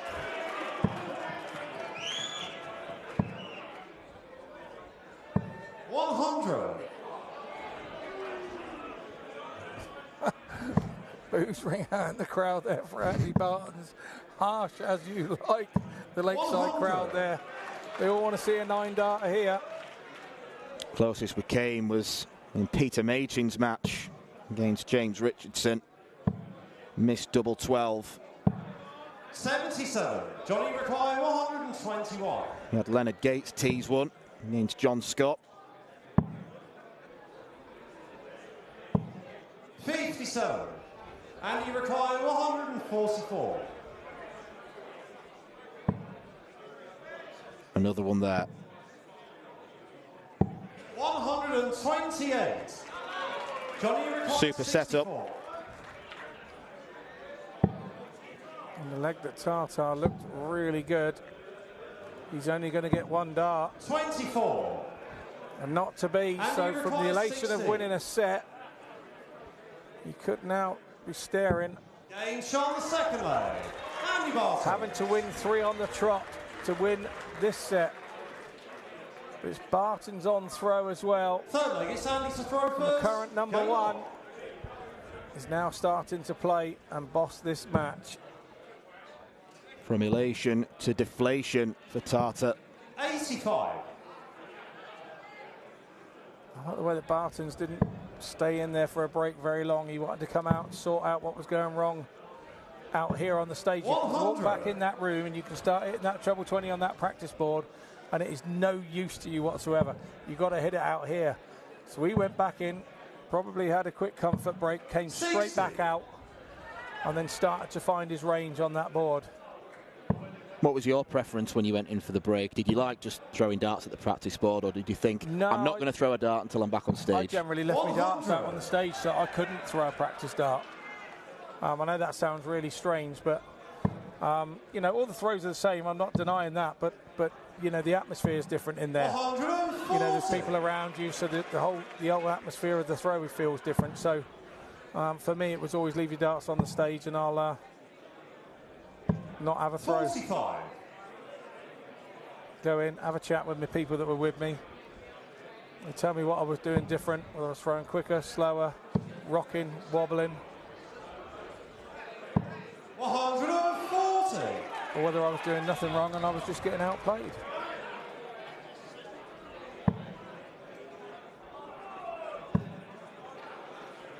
That's probably the message you could give to Johnny Tarter, who might be signing off in style, because Andy Barton should get at least one match dart on 76. He's going to come down the board, 16. Now tops. 56. Johnny requires 76. We could go on.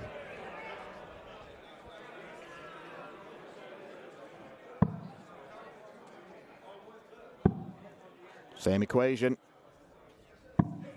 Different results. Johnny Tarter.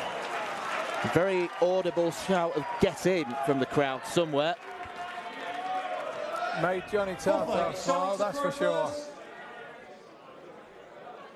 Game on. Nice little grin from the New Zealander. Making himself a crowd favourite here.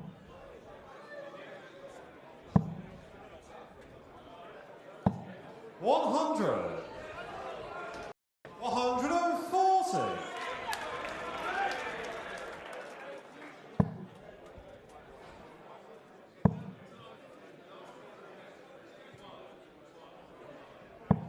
$60.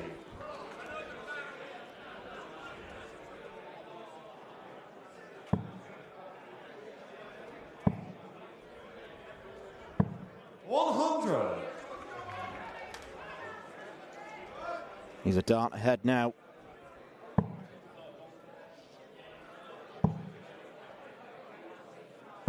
Johnny Tarter needs to rediscover that heavy artillery.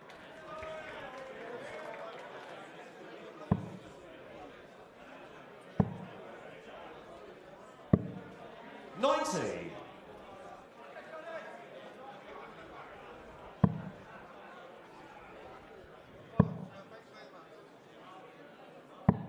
85. And the person that liked that loose dart in the five most was Barton's. Saw him shout, "Come on," to himself. 45. Johnny require 156. He's going to hit two treble 20s and miss the double 8. No, he's not. No, that's been the way though, hasn't it? 100. And you require 126. Those microns of difference between winning and losing. Bullseye. 101. Two match darts. 56. Will make life interesting if he can polish this off. Game shot the fourth player. Johnny Tarter. Yeah, the crowd get behind him again. Full credit to Johnny Tarter. 125. Is Andy Barton's feeling the strain of the Lakeside stage? 140. And both his previous appearances here as Nicole shows her support. Love that. New age signage. Everybody's going to be bringing their iPad in the future. Who needs pen and paper anymore? Nicole Renault. You saw it here first with Nicole Renault. 140. Andy Barton has reached the quarterfinals twice before. He has lost both times. Scott Waits in 2018 and Thibaut Tricol last year.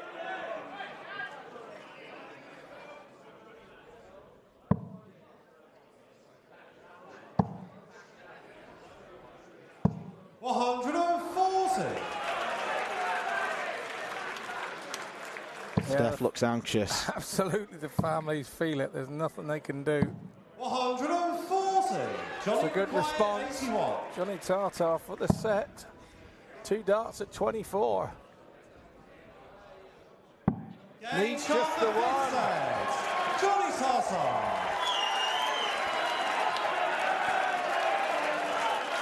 For the first time in this tournament, we are going to a 6th set. It looked like it was going to be a walkover from Bartons, but Tartar has shown true strength. Game on. And the good news for all the fans of Johnny Tartar, that was a set that Andy Beaton started. So 140. it's all about holding his own set now. Is the momentum with him? There'll be no breaks now till the end. Has he hit momentum at the right time? 60. Is Andy Barton's thinking about those other 2 losses here in the quarterfinals? 60. I think there's more drama to come, Danny. There's definitely more drama to come. 140.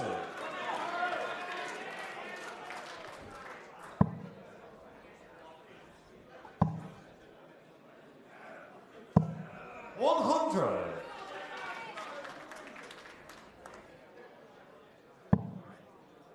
Well, if Andy Bartons does go on to lose this, I think he'll certainly refuse to play players from the Oceanic region, given that Raymond Smith was the last man to topple him.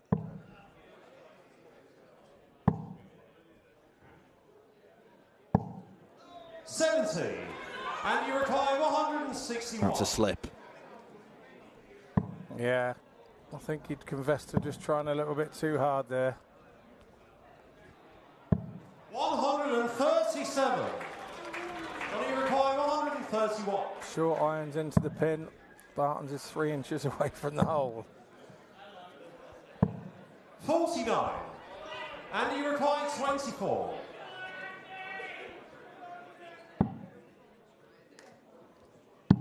Game shot the first leg. Andy Barton. Professional from Bartons, taking big advantage of the Tartar poor setup shot.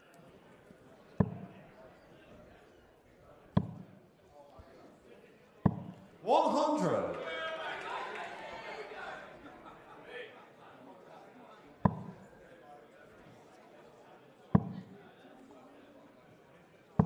$100.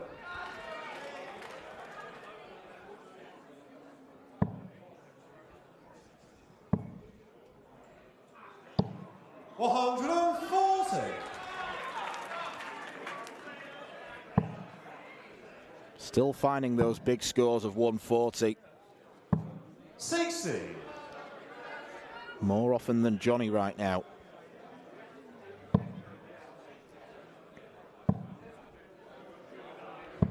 Big deflection 42. on that one.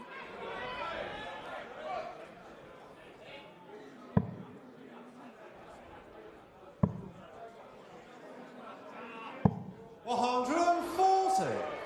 Back comes Tartar.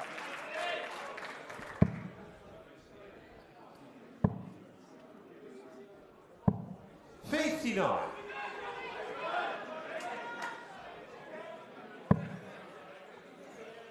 Johnny Tartar should get to a better finish than Bartons. 60. And you require 160. He doesn't. Bartons has this in his locker. Massive check out from Andy Bartons, and he gives it some to the crowd. I think he realises that he's a bit of a villain at the minute because the crowd are all behind Tartar. Barton shows who's boss, a second 160 of the tournament. Yeah, super finish at a super time where the game could have just got away from him there. 96. But that will absolutely give him loads and loads of confidence going into these last 121. few legs here.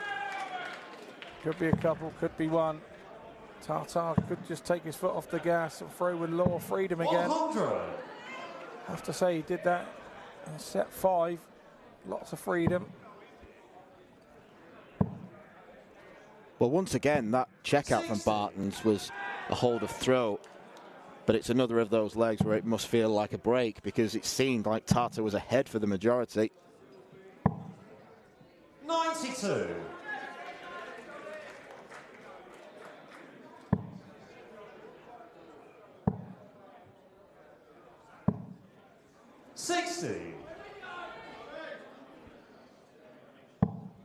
Barton, since he hit that shot, has not really hit a treble of note. 100. Johnny Tata just keeps plugging away. 85. Johnny Recline, 130.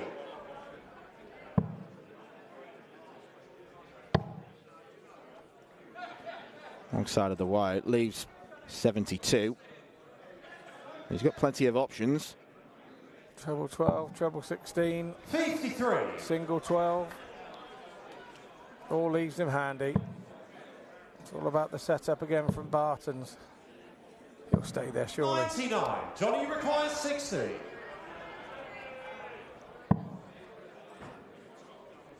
A lot lower with the dart that time. Still clip the flight.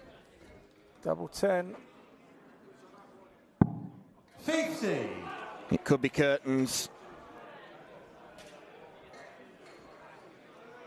Andy Bartons 76. steadies himself. 3 darts in hand, replacing the semi-finals. Andy Bartons has broken new ground. Third time lucky, he finally reaches a Lakeside semi-final. But Johnny Tata did not make it easy for him at any point in that game. Even when Bartons was 3-0 up, Tata was always on his shoulders. The New Zealander walks away with a huge amount of credit, but he bumped into the #1 seed, who once again proved why he's such a fancied man here at Lakeside. Andy Bartons is through to the semi-finals of the WDF World Championship, where he will face Swede Dennis Nilsson.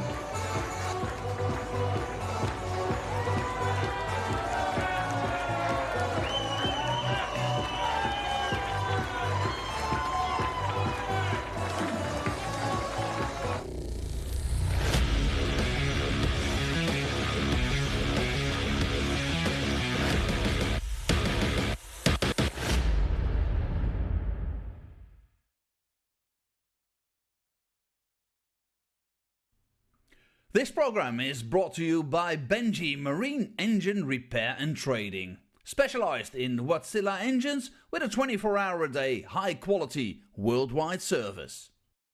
And by Hemeco Storage Systems, your one-stop storage system solution with over 100 years of experience. The 45th annual Win More Fleetwood Memorial Las Vegas Open will be held from January 19th till the 21st. Sin City welcomes you to come and play in the entertainment capital of the world. Both men's and women's champions will win places at the 2024 WDF World Championships. The Romanian Darts Festival is from January the 26th till January the 28th. Come join the party in Bucharest. Register to play by Wednesday the 24th of January. The Toto Dutch Open Darts is held from February 1st till February 4th. Registration is open until January the 16th. The Toto Dutch Open Darts is by far the largest darts party in the world that you should not miss. And the men's and women's champions go to the Lakeside in December 2024. The Swiss Open and Helvetia Open tournaments are held from May 31st till June the 2nd. One of the longest running tournaments in Europe invites you to join them in the most beautiful surroundings you'll find in Europe. The Swedish Open and Masters is held from August 16th till 18th. A popular tournament for many of Europe's best aerosmiths. For more information on each of these tournaments, go to the link in the description. A special thank you to our tournament sponsors, Win More, A&G Travel Group, iDarts, Dart Connect, CT1 and Quiff.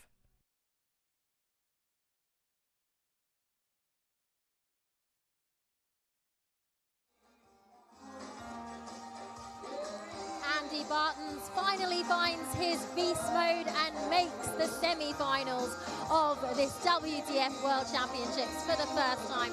But it took him 6 sets to do it. And that score eventually was reflective of just how well Johnny Tartar was performing against the #1 seed, wasn't it? What did you make of that entire match? 6 sets. Yeah, absolutely. He did well in the end to get the 2 sets that he did. Bartons looked like he was going to run away with it, but he deserved a couple of sets. He played that well. His averages were there. It was a couple of missed doubles. If Johnny Tartar ever comes back, people will watch this game and they will not want to play him. People will definitely know who Johnny Tartar is now. In terms of Andy Bartons, he's been playing really well this week. He's had 2 matches with averages of 94, lost a bit of consistency today, but that's just how it goes sometimes in tournaments like this, isn't it? Do you think that he will now be feeling the nerves and the pressure? Will the other players be thinking he is beatable now? No, not at all. He'll be not worrying about averages. He will not be worried about anything. He will be worried about the fact that he's in the semi-final. The #1 seed has made the semi-final, and that's all he was looking to do. He won't worry about averages. They don't put the averages on the trophy at the end of the week. Indeed. Okay, well, it is shaping up to look like a very exciting weekend ahead, and we have 4 more quarterfinals coming up for you a little later this evening. Bo Greaves takes on Paula Murphy from America. Neil Duff, our reigning champion, taking on Chris Landman. Lisa Ashton taking on Kirsty Hutchinson. That's going to be a great match, isn't it? Those two going head-to-head this evening. And Jelle Klaassen against Danny Lauby. Your thoughts? Let's take that quick couple of words about that match with Lisa and Kirsty. I mean, what a rivalry there. Absolutely. I think Lisa's just coming off an elbow injury, so she's getting back into it. She's been playing all right so far, so there seems to be no hindrance from the injury. Kirsty's from the northeast. They don't give in very quickly. They don't. So it's going to be a great game. Okay, and of course, both of our reigning champions in action in just under 2 hours. We'll see you there.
This program is brought to you by Benji Marine Engine Repair and Trading, specialized in Wärtsilä engines with a 24-hour-a-day, high-quality, worldwide service. And by Hemeco Storage Systems, your one-stop storage system solution with over 100 years of experience. The 45th annual Win More Fleetwood Memorial Las Vegas Open will be held from January 19th till the 21st. Sin City welcomes you to come and play in the entertainment capital of the world. Both men's and women's champions will win places at the 2024 WDF World Championships. The Romanian Darts Festival is from January the 26th till January the 28th. Come join the party in Bucharest. Register to play by Wednesday the 24th of January. The Toto Dutch Open Darts is held from February 1st till February 4th. Registration is open until January the 16th. The Toto Dutch Open Darts is by far the largest darts party in the world that you should not miss. And the men's and women's champions go to the Lakeside in December 2024. The Swiss Open and Helvetia Open tournaments are held from May 31st till June the 2nd. One of the longest running tournaments in Europe invites you to join them in the most beautiful surroundings you'll find in Europe. The Swedish Open and Masters is held from August 16th till 18th. A popular tournament for many of Europe's best aerosmiths. For more information on each of these tournaments, go to the link in the description. A special thank you to our tournament sponsors Win More, A&G Travel Group, iDarts, Dart Connect, CT1 and Quiff.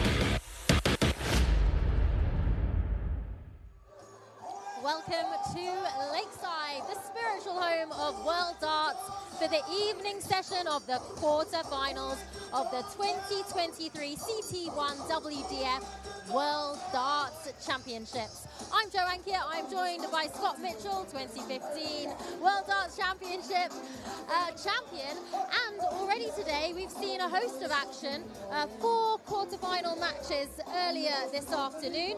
Our winners so far, Rhian O'Sullivan, Dennis Nielsen, Eileen de Graaf and Andy Bartons, the #1 seed, making it through. What did you make of those matches? Andy Bartons, it was quite a tough 6-setter for him, wasn't it? Yeah, it was, but he came through. You know, he's the #1 seed. He showed why he was the #1 seed. And it was a tough game because Johnny Tartar kept coming back at him. So, look, he's relieved out the back. I've just spoken to him. He's happy to be through it. Excellent, yes. And now we have a host of quarterfinals to look forward to this evening. The crowd behind me are certainly warming up. It's looking like it's going to be a full house in here tonight. So let's take a look at who we've got to look forward to in this evening's session. So we have first up Bo Greaves, our #1 seed, our reigning champion, taking on Paula Murphy from the United States of America, an outsider there, and that'll be the first match up this evening. Neil Duff, our other reigning champion, takes on Chris Landman from the Netherlands. And then we have an All-England clash with Lisa Ashton, Kirsty Hutchinson. That's looking like it'll be a great match up there, followed by Jelle Klassen and Danny Lauby of America. So some great matches this evening. First of all, of those matchups, that All England clash between Lisa and Kirsty Hutchison is looking like it could be mouth-watering. Lisa Ashton, she had a bit of a scare there earlier, getting through her match coming into this quarter-final. So what do you think that match particularly has in store? Well, she's had a recent operation on her elbow, and it's how that feels. I was just talking to her out the back, and she said it all feels good. What she had was a trapped nerve, which was then losing feeling in her fingers, so making the game very difficult. She feels a lot better, she feels a lot freer, so she's feeling that she's looking forward to this game. She may be short of a bit of match practice, but she feels good, and that's the main thing. And Neil Duff, our reigning champion, he's had a bit of up and down form this year, hasn't he? He's not the favourite coming in, although he is the reigning champion, and he has that pedigree, so you never know, you can't write him off, can you? When you're coming back as the reigning champion, you don't care whether you're favourite or not. You'd rather somebody else had the burden, and that's exactly what he's got this year. So it's something he hasn't got to worry about. He can concentrate on playing his game. And of course, our first match is going to be tantalising with Bo Greaves, bow and arrow. We know how good she is, just 19 years old. She's here to try to defend her world title. And Paula Murphy from United States of America is here to stop her in this quarterfinals. It's going to be a very tough task for Paula. She is an outsider, but she is ranked 19th. So she's a solid player. She has some experience. What can she do to try to mentally compose herself and get her ready? She's going to have to play her very best game, and she's going to have to hope that Bo drops down to her B game. She's on her very best game, and every chance she gets at a double, if she can hit it, she will put pressure on Bo. If she doesn't do that, and Bo's playing her B game, and let Bo get away, her A game will just be round the corner. So there's something that she's got to do early doors, in my opinion. Absolutely. Okay, well, it's going to be a very exciting first match. Let's see if Bo can continue her run of form. We'll take you down to the stage for our Master of Ceremonies, Anthony Dundas. Ladies and gentlemen, welcome to quarterfinals day here at the 2023 CT1 WDF Lakeside World Championship. This is the home of World Darts. This is Lakeside.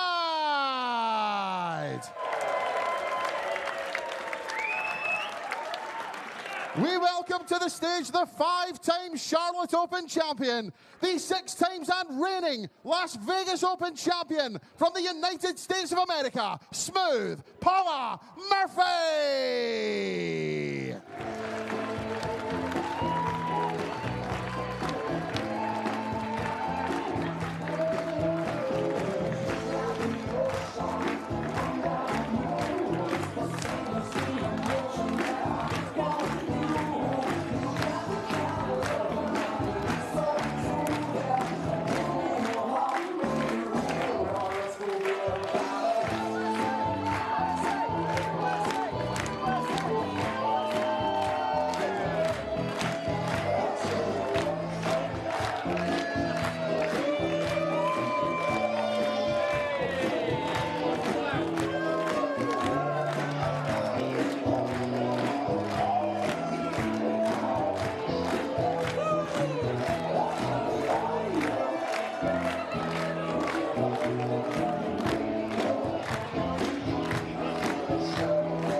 We now welcome to the stage the former Australian Darts Open champion, the reigning Winmore World Masters champion, the reigning Lakeside World champion from England, Bo Greaves.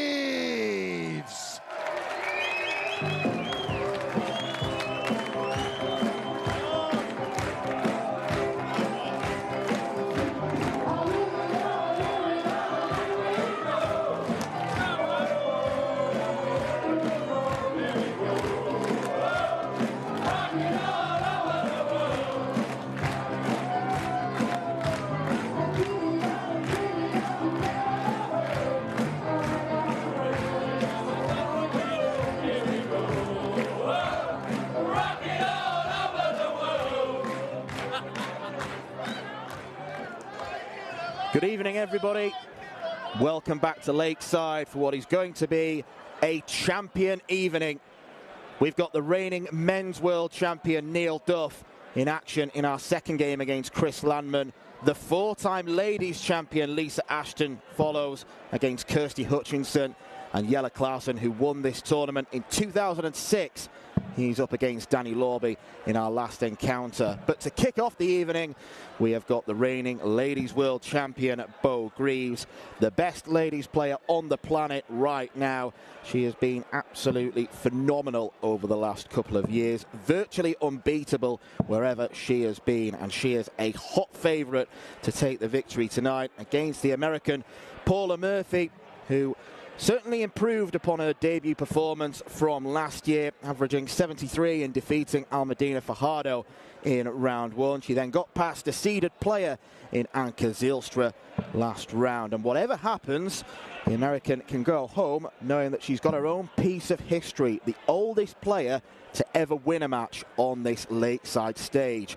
But to give you an indication of just how much of an outsider she is, looking at some of the bookies' odds, Bo is priced at 1 to 100 on in a two-horse race. It is the teenager against the 67-year-old. My name's Dan McCarthy. I'm joined in the commentary box by the 2015 Lakeside World Champion Scott Mitchell. And Scott, do you give any case to Paula Murphy winning this game? No. It's a simple answer. I think that she can actually, if Bo comes off her top game and she manages to play her best game, she may be able to win legs in this. But that's not a good start for her. Yeah, you can understand that there's going to be nerves in the Murphy throw. I know it's her third game this week, but it's that pressure of playing the world #1 player. She is an intimidating prospect, even to the likes of Lisa Ashton and Rhiannon O'Sullivan, who we saw win earlier this afternoon, Eileen de Graaf as well. 45. Bo's just got to do what she does, play her game, and if she does do that, she should win this fairly comfortably.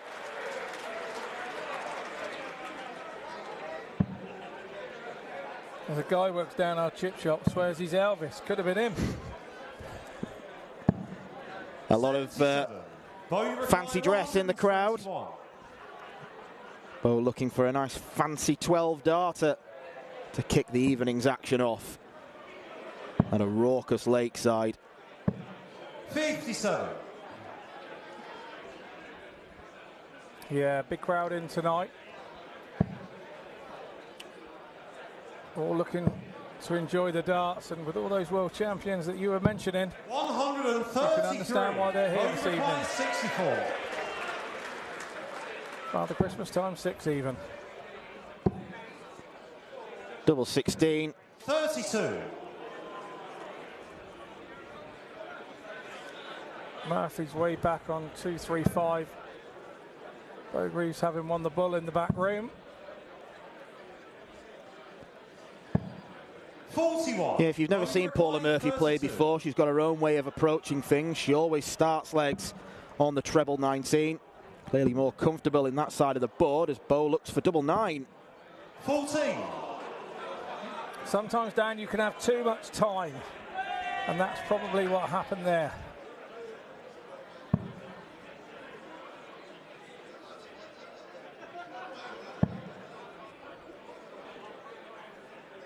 She's the dominant player in the United States, but this level is completely different.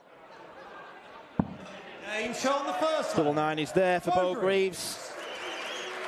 Regulation, hold of throw. Bit of messing around on the outer ring, but she wasn't really challenged in that leg. Now, you've got to remember, Bo's standard is better than 75% of the men as well that play. So she's 79. Just an absolute phenomenon. Lovely lass with it as well.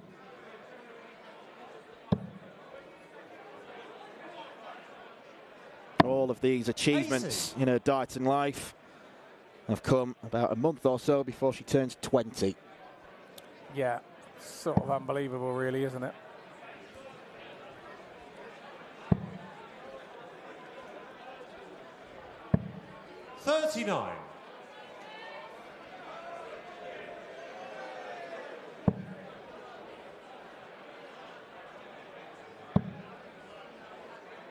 Definitely the most atmospheric it's been since the opening day on Saturday. Loads of people packed in. A few extra tables being fired in as well tonight. Hearing the same for tomorrow. 41. World is your...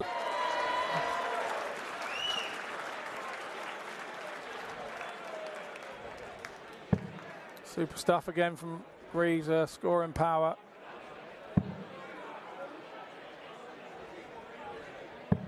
$26. She's only ever been beaten once on this stage as Bo Greaves. That was in the 2020 semi-finals, losing out to Mikuru Suzuki, averaging just over 76. 99. In the 3 years since, she has become a different player altogether. And you are right about what you say with her in comparison to some of the men's players. I mean, if she was entered in the men's draw, she could win it. She is that good. She is doing the business against Paula Murphy. Bo Greaves. Nice 14 darter. Third leg exposed to throw first. Game on. She's not doing any different to what she usually does. She's just doing her thing and getting on with it. And 60. As long as she keeps her concentration. And I think all Paula Murphy can do is just stand in the background, smile and admire what she's seeing. Yeah, I think, look, she's been a bit nervous 95. There the first couple of legs. Who wouldn't be? You put any man against the world champion, you're going to be nervous for a couple of legs. Doesn't matter which world champion it is. What she needs to do is not concentrate on what Bo's doing, concentrate on what she's doing and try and play her best game. If she plays her best game and loses, you come off and go, well, you know, I played my best game and I can't do any more than that. 83. You just hold your hands up and say Bo's levels were higher than that. If she starts to play her best game, you know, you can bring people's levels back to you. 60. Still first to 2 sets in this women's quarter-final, but there will be a short break after the conclusion of the first set. 79. What Paula Murphy did well, particularly in her first game against Almadina Fajardo, she always seemed to pick off one of those treble 19s, and that was enough. But against someone like Bo Greaves, she's got to be hitting 2 big trebles per visit.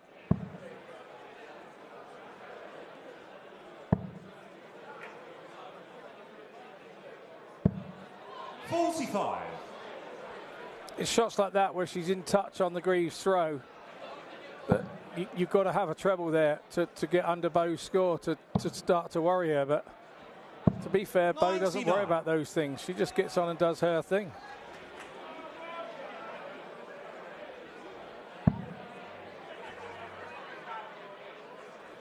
Shake of the head there from Paula Murphy. Not achieving the target she desired. 79. Got there in the end. 78.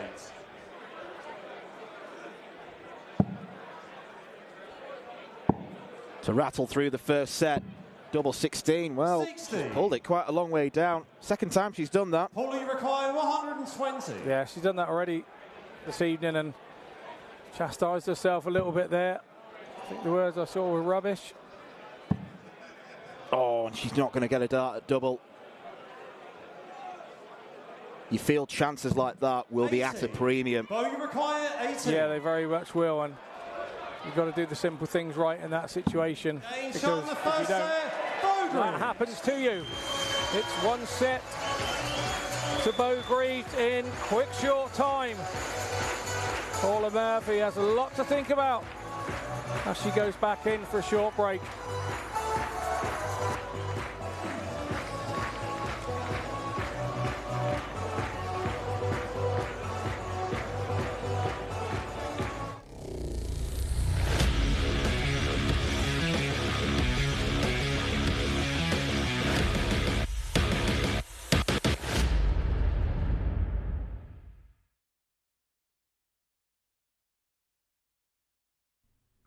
This program is brought to you by Benji Marine Engine Repair and Trading.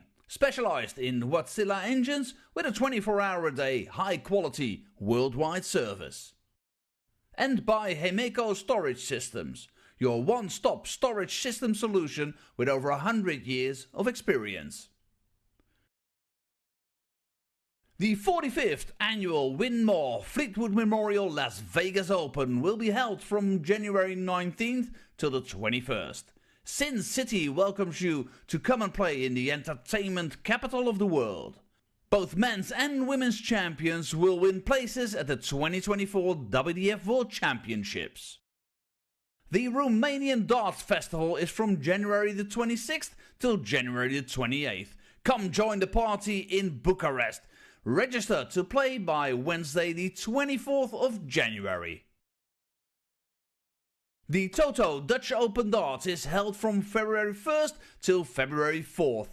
Registration is open until January the 16th.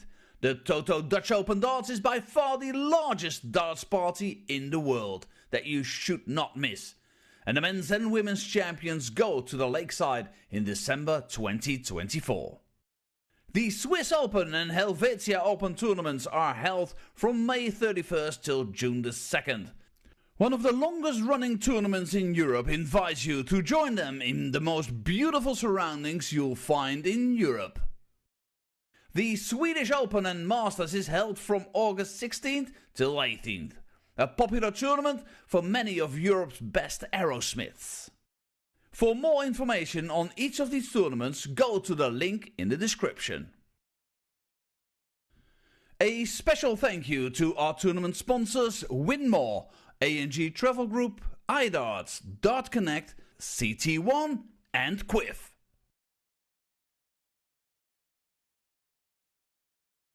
Welcome back to Lakeside. Bo Greaves racing away to the first set there in her quarterfinal against Paula Murphy, showing why bow and arrow is the best lady on the planet. That was fast, wasn't it? 3 legs, 1 set. You can't hardly pull her so far, can you? No, not really. Paula had a chance in one of those legs there. She had 120 left after Bo had missed. And she hit the treble 20, but she missed a single 20 to get a double. Those chances are going to be at a premium for her tonight. And if she's going to win a leg, a set, she's going to have to start taking those shots. Is it disheartening for Paula to be up there against such a smooth reigning champion? Or can she just enjoy this moment? There's only one way to play this, and that's enjoy it. If you try hard, you're only going to go home disappointed. So she's going to have to go up there, enjoy it, just relish playing the hottest property in ladies darts at this moment. And yeah, take it all on the chin, whatever happens, whichever way it goes. And we wondered if Bo was going to be feeling the pressure of the crowd, of the reigning champion, the fact that she is the #1 seed, expected to do it again. But she doesn't look like she's under much pressure, does she? She looks so relaxed out there. She looks so relaxed up there. She does all the time. She just really doesn't listen to anything too much outside of her little bubble in darts, and that's why she goes up there and plays like she does. I wish I could do it. Okay, well, this crowd behind me are waiting to see more of their favourite leading lady from England, Bo Greaves, up against the American Paula Murphy.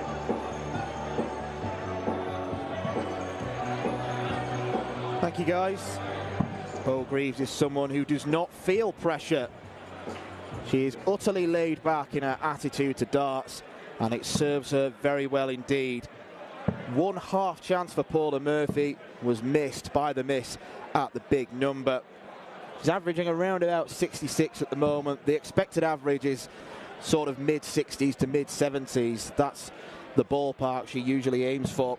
Bo Greaves is someone who has averaged a lot more than that on this stage. Her best performance came in last year's final, proving that she performs when it matters the most, averaging 92 against Kirsty Hutchinson in a 4-0 win. Paula Murphy's just got to try and enjoy the rest of her experience here. She's probably performed better than she expected by getting to this quarter-final stage, but she's already running out of wriggle room, with Bo taking the set with quite a great deal of ease. Charlie Corstefine, our referee, is about to call game on as Paula tries to get something. I mean, even if she gets a leg, she can take that as a positive. Yeah, absolutely. That's what she's got to try and do now. You know, and if it's the first leg of the set, then albeit you don't know what confidence could come from that, but she'd have known that she was up for a hard task before she started. 96. Yeah, she'll have been realistic. She'll have known what her top level is, what Bo's top level is, and probably conceded that the chances of winning are minuscule, but it always takes two for a darting tussle. Paula Murphy just has to play her part.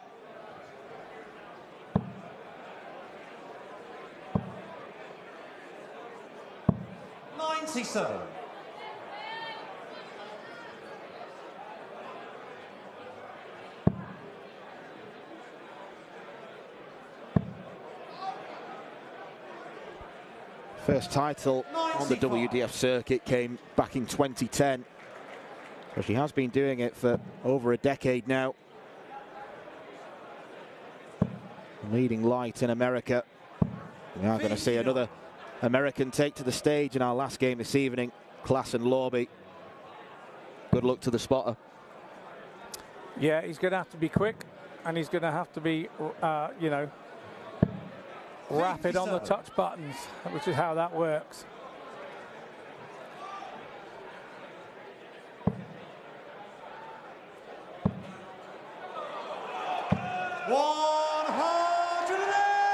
Bo gives the crowd and her sister Bobby what they want.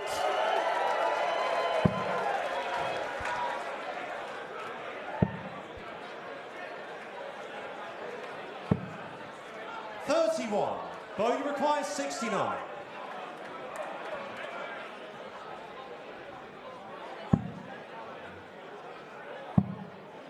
Double 16. 53.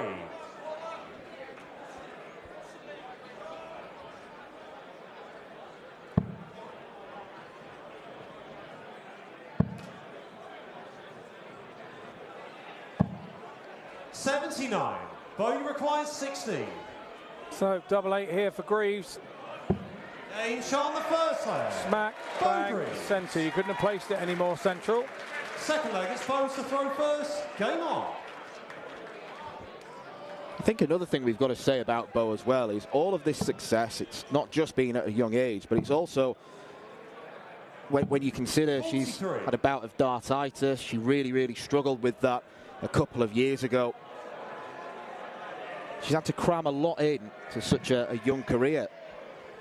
Yeah, she has, and like I say, when she was the best in the youth sort of divisions, the pressure on her to keep winning and keep winning is a breeding ground for success, and she's come out of that now, and she's in the ladies doing exactly the same. She just keeps winning and winning.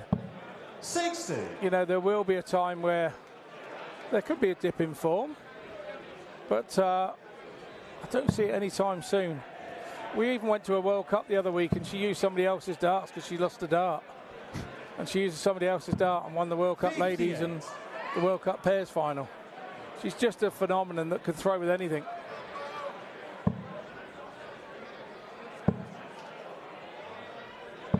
$100.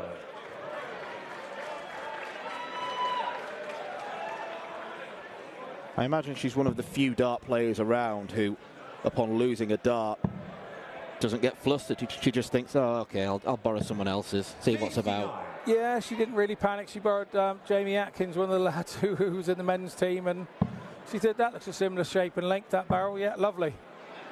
He uses a long point on his darts as well, so away she went and practiced the way she did. And she was used to them in no time.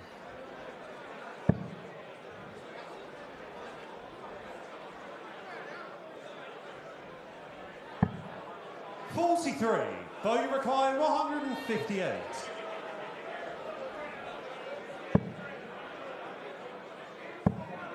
Go across to the 18s now. 58. Tidies it up.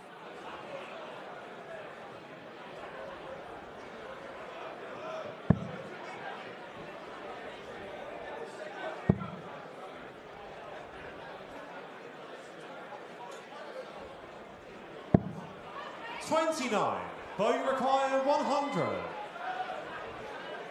Might be the word smooth on the back of Paula's shirt. This has been a smooth sailing performance from Bo Greaves. Tops, why not? Why not? The second leg, Bo Greaves. Third leg, it's Paula to throw first. Champagne shot to hold.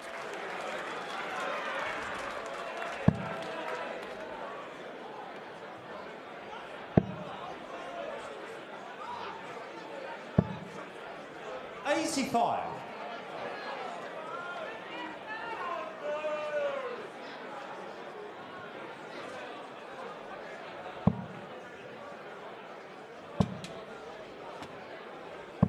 $60. Like you say, that throw of Bo's is just silky smooth.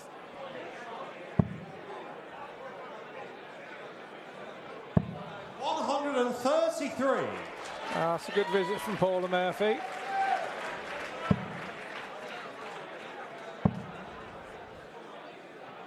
$83.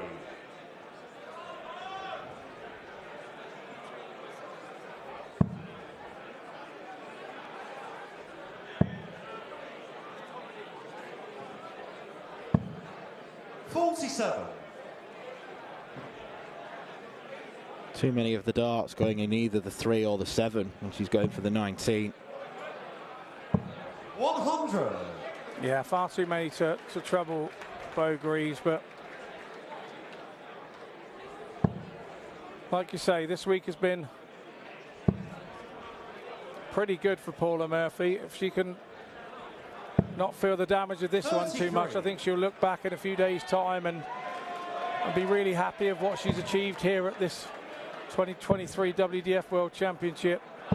100.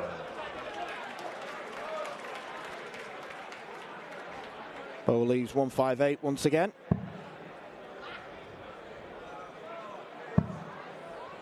$133 would put a cat amongst the pigeons here, but it's not going to happen. Bo, you require 158.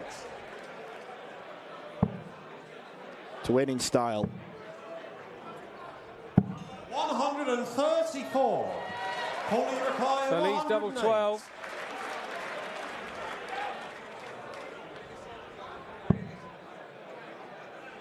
Nice if she hit this. It'd be nice to get a leg on the board. It's not going to be.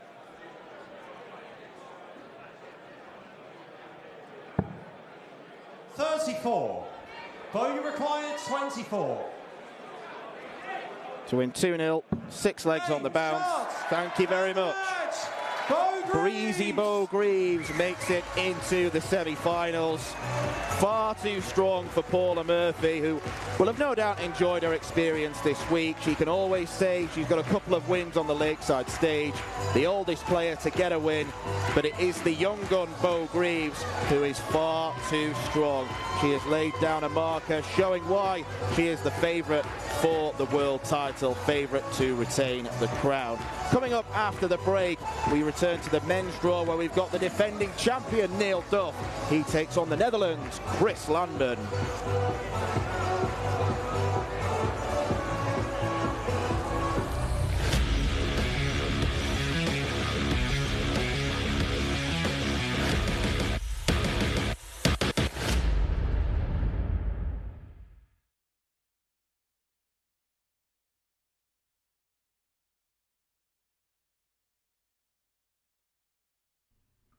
This program is brought to you by Benji Marine Engine Repair and Trading, specialized in Wärtsilä engines with a 24-hour-a-day, high-quality, worldwide service.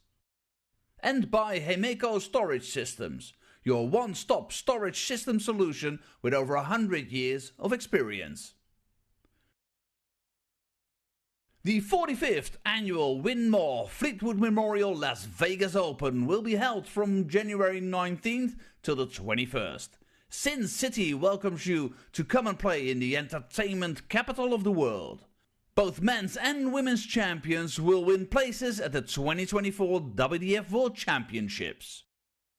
The Romanian Darts Festival is from January the 26th till January the 28th. Come join the party in Bucharest. Register to play by Wednesday the 24th of January. The Toto Dutch Open Darts is held from February 1st till February 4th. Registration is open until January the 16th. The Toto Dutch Open Darts is by far the largest darts party in the world that you should not miss. And the men's and women's champions go to the Lakeside in December 2024. The Swiss Open and Helvetia Open tournaments are held from May 31st till June the 2nd. One of the longest running tournaments in Europe invites you to join them in the most beautiful surroundings you'll find in Europe. The Swedish Open and Masters is held from August 16th till 18th. A popular tournament for many of Europe's best aerosmiths. For more information on each of these tournaments, go to the link in the description. A special thank you to our tournament sponsors Winmore, A&G Travel Group, iDarts, Dart Connect, CT1 and Quiff. Welcome back to Lakeside for the quarterfinals of the CT1 WDF World Darts Championships. And it was a breeze for Bo Greaves as she rolls through into the semi-finals, trying to retain her title from last year here at Lakeside. It was a bit of a stroll around the lake for Bo in that one, wasn't it, Scott? It really was. She got going nice and early. Paula didn't, and that's the tell of the tale, really. It would have been nice for Paula to have got a leg, but she didn't even look like doing that, unfortunately. Bo was so dominant, and when Bo starts going tops to win matches, you know that she's right on it. Indeed. Well, Paula, she only made the last 32, the last time she was here at the World Championship. So she's come here, she's won a couple of matches, she's made it to the quarterfinals, played against the best in the world. Hopefully she'll go away. Yeah, to be fair, she'd have given you her left arm to get that game against Bo. You know, every girl in the world wants to have a game against Bo, and here at the Lakeside stage, we're a better place to do it. So she goes home maybe a little disappointed with that game, but overall in the tournament, she should go home happy because she's done America proud and she's done herself proud. And on the England side of things, no English men in the final. So Bo Greaves really pulling it through for the women here. We saw the crowd get to her feet when she made that 180. The crowd are really enjoying having her, aren't they? Yeah, good side crowd in again tonight, and yeah, they wanted to see a Bo Greaves win. They wanted to see 180s, and she did that, and she was, like I said, she was going out double top. She put on a show for the fans. Okay, and moving on to the men, our next quarter-final match this evening is against Northern Ireland's reigning champion, Neil Duff, and he is taking on Chris Landman. Now, Chris, 42 years old, he's made the quarterfinals here before, back in 2020. Tough task on his shoulders, taking on the reigning champ. What do you think about this matchup? What are you expecting? Well, Chris has got a lot more experience than people would give credit for. In the last 18 months, he's been playing amazingly well on the Challenge Tour and things. He was right up there in the top 10. He shouldn't be underestimated. I'm sure Neil Duff's the favourite in this one, but I think Neil's had a couple of moments that went his way in the last couple of games. You know, he hasn't been fallible and he hasn't looked unbeatable, but he's done the right thing at the right time at the right moments, and that's what champions do. And he may be asked to do some more of that tonight because Landman will not let him get away. He's a big scorer, Landman, and if he gets into his groove, then Duff could have a few problems. You mentioned getting into his groove. What does Landman have to do to get it right against the reigning champ? Well, I think it's all what's between the ears tonight because he's playing the champ. If Landman goes in there and he thinks that, you know, I'm the underdog here, I think he would really prefer that, and Chris would play well as the underdog. I'm not sure. I think it really depends on where the first set goes and who does what, because that's so important, and who gets those first couple of legs. We've seen it all afternoon. The nervy legs and the long-legged dart, you know, if they're going 21 darts, you don't get those points back. So if you can win one in 21 darts, great, but don't worry about the average. Get on and win the leg, and that's what I think. It could be a nervy affair to start off tonight. Yeah, Chris Landman, he does have a reputation for being fast. Neil Duff, though, he's going to set that pace, isn't he? He's going to come in with that authority. He is. He's the champ. You know, although he's not the #1 seed, he is enjoying not being the favourite. I spoke to him earlier. He said he just gets on and does what he needs to do. The attention's not on him, and that's suited him just fine. He feels he's coming in under the radar. Everybody's talking about Andy Bartons. Everybody early doors was talking about Leonard Gates. Well, Leonard Gates is gone now. It's just Andy Bartons, and he's just enjoying being back here as the champion. The hardest game to come back as a champion, I can assure you, is the first one. And he got through that, and now he feels he's in the tournament. It's quarterfinals. Still has great memories from when he achieved a win here last year. So I expect him to go on and really kick on tonight. Well, we all know that last year it was his self-belief. He kept talking about knowing, believing that he was going to win. How is his confidence about going all the way this time? Well, how can you not be confident here? He won every game last year and he's won every game this year. So the only thing that could creep into him is a bit of doubt, saying, well, I've got to lose on this stage at some point. But talking to him earlier, he's not even thinking like that at all. He's thinking positively, and he's going, you know, the sets have gone to a bit longer now. So he knows that if you do have a blip, you've got a longer chance to bring the game back. Well, it's all to play for. Neil Duff against Chris Lampen after the break.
We return, ladies and gentlemen, to the men's quarterfinals here at the 2023 CT1 WDF Lakeside World Championship. And we welcome to the stage the former Catalonia Open and Slovak Open champion from the Netherlands, the countryman, Chris Landman.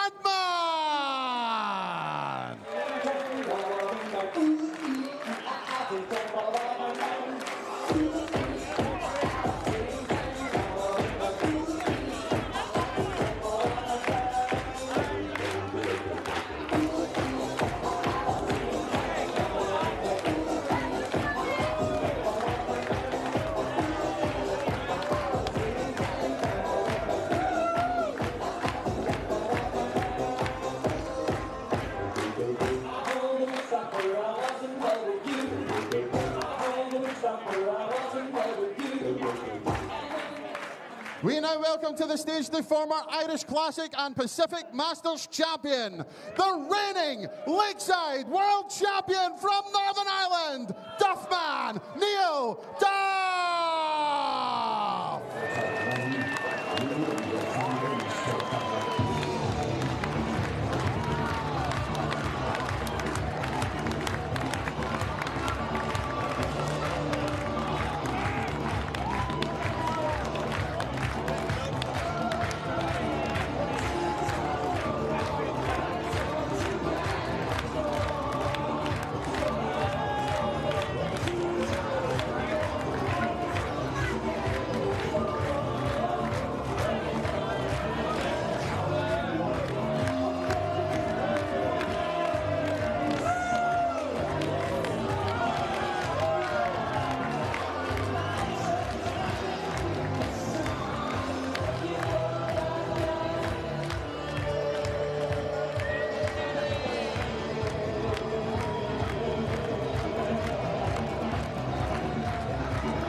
The second defending champion of the evening takes to the stage, and he will be looking to follow in the footsteps of Bo Greaves, who was far too good for Paula Murphy on the evening. Neil Duff is a rare beast. He's a man who is unbeaten on the Lakeside stage. 7 players have tried to defeat the Ulsterman. Can Chris Landman finally achieve that? Duff's performances so far have been pretty good without being spectacular. But he is one of those ultra-focused dart players who doesn't really care about averages, doesn't care about the statistics. He cares about winning games. And he is a player who will improve as the tournament goes on. A brilliant 6-5 win against Thibaut Tricol in last year's final, where he had to summon all the strength, all the inner belief inside him. And he's spoken openly about being desperate to retain the title, to prove to some of the doubters that it wasn't a fluke. Chris Landman is in the way of him. It was a very strange game he had in round 2 against Thomas Youngans, where he just couldn't really get going. Youngans couldn't either, and after 2 sets, both players were averaging well below 80. But then the scoring power came from Landman. He is a fast and furious competitor, and when the first start is in, he usually follows. It will be Neil Duff to start proceedings. Scott, how do you rate Duff's performances so far, and how far do you think he could go? I think, to be honest, I think he's had a couple of matches where he could have easily lost them. I was here on Tuesday night, and he hit a massive 105 in that game to save himself and to turn the whole game on its head. And he was very similar last night as well. There were points where it could have gone south for him, but he didn't allow it, and that's a sign of a good champion. But Landman is a different kettle of fish here. He really, if he gets his foot on your throat, he generally doesn't take it off, and so we've just seen that big 180 to start, and that's a sign to say, I ain't going anywhere here. You're going to have to beat me. He's going to put a game up there. It's the best game that he's got tonight, and that will be how Landman how Duff has to play him. Yeah, Chris Landman, a very, very capable player. Someone who played at Minehead last week in the Players' Championship finals, because he played enough Pro Tours to qualify for that without having a tour card. Yeah, undoubtedly he's had lots more match practice probably than Duff has recently. Well, he can finish, but he's got quite fortunate there. Bullseye. 86. A little bit surprised he opted to go for that route. Now a bullseye for Landman, and it's in. Chris Landman with a 90 finish to break the throw in the very first leg. He means business. Blink and you miss Chris Landman. That's how quick he is. Like I say, had a really good season on the Challenge Tour. Was right up there at the start of the year, looking at a tour card, but tailed off a little bit. But then he was playing so much, he was He was in the Pro Tours, he was in the Challenge Tours.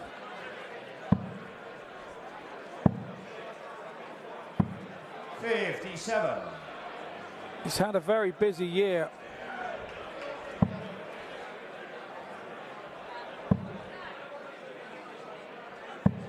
.85. Neil Duff has also been a busy man. He goes here, there and everywhere to play his darts. Went to the Australian Open earlier this year, losing out to a man who we saw win earlier this afternoon in Andy Barton's. And he beat Johnny Tata on the way there. 140.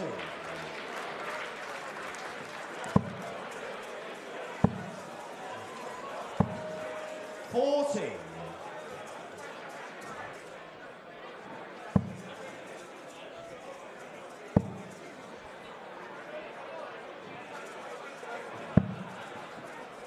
Well, I mean, that's a cracking adjustment. A real slip from Duff, the second dart. 43. Neil Uruguay, 52. Sometimes a bit too quick for his own good is Chris. Not that it matters, because Neil Duff only needs one dart. Finish the 52. Third leg is Neil to throw first. Game on. Do you own a suit like that? No.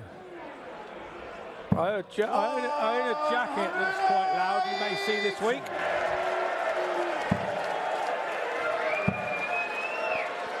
As loud as the atmosphere in this room after Neil Duff lands his first maximum.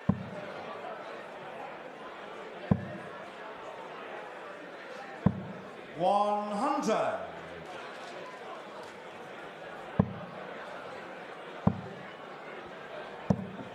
.80. I'm on the floor there for Landman. Looked like it had hit his destination target.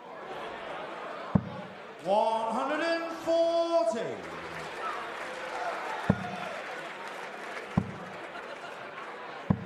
.60. Neil Uruguay, 81. Chris Landman's already shaking his head.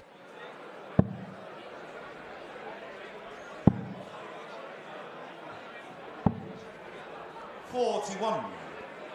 Yeah, he's feeling a touch unlucky. He had a dart on the floor. 97. Neil Uruguay, 40. Tops for Duff. In charge in the third leg. Can we call that a good marker? I don't think we can. We'll just say it was an excellent readjustment of the throw. Game on. A handy marker, let's say. Nothing to worry about for Landman just yet. It's his throw now. He can go 2-2 if he can break. He can just hold his throw and then try to break the Duff throw in the last. But Duff wants to put him under pressure now, and that's why he's thrown that 15. He's tried a little bit too hard. 60.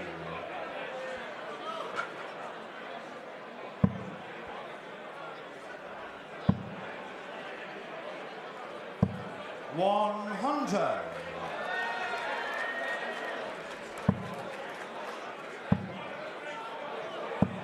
That's what I mean about Chris Landman being a proper first start merchant.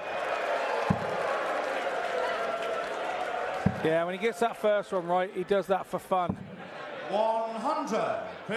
And the odds are now, he's got 6 from here. 44. Looks like he may need them.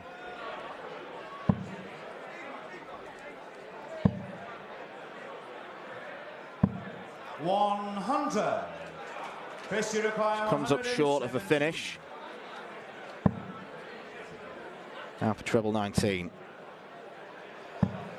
99. Strange one, that. Thought he'd have gone across to the 18s. Left himself 24. 45. Chris Uruguay, 18. He's going to go straight at it.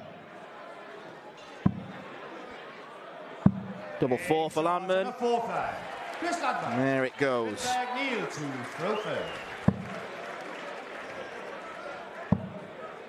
Duff needs a good start here. 95. Saved it with that last dart, didn't he? Yeah, it's not a bad start, 95, when you are keen to hold the throw. 60.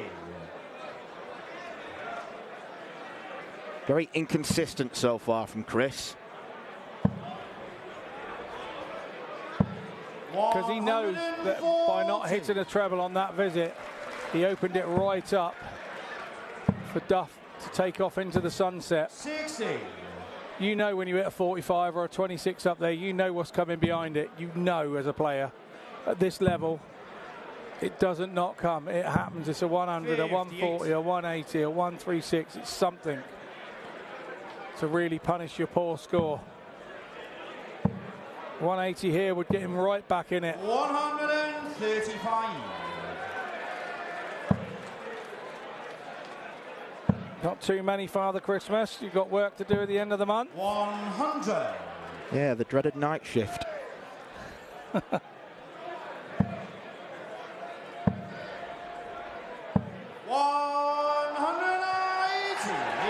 There's never any in between with Chris Landman. This for the set. 68. So one set dart goes to begging for Duff. 66. Landman on 66 should get a dart. It's going to be one at tops. Double top. Game shot to the first set. Great finish. So all the head shaking and everything else in that first set, he need not worry. He got himself out of it, and that's as animated as I've ever seen Chris Landman. Second set, first leg is Chris to throw first. Yeah, he's one of those players who doesn't overly celebrate. He can sometimes just 41. scoff like that, look down, screw his face up, but he's not someone that goes overboard. He's muttering to himself back 60. behind Neil Duff there, and he does do this a lot.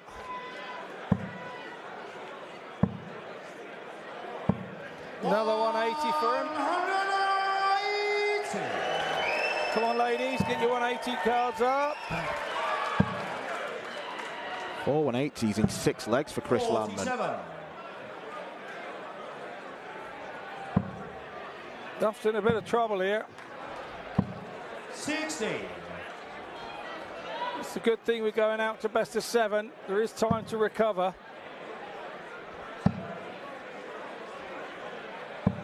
100.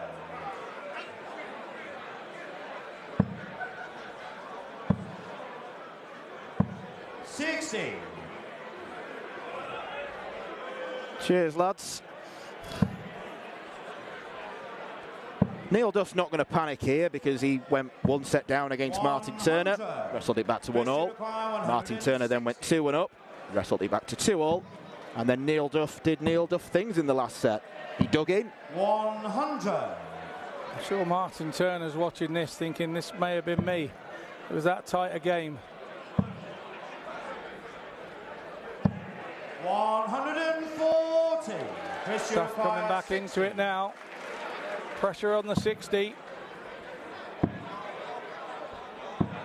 20.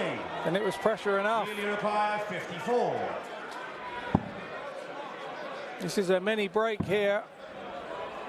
Duff been prolific on tops all 14. week.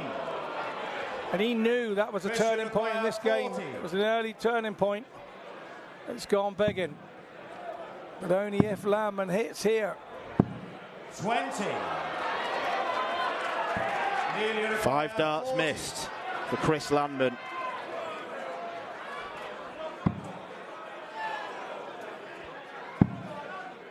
Could be 5 for Neil Duff. 30. Landman is. can't watch the board. He's watching the big screen behind Duff. He can't watch the board. 20. And what was I saying earlier at the top of the show? These 21 dart legs. You've just got to win them and not worry about what the average is. And oh, we go on. Neil, you require 10.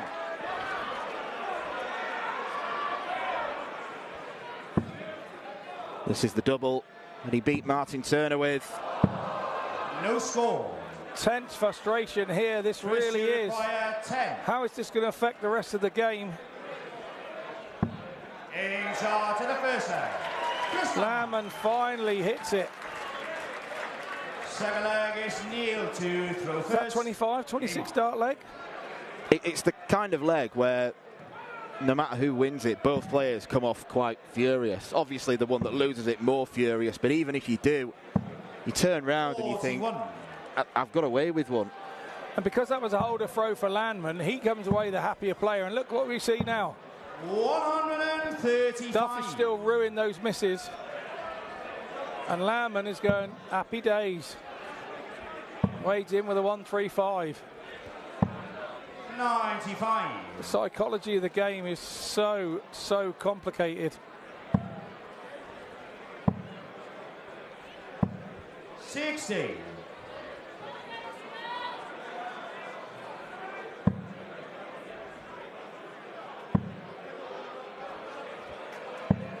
60.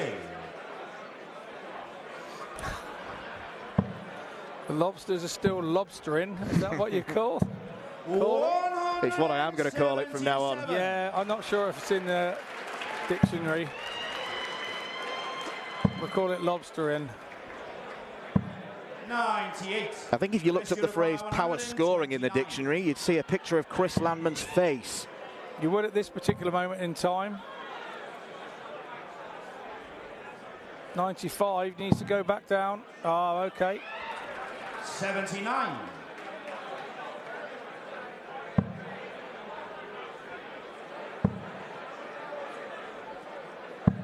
99. So what's 50. Landman's chosen flavour? It's usually 10 for tops. There's the 10 up for tops. Tidy from Landman. Yeah, it took him 9 attempts in the last leg, and then he does it straight away here. But that's the game. That's what happens. He'll probably go first dart next leg if he gets there first. 100. And he'll still be looking back, going, how did I take 9 darts at that other one? It's just a strange old game. Absolutely. That's why we love it. Nobody knows why it happens, but it happens to everybody at some time or another. 140.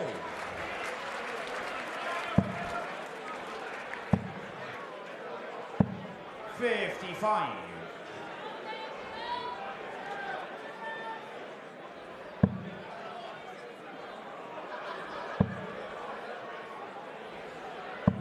121. Duff's now starting to find his feet. Lamb will be hoping it's too late. And if he keeps doing that, it will be.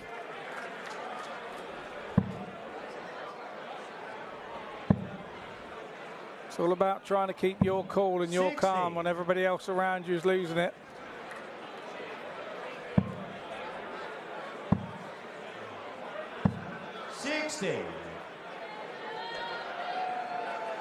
Neil Duff, the reigning champion. It was a debut year at Lakeside, and he managed to win it. 100. He's got that presence of a champion. Needs to find something. 60. Neil, you require 80. Double 10.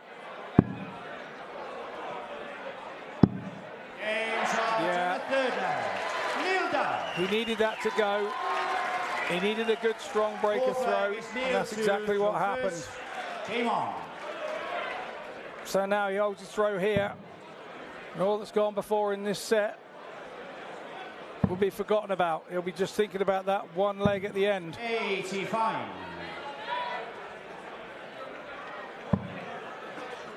There's that dart in the right place for Lamb, and once it goes right, these rat-tat-tat players, once it goes right first dart, they genuinely follow it. They genuinely follow it.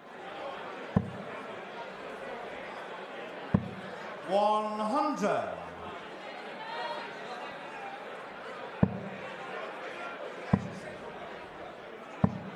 That's a prime example of what I've just said. When that first one is right, it is very right.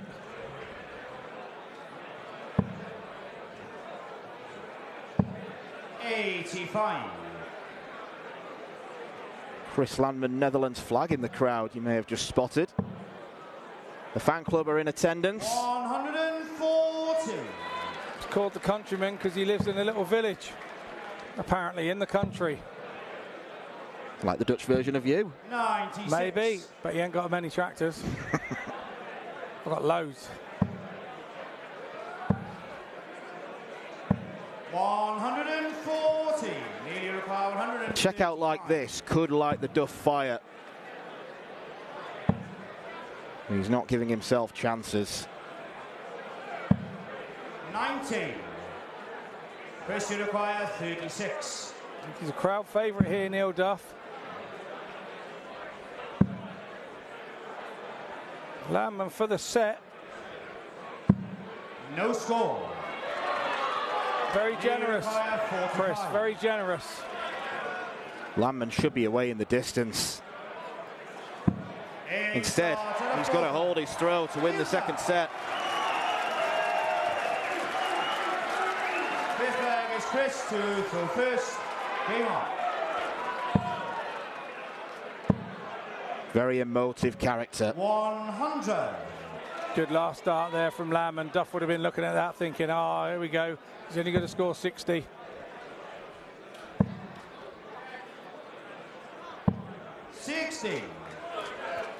It's all about trying not to play the situation now. It's all about trying to play the board. 140. But these legs you can't practice. You can't emulate these at home on the practice board. There's only one place you can, and that's here. 140. First winner of the evening on autograph duty. 57. I suspect that'll be the first of many this week. On treble visit there from Landman gives a glimmer of hope to Duff. 60. But Duff does exactly the same. So Landman 40 in front plus these. And these aren't very much. 38.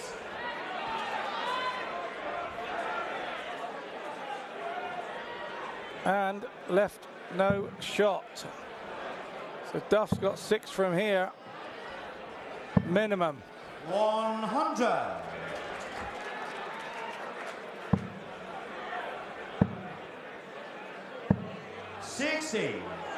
Nearly require 141. Disappointment for Landman, leaving himself on a 3-figure outshot.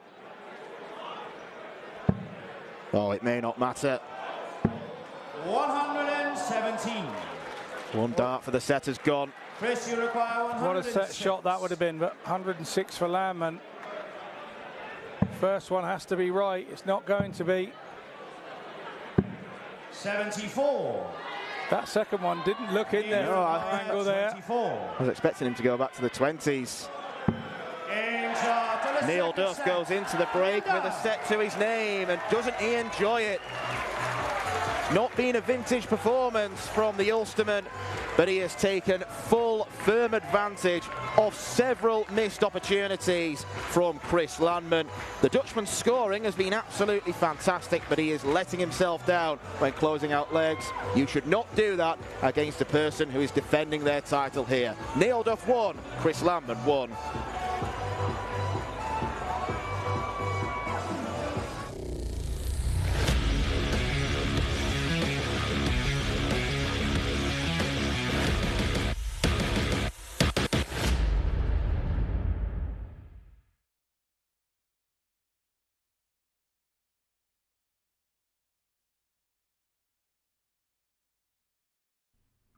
This program is brought to you by Benji Marine Engine Repair and Trading, specialized in Wärtsilä engines with a 24-hour-a-day, high-quality, worldwide service. And by Hemeco Storage Systems, your one-stop storage system solution with over 100 years of experience. The 45th annual Win More Fleetwood Memorial Las Vegas Open will be held from January 19th to the 21st. Sin City welcomes you to come and play in the entertainment capital of the world. Both men's and women's champions will win places at the 2024 WDF World Championships. The Romanian Darts Festival is from January the 26th till January the 28th. Come join the party in Bucharest. Register to play by Wednesday the 24th of January. The Toto Dutch Open Darts is held from February 1st till February 4th. Registration is open until January the 16th. The Toto Dutch Open Darts is by far the largest darts party in the world that you should not miss. And the men's and women's champions go to the Lakeside in December 2024. The Swiss Open and Helvetia Open tournaments are held from May 31st till June the 2nd. One of the longest running tournaments in Europe invites you to join them in the most beautiful surroundings you'll find in Europe. The Swedish Open and Masters is held from August 16th till 18th. A popular tournament for many of Europe's best aerosmiths. For more information on each of these tournaments, go to the link in the description. A special thank you to our tournament sponsors Winmore, A&G Travel Group, iDarts, Dart Connect, CT1 and Quiff. One set all here in Lakeside in this quarter-final between the reigning men's champion Neil Duff and Chris Landman of the Netherlands. Well, it was a tale of two sets, really, wasn't it, this time? Run us through your description of how that went in both sets. Well, I think the first set, Neil looked a little bit nervous early doors and Chris took advantage of that. There was a dodgy leg in the middle there and Landman won that on lots of the... And he took the advantage of that. So he took the first set and looked the more positive in the first set. Second set, he was still the more positive, but Chris made a few mistakes there, and he really needed to get back in that practice room because those mistakes he shouldn't be making. Neil Duff just jumped on them, and now we're a set apiece, and Neil Duff's in the game, and Landman really had his foot on his throat, and he let him go. And this is not dissimilar to what we saw with Neil Duff against Martin Turner to get into this round. Neil Duff, he's been fairly inconsistent over the last year, as we've spoken about, since his world title here last year. And he came back from a set down against Martin Turner, so he seems to know how to dig deep and make the most of his opponent's mistakes when it matters. It does, and he's lucky that his opponent made mistakes, because, I mean, he's not a new boy, Chris Landman. He's been around the block, so he's played in some of the biggest stages in the best places, so it's unusual for him to make those mistakes.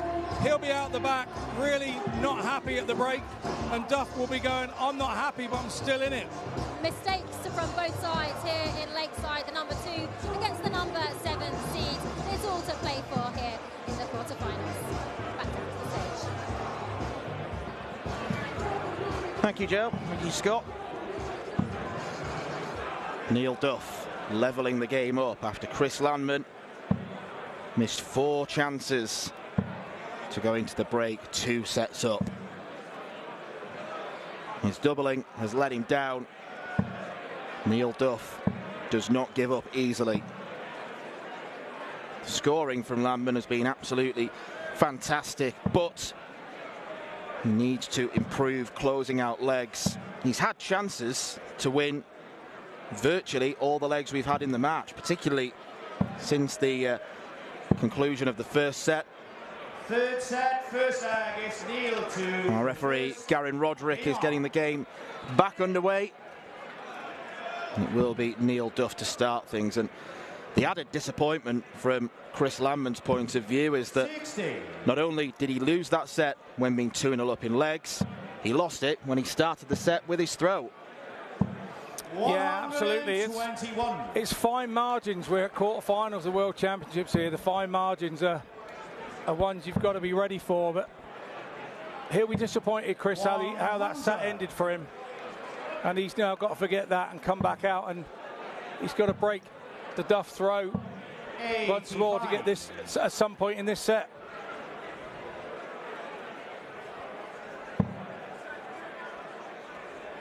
These two have never met before, despite being fairly highly ranked in the WDF system. Chris Landman's not played many darts on this circuit. Last appearance before the start of the World Championship was in the Dutch Open. Got to the last 16 before losing to Benny Aldekalter. You might be wondering how he lost his last match, the last 16 against Jelle Klaassen.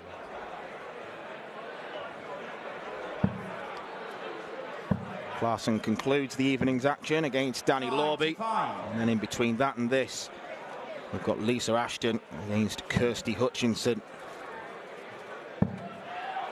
Plenty of super darts on offer. 45. Kirsty require 151.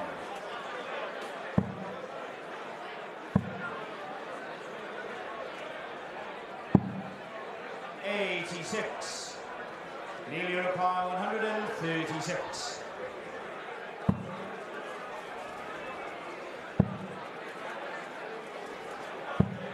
58. Going downstairs to try and leave tops. 65. Was Duff, but 65 from Landman, so it's tops for him. Good marker. 25. Needed a third dart in his hand. So Duff will come back. The whole throw for 78. He's been doing this all week so far, chipping away at those shots with one dart in hand. 38. Just over the top on this occasion. 40. Great marker. Two great markers. No score. And he somehow couldn't squeeze it in.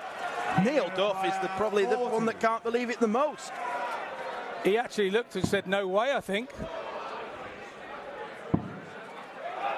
Plenty of room for the last. Oh, he's backed out, so there's no momentum now. This is like throwing one individual dart. 20. And that can happen. Maybe Kirsty require 40. a bit of momentum would have helped. Lamb and Shawley. Oh, we're having another one of those legs, aren't we? It's a repeat of the first leg of the second set. 20. 24 darts and counting. That one's not close. That one's smack bang centre. It is the Duff man that takes the scruffy leg. One scrappy leg apiece so far in this quarter-final. I think we put that down as. Lamb and no hesitation, straight in there. 140. Duff's got 80 in the board. Thank you. There's a whistle in the crowd there. 100.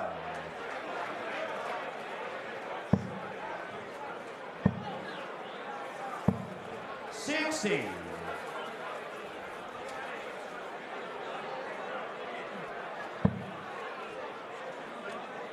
That hit at double five means that Duff leads for the first time in this match. 100.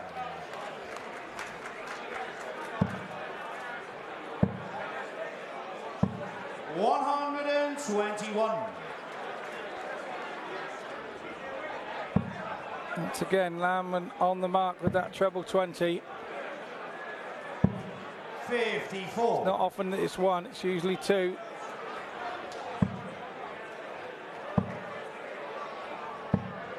Right on cue, it happens to be one. Thanks for that. Commentator's curse starting once again this evening already, early doors. Going to be much more of that over this coming weekend.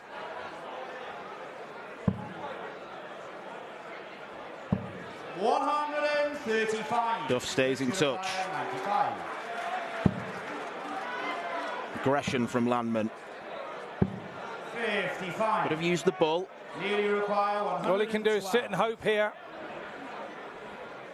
And what Landman did last time was have one dart at it after the scruffy leg. Is Duff going to do the same back at him? 72. No, not to be. Kirsty require 40. He's left it again. He struggled with it last time. In charge of the second leg. Not so much this time. And that's when it gets frustrating. When you hit it first dart like that and you've had all those darts at it before. Well, it's a carbon copy of the situation we had at the start of set two. It took Landman 9 goes to finally hit double five. He then misses 8. Duff takes the leg. And next up, one straight in tops. 100. Nicole Renault getting a lot of camera time today. And I believe she's given you a gift. 140. She has. She's given me a lovely gold Kiwi pin badge, which I've put immediately on my jacket. 26.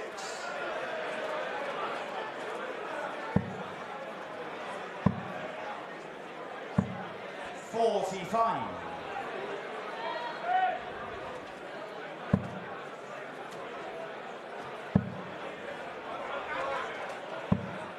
100.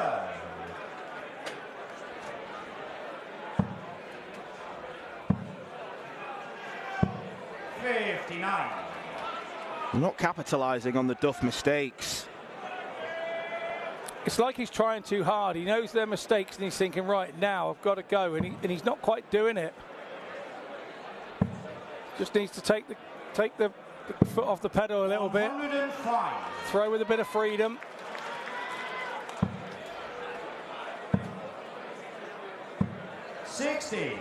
Nearly require 170.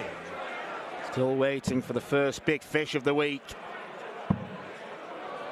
And we're going to be kept waiting. I'm not sure he'd have gone for it if he'd hit the second treble, to be fair. 105.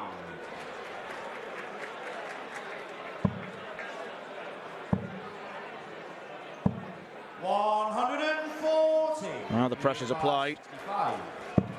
Indeed it is. But Duff,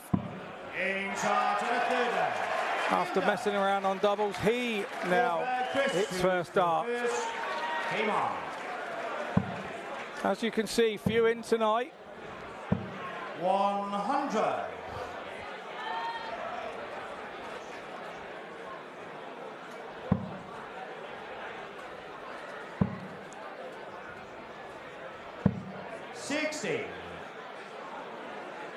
Yeah, these players will have to get used to playing in different atmospheres because it is going to be noisy from now until the close of play on Sunday.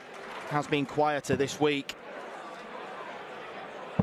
And sure is.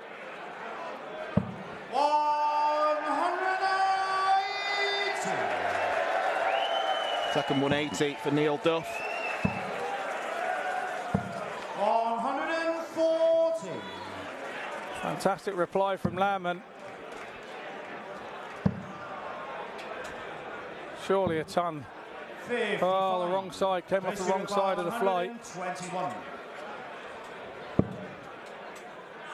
Double 20. Double 18. 1, 2, 1.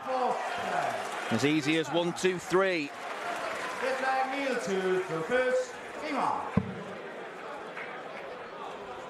So we're in that last leg decider again, and Duff has got off to the proverbial flyer.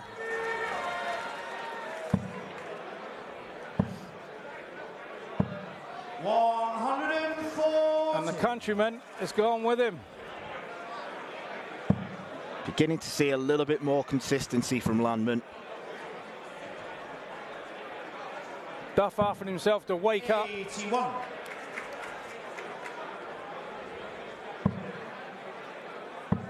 Yeah, I'm glad he doesn't get mic'd up on stage because I think we'd be having to apologise for quite a lot of language. I think there's a lot of players like that, have a good little chat to themselves. Just keep them on it. Well, after that visit, you'd say advantage Landman now. Definitely advantage Landman now. Oh, don't go there again. Down the bottom will be fine. 137. Rushed in and picked it up.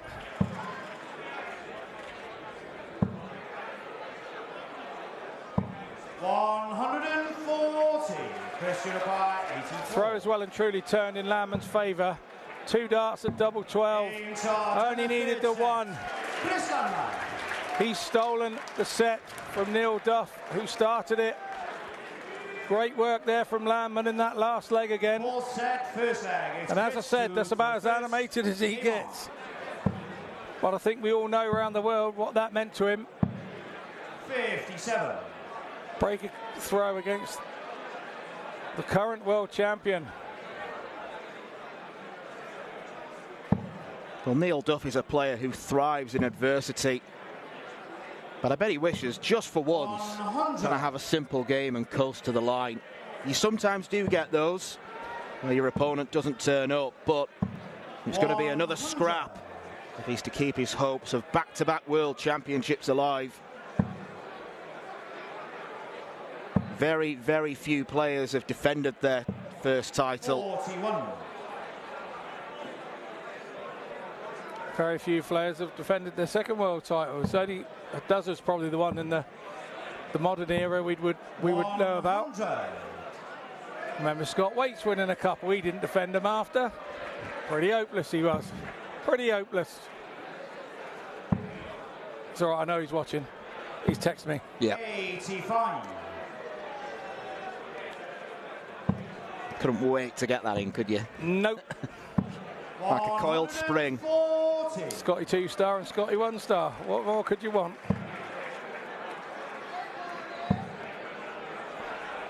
Should look at the bull. 105. Nothing wrong with the board management from Duff.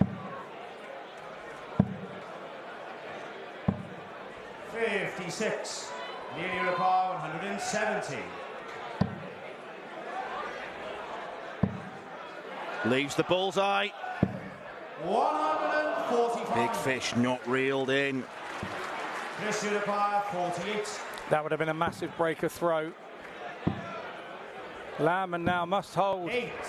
And he'd been put under pressure again from a big chance from Duff. Duff surely has to finish it off. He goes for double 12. In charge on the first leg. Neil Duff breaks the throw. 5 darts from 170. And Chris Lambert must be absolutely sick of the sight of him.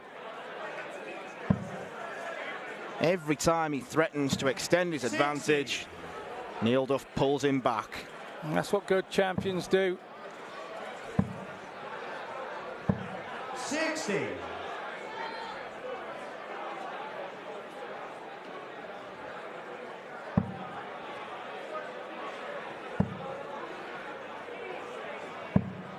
$76. An anguished cry of Neil. 95. Always wears his heart on his sleeve.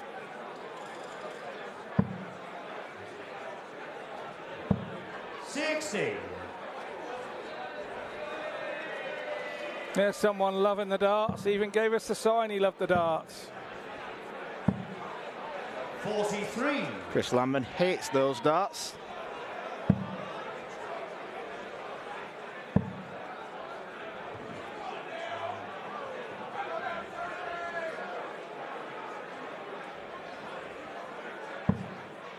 $94.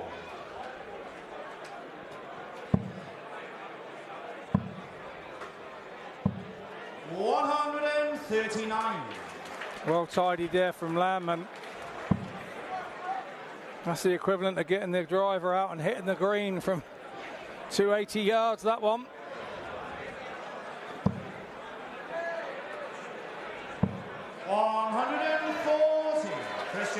And once again, a great response from the champion.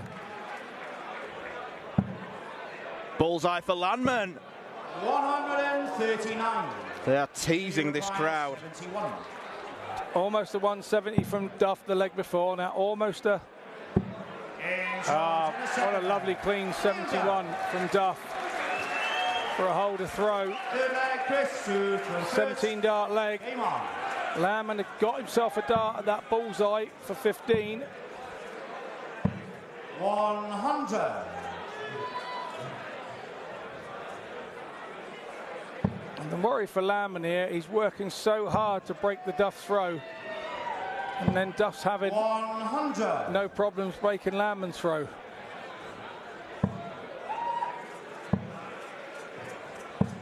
100.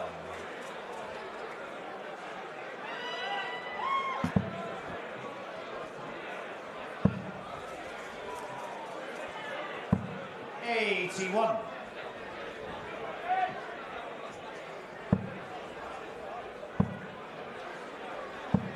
$60. Duff won't be too worried here. He knows he's got the darts in the next leg for the set. All he'll want to do is try and set this up. Try and keep Lamb under pressure. Try and get him to make a mistake. And then try and capitalise on the mistake if he gets the chance. 60. If not, it goes to his throw. And Landman's body language is telling you he is not a happy bunny at this particular moment in time. 100. Yeah, Duff's body language isn't too dissimilar, but he'll be feeling a lot more content now. 95, Neil Unipower, 120.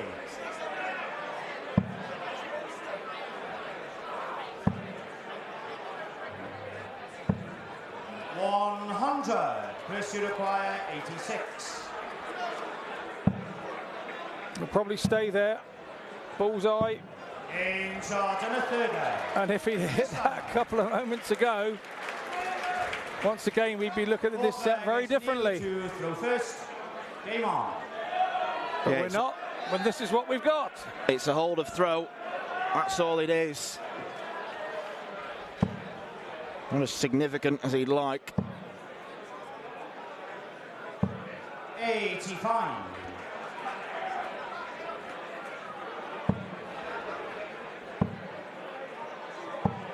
$45.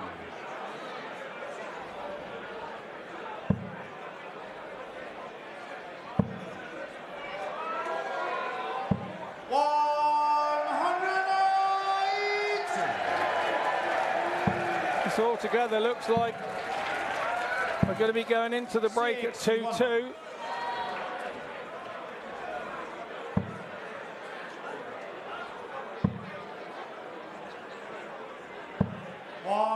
Racing away now. I think Duff will be the happy of the two going in at 2-2, to be totally honest.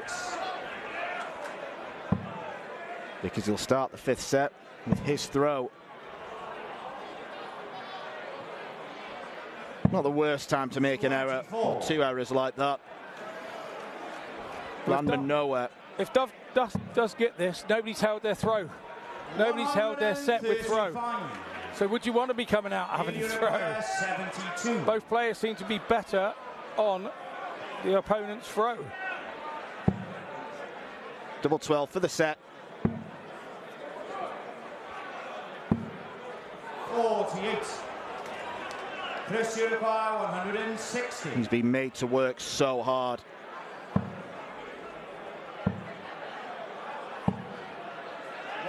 Three more chances for Neil Duff. Big pressure though from Landman, just to make him think. Is he thinking too much? No, he isn't. Fourth set goes in the way of Neil Duff. So as we head to the break, we are none the wiser. 2 sets to Neil Duff, 2 sets to Chris Landman.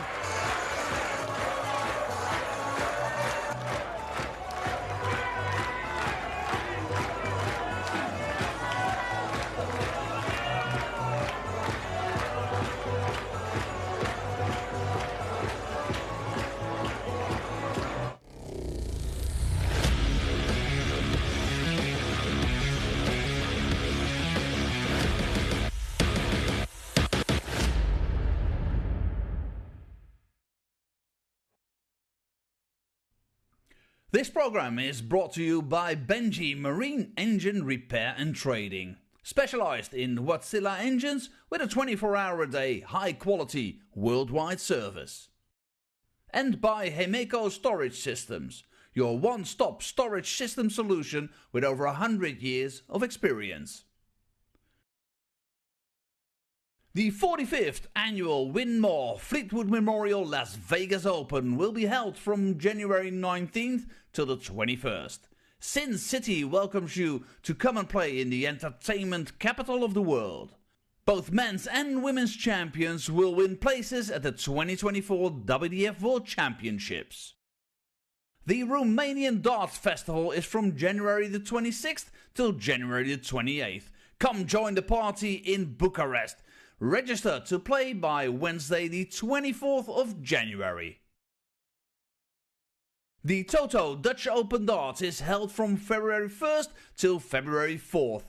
Registration is open until January the 16th. The Toto Dutch Open Darts is by far the largest darts party in the world that you should not miss. And the men's and women's champions go to the Lakeside in December 2024. The Swiss Open and Helvetia Open tournaments are held from May 31st till June the 2nd.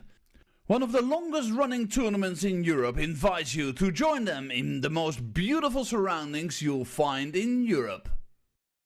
The Swedish Open and Masters is held from August 16th till 18th. A popular tournament for many of Europe's best aerosmiths. For more information on each of these tournaments, go to the link in the description. A special thank you to our tournament sponsors Winmore, ANG Travel Group, iDarts, Dart Connect, CT1 and Quiff.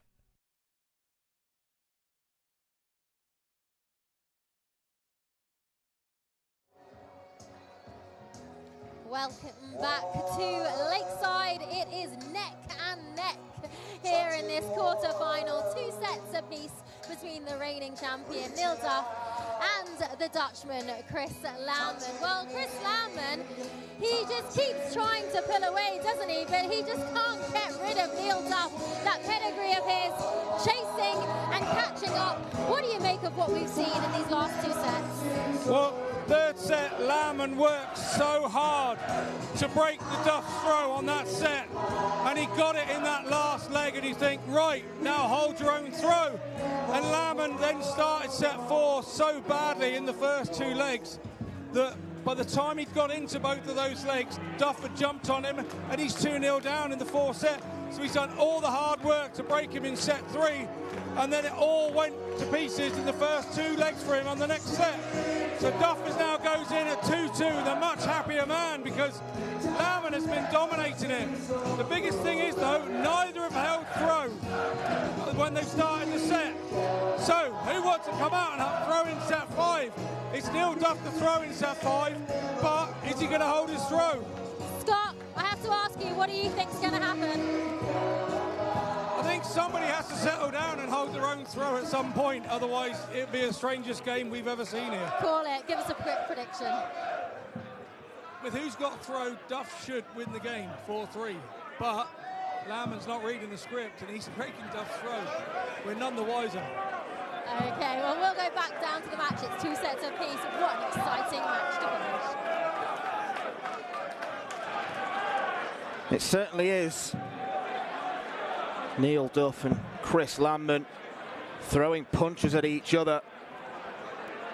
It is even Stevens after 4 sets. It's hard to know, really. It's hard to judge who you'd say has been the better player at around about the halfway point of this game. One man, though, has tasted the ultimate glory on this stage, and he did it the hard way against Thibaut Tricol. Even chuntering away during his practice darts before the game restarts. Neil Duff is going to have the throw, so of course Chris Landman's going to win this set. That's how it's been going. That's the pattern we're following. Yeah, Joe tried to pin me down on that one, and I wasn't having none of that either. So don't you start. But yeah, that seems to be the way at the moment. Both players seem to be playing better on the opposite person's throw, because they know they've got to work harder to try and break. So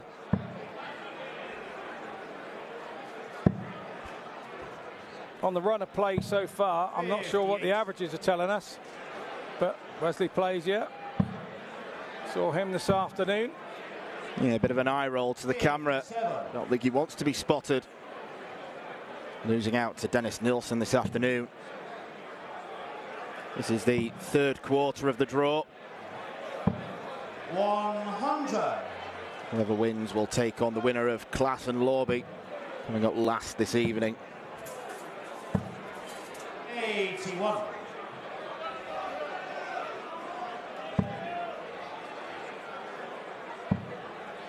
Big fan of Rangers is Neil Duff, in case you can't tell by the colours of the shirt. And the big Rangers badge on the back of it. 180. Landman just gave a little look across at the scoreboard to see what he had left. And you could tell there that 58. he was on 263 and went and filled it up. Double 16. 51. You require 140. Don't want to be giving Duff these chances because he will soon start taking them.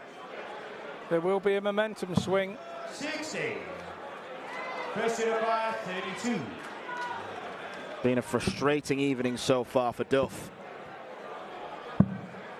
And he's not going to get a chance in this leg. So predictably, a break of throw. 7 leg is Chris to throw first. Yeah, absolutely.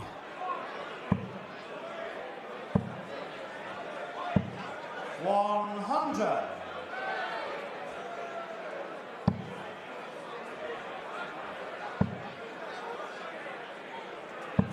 $135.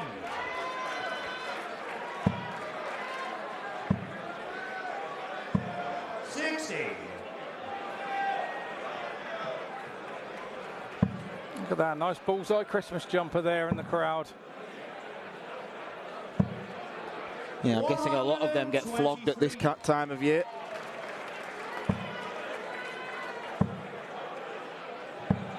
$81. Again, Landman falling short. And again, Neil Duff on the Landman throw, looking more comfortable than on his own. 140.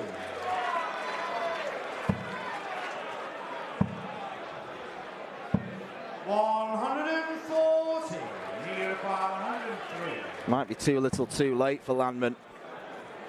Double 17 for Neil Duff. Now for double 16. 87. Oohs and ahs from the crowd. You've got to keep the first one straight here and give yourself a chance. You have to be safe with the first one. 25. He was safe with none of them. 16.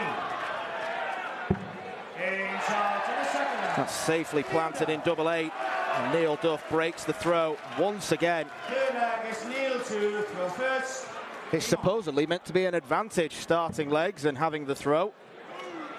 These two proving otherwise. 95.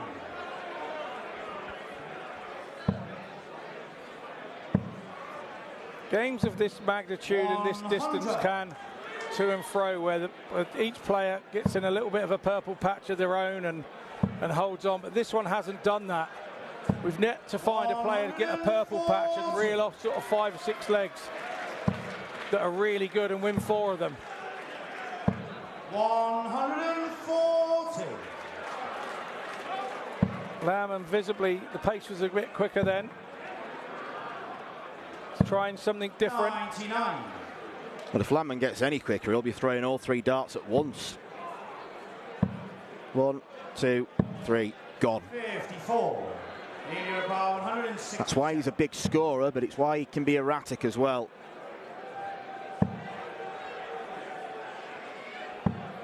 45. So once again, a glimmer of hope for Landman. Another one of those. 100. He's back close enough. 122. Duff will start on the 18s here. Awkward. Bullseye. 78. Well, that second dart in the treble 18 was magnificent. I don't know how he managed to see it. But Landman 87. does not break the throw. 44. Strange combination to come all the way down the bottom of the board and then try and head back to the top. Duff now on double 16. Holds his throw.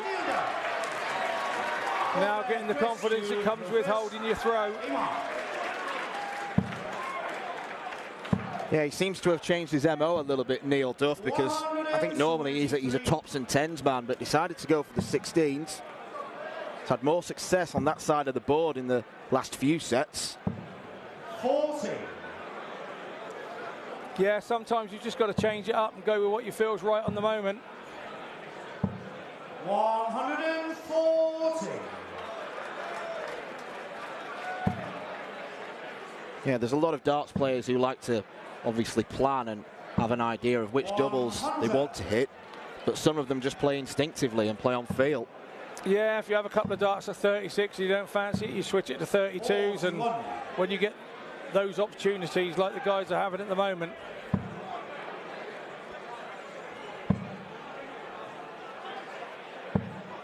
45.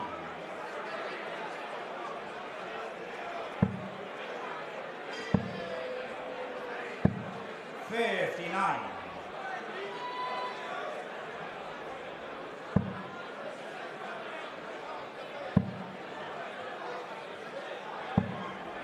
38. Chris Europa, 138. There'll never be a poker face darts player, Neil Duff. 26. Two poor visits from Landman where he's a country mile in front. Absolute country mile in front. And Duff is now right back on his coattails. He was a country mile in front, but the countryman may have to find something special. 96. Europa, 138.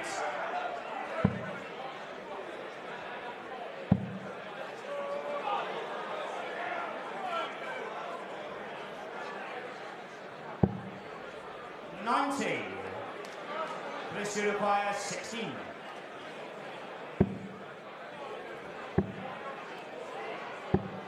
8. When you're that far away with your first dart, it does your confidence in. To nudge ahead, 3-2. 32. Neil Duff can't manage double 16. This requires 8. Back in that 21 dart plus route again. Good marker. Two good markers. No score. Neil requires 16. Duff mops his brow. The biggest darts in the match so far. Double 4. Crowd ooh and ahhing with every dart. And that can get on your mind as a player, I can tell you. Landman has a quick look over to his people, go, what's going on? He can't get any closer. He cannot get any closer, but hit it. No score. Unbelievable, unbelievable tension. Has to be double 1. Right smile on his face, and he finds double 1.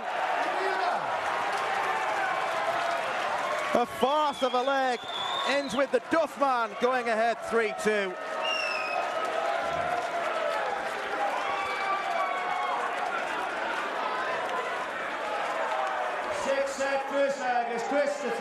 Okay, Scott, if you're in Chris's position now, how do you compose yourself and recover? You're going at a 180 or something to start in the middle of this leg and forget what's just happened. But that is a very difficult forget. That was big moments, big turning points. Both had many moments and chances, but only one took them. And those are the bits that he'll remember. 97.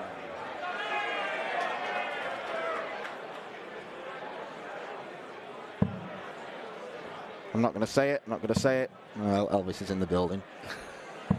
60. You did hold out for nearly 3 seconds, yeah. Mate. Well done.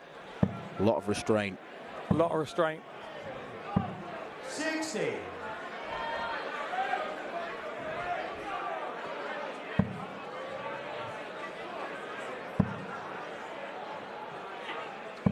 140.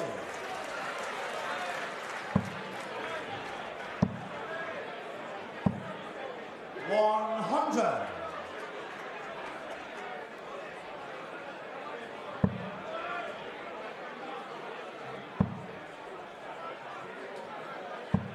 60. Chris requires 144.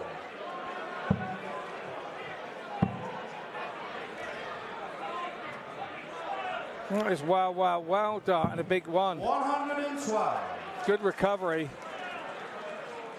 Not living up to the first dart merchant tag there. No, he shouldn't have needed to have been there. Should never have been anywhere near that big one where he was. Chris requires 32. Game shot to the first set. Chris Landman. Something for Landman to build upon. Game on. Yeah, you want to try and forget that last sort of set, really. 140.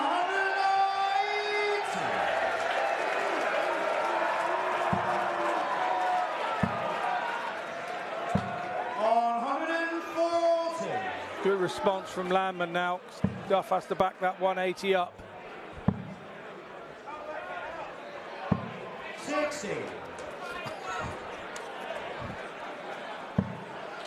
Yeah, sorry viewers, I got my leg wrapped around Danny's 60. headphone wire there, and yeah, nearly pulled his head off. Quite amusing for us. You couldn't see it where you were. We're back with the game now. Do apologise. 95. Yeah, we've already both tripped up over these wires when we've tried to get up off our seats.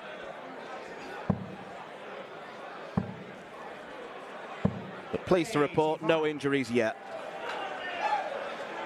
No injuries, but Duff on 166. 9 times out of 10 when you leave that, you hit a treble 21st dart. Not to be on this occasion. 60. One would even have been happy with. Once again, the door slightly ajar for Landman, but needs a treble in this visit. 60. Nearly require 106. Doesn't get it. Treble 18. 58. This should require 156.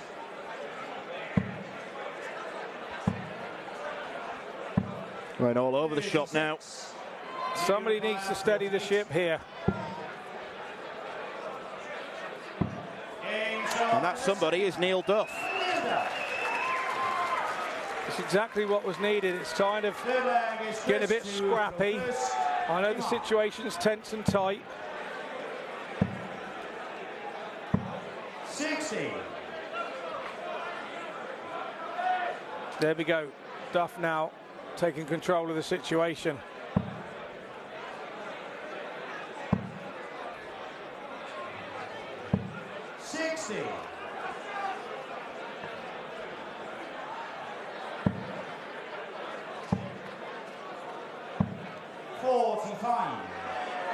It's his third game in this World Championship, and on 2 occasions he's had to deal with a very, very quick player. Moreno Blom on Tuesday evening caused a few problems early on before he faded. And now it's Landman tonight. 85. You think maybe the pace of the game isn't suiting him? No, I think the pace is suiting Duff just fine. He's doing what he wants to do. He's playing the pace that he plays. Nothing's really changed for him. 95. Landman's just searching and searching. You can see he's not happy with that first dart. And when that one drops there, he has to go over the top and change the trajectory, and it's causing him problems. He's got to come out of there. When that first one drops short, surely he's got to come out and find a clear target. 81.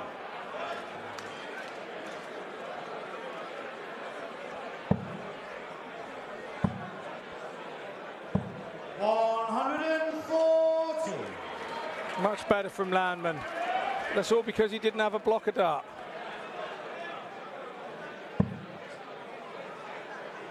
.140 is the ticket for Neil.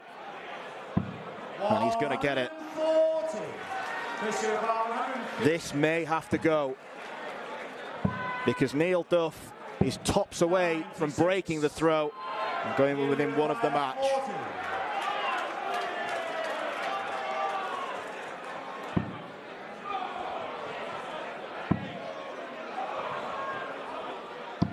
And there it is. Neil Duff turns round, bellows his approval.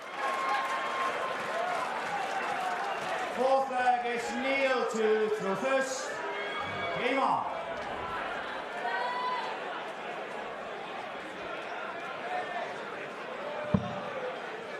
He has got the aura of a champion. 95. He sure has.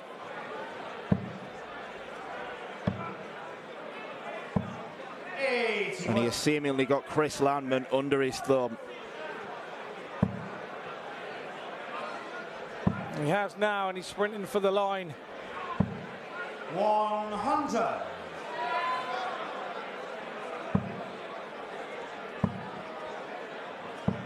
85.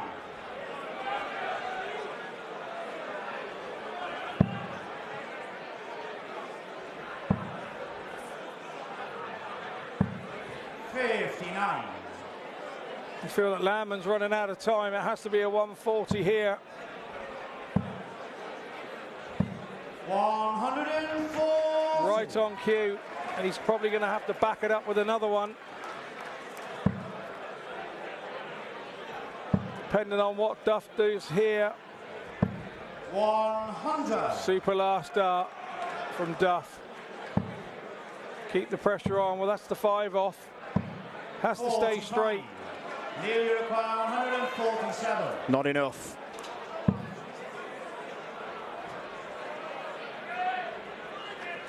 That's a nervy one from Duff. 81. Solid stuff at the end there with the last dart.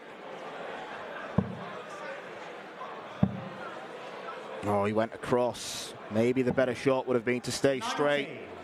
Even if it is a dodgy dart at double 15, Neil Duff is 66 points away from the semi-finals. Double 18. 30. He's millimetres away from the semi-finals there. Landman, this has to go.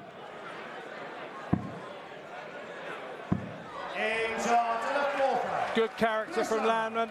Good character. It's an 18-dart breaker throw. Duff will be disappointed to be giving up legs with that on his own throw. Now look what's happened. Momentum Landman. And now the likelihood is we'll need a 7th set. How much is that one dart going to affect Neil Duff? He's had one dart to win it. He was oh so close. 140. Landman now throwing like he's not got a care in the world. 2 140s back to back for his 6 darts in this leg. 36.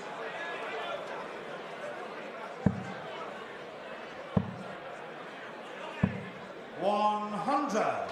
And Duff absolutely all over the place. While Landman's just trudging on, and Chris must be saying to himself, where have I been? 100. Well, the 3rd dart that Neil Duff threw in the previous visit seemed indicative of a man who is resigned to the fact he's losing this leg. 89. Good tidy up again from Landman. 45. Pressure required 32.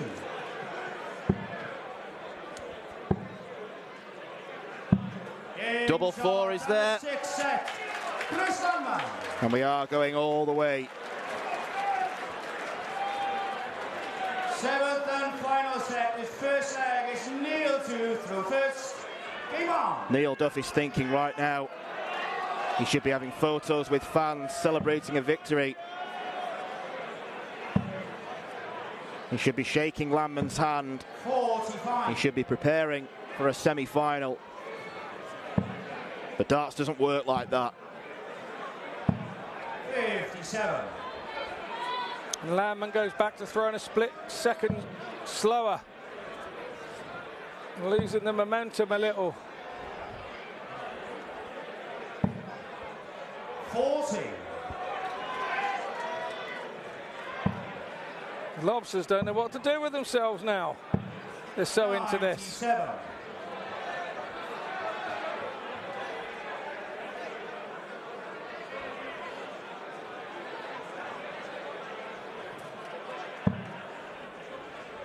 Duff now taking the pace out of the game in his approach to the board.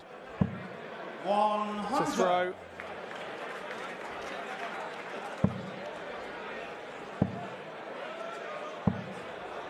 Landman's got the problem again where his dart is too low.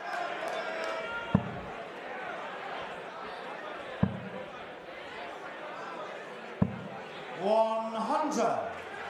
Chris Landman's problem now is Neil Duff. 140. Still not enough to get him to a finish.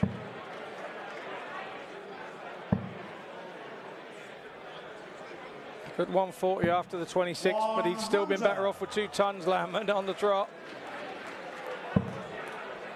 Even Woody Woodpecker can't take his eyes off this.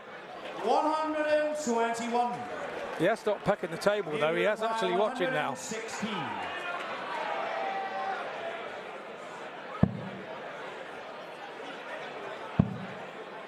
Back up to the old faithful. In charge on the first leg. Neil Duff with a champion checkout. Second leg is Chris to throw first. Big mark. 140.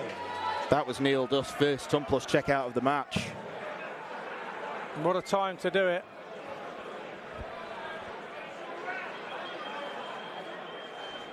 We spoke about big celebrations this afternoon. When Wesley Plazier gave a big one, didn't he? And then he never hit a treble for 4 throws and lost the next leg. 140. Yeah, I suspect we'll struggle to see one set that was as good as the third in that match when Wesley Plazier finished it in 40 darts. It was something special. 140.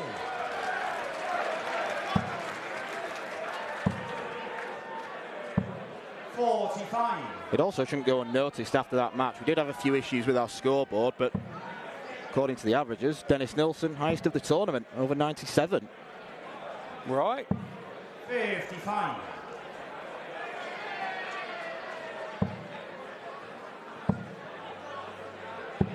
$136. So big setup now for Duff to try and put pressure on the Landman double top. It ain't going to be no bigger than this one. 140. Not quite to be, but sat there on 81. This has been Landman's Achilles heel. 3 in his hand, not this time. 13 dart leg from Landman and hold of throw. 100. Getting the tense, nervous headache time for the lads now. 100. Some bumblebees in. Suppose it's better to be in the warm than out in the cold this time of year for the bumblebees. 100. Yeah, it is chilly. Not quite as Baltic as it was at the start of the week. 55. Once again, Landman with that short dart. Under the treble 20. 85.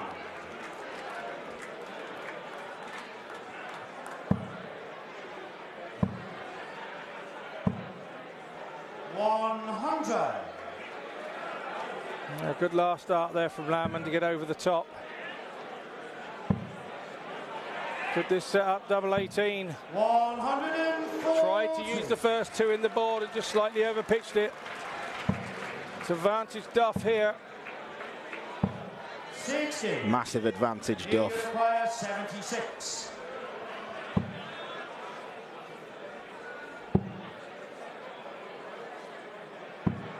56. No huge deal to miss tops. 40. Especially with Landman coming up very dry indeed.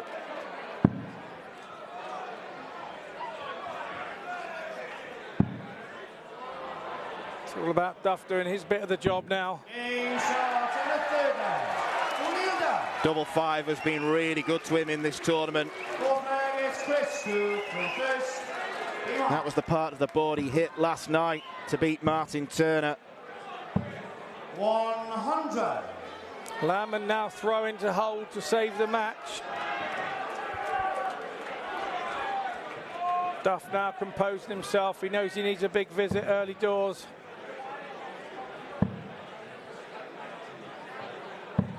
$100. Could have liked more there.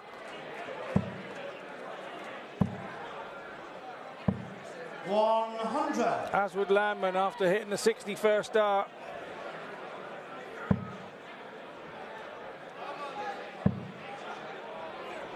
First mistake. 43.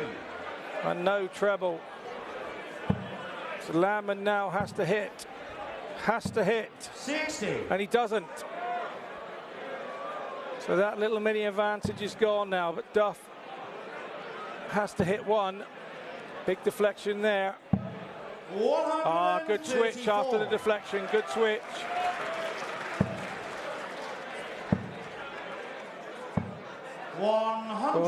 Duff would have been stood behind Landman there thinking, I'm in here, he's missed, and he lands one right in the top left-hand corner.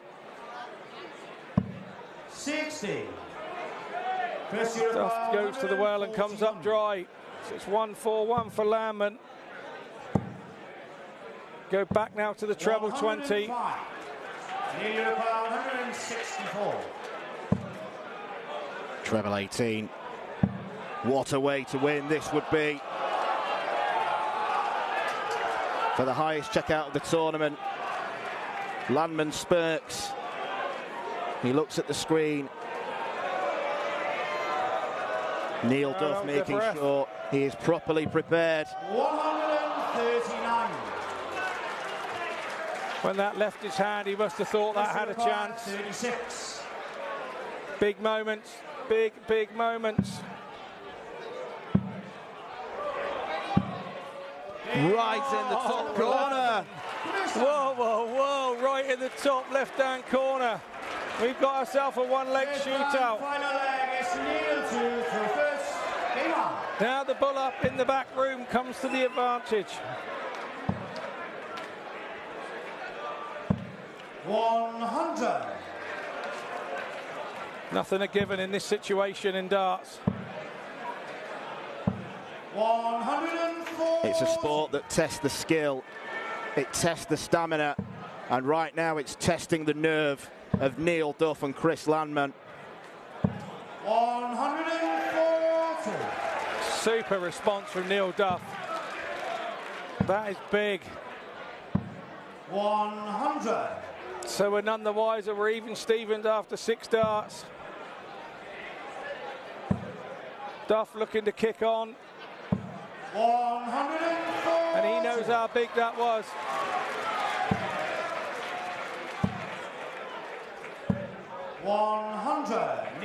Landman falls behind.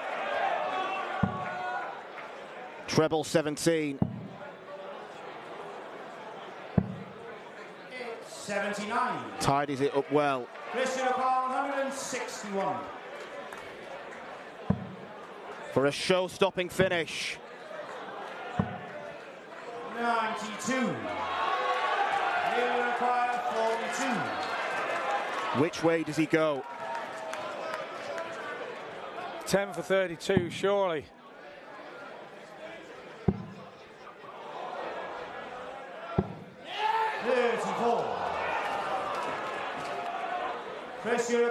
What more can we say? Landman still with work to do here. 2 darts at double 6. Only needs 1. Chris Landman is the first man to beat Neil Duff on the Lakeside stage. He had to survive 4 match darts from the Ulsterman, who is absolutely devastated, loudly berating himself when he missed those 2. It was Landman who ultimately kept his cool. What a confidence boost that will feel for the Dutchman, who becomes our 3rd confirmed semi-finalist in the men's tournament. Duff devastated, Landman thrilled. He has beaten the Duff man by 4 sets to 3.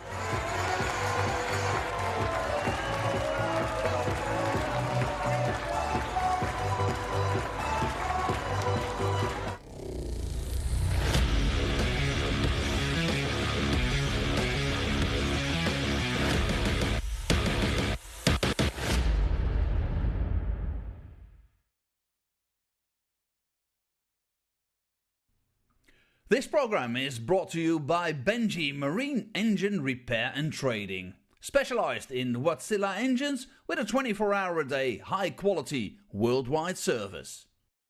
And by Hemeco Storage Systems, your one-stop storage system solution with over 100 years of experience. The 45th annual Win More Fleetwood Memorial Las Vegas Open will be held from January 19th till the 21st. Sin City welcomes you to come and play in the entertainment capital of the world. Both men's and women's champions will win places at the 2024 WDF World Championships. The Romanian Darts Festival is from January the 26th till January the 28th. Come join the party in Bucharest. Register to play by Wednesday the 24th of January. The Toto Dutch Open Darts is held from February 1st till February 4th. Registration is open until January the 16th. The Toto Dutch Open Darts is by far the largest darts party in the world that you should not miss. And the men's and women's champions go to the Lakeside in December 2024. The Swiss Open and Helvetia Open tournaments are held from May 31st till June the 2nd. One of the longest running tournaments in Europe invites you to join them in the most beautiful surroundings you'll find in Europe. The Swedish Open and Masters is held from August 16th till 18th. A popular tournament for many of Europe's best aerosmiths. For more information on each of these tournaments, go to the link in the description. A special thank you to our tournament sponsors Win More, A&G Travel Group, iDarts, Dart Connect, CT1 and Quiff.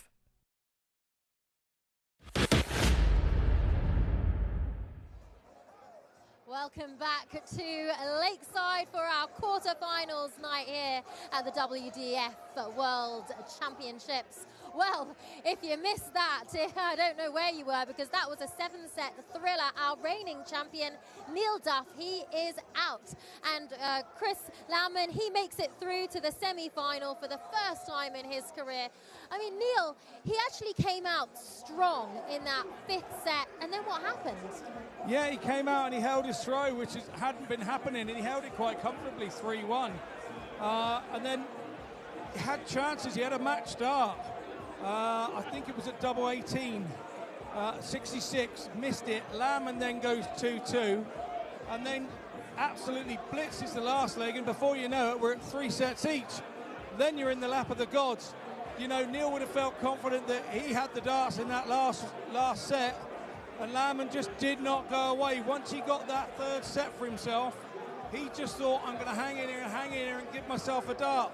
And that 69 shot was a tough shot from Laumann. It was a tough shot to do, and he just nailed it in 2 darts. It was just his day. It seemed like it was a question of who was making more mistakes.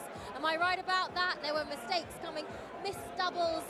What did you make of the fact that these are 2 very good players, but the amount of mistakes we saw? It's the situation. We're playing in the quarterfinals of a World Championship.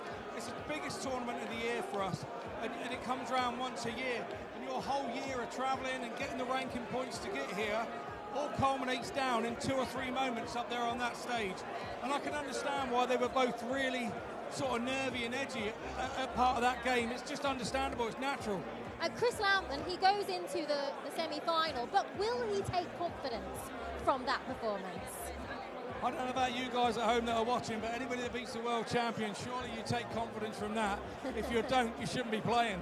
Fair enough. And you know yourself how hard it is to not just reach the top, but to stay there. I think you were mentioning to me there was a similar situation back in your day after you won the World Championships. Am I right? Yeah, absolutely. I went to the quarterfinals the year after I won it too, so me and Duff have got something else naturally in common.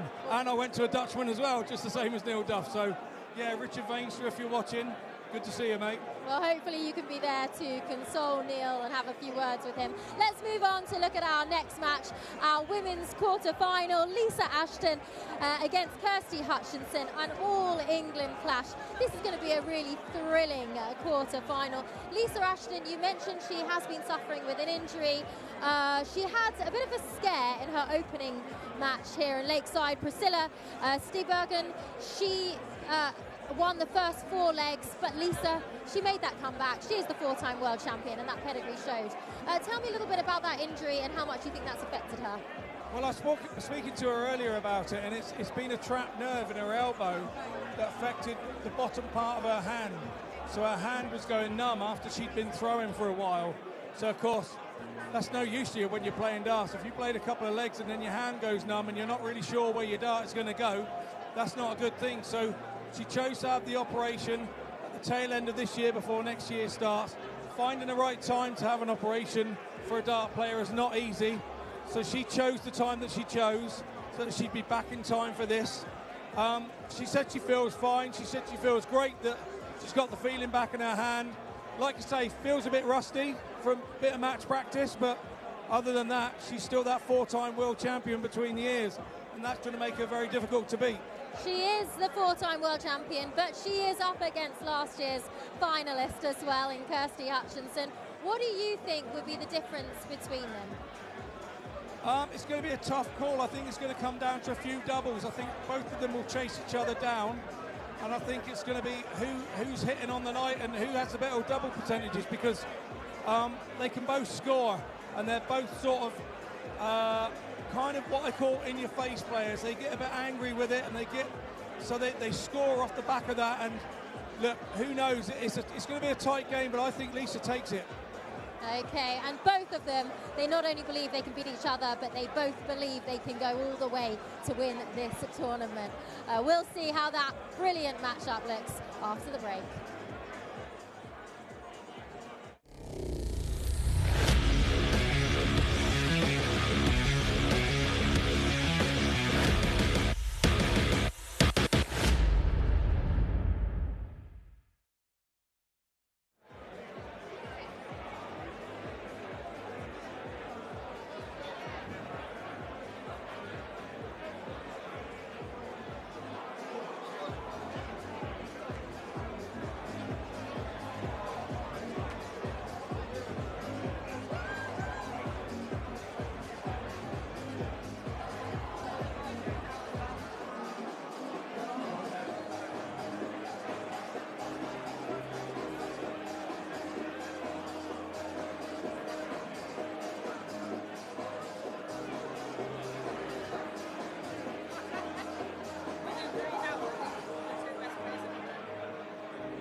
We now complete the ladies' quarterfinals here at the 2023 CT1 WDF Lakeside World Championship, and we welcome back to the stage last year's Lakeside World Championship finalist, the reigning Bruges Open champion from England, Kirsty Hutchinson.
We now welcome to the stage the reigning Australian Darts Open champion, the 4-time Lakeside World Champion, the Lancashire Rose, Lisa Ashton!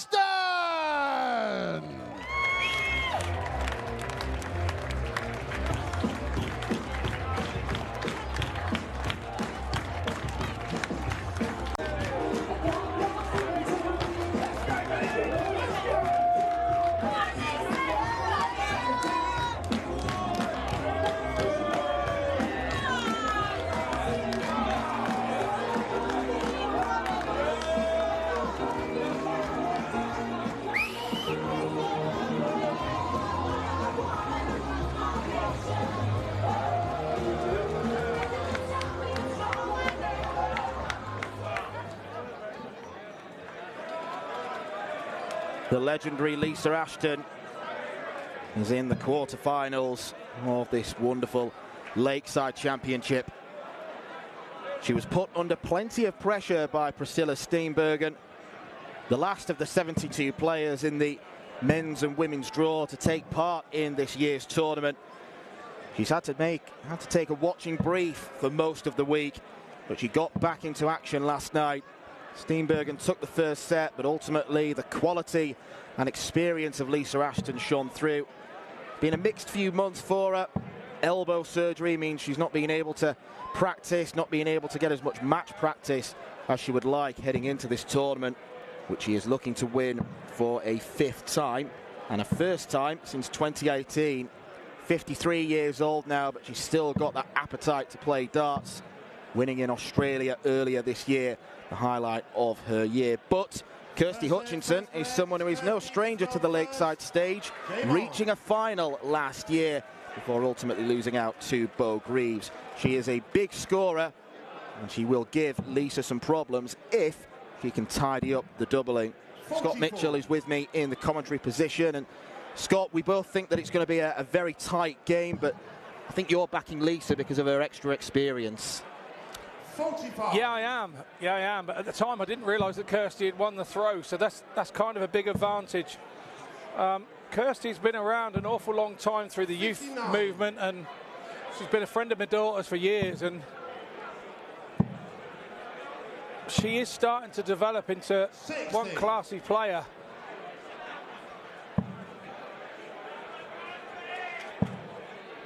Yeah, she's played a couple of games already on the stage. 41.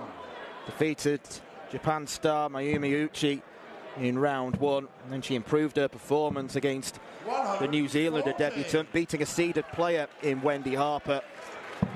Lisa Ashton has been there, seen it, won the T-shirt and 4 trophies.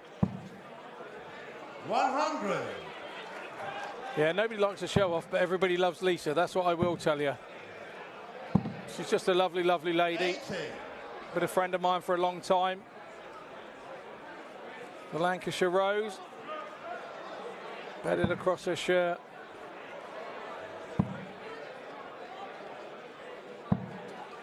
We'll give a shout to our referee, Christian Sorensen. 5th referee to take to the stage today, making his debut from Denmark. 60. He's slotted into the team very nicely.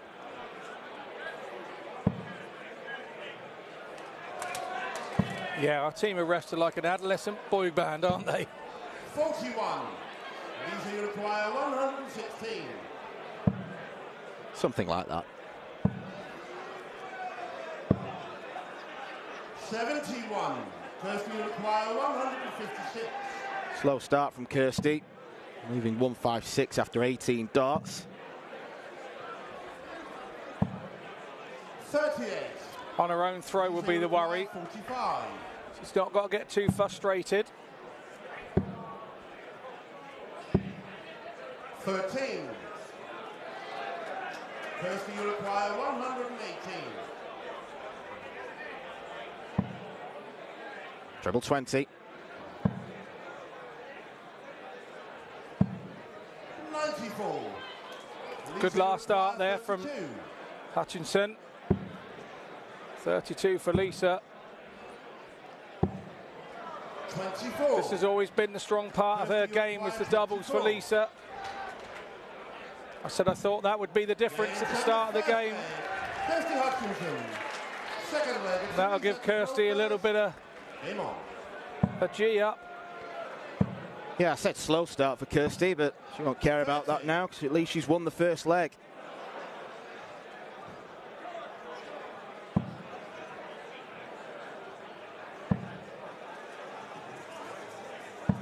Was a dodgy start for Lisa against Priscilla Steenbergen last night, but unfortunately the Dutch woman, she was like an 800-metre runner who used up too much of her energy on the first lap. Lisa came roaring back.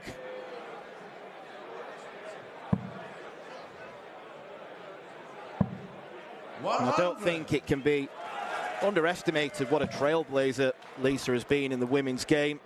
First woman to win a tour card on the PDC. First woman to average over 100 on telly. She did that in the UK Open against Aaron Beeney. Someone that plenty look up to. I'm guessing including Kirsty. 140. Yeah, I'm absolutely sure you're right.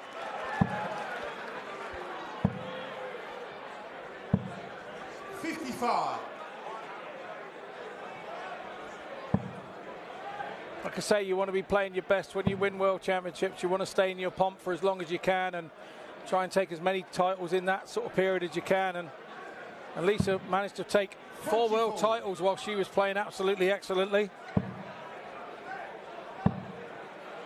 Kuru. 85. Suzuki had 157. a couple of good runs here. Obviously was champion. Four different players she beat in those finals as well. Dita Hedman, Fallon Sherritt, Corinne Hammond and Anastasia Dobromoslova need to make do with the runners-up prize. But now it's Lisa under pressure. Kirsty will require 100.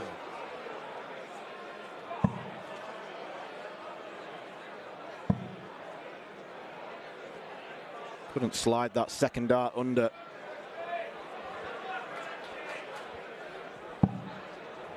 $34. Lisa will require 96. 2 stabs at the cherry. That one way under. 71 to treble 17. 42. Kirsty will require 66.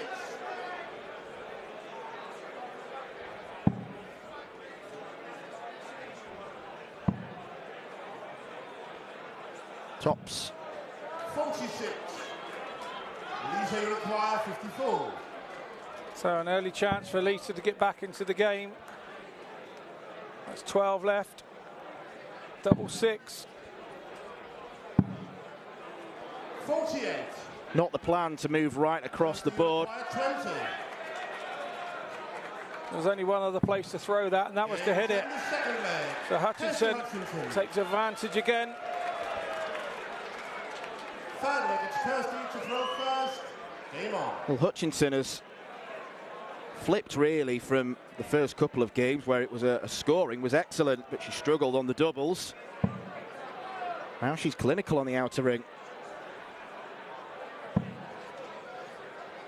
Didn't quite get that one sat in her fingers correctly, so dropped it. Rightly swapped over through the other one.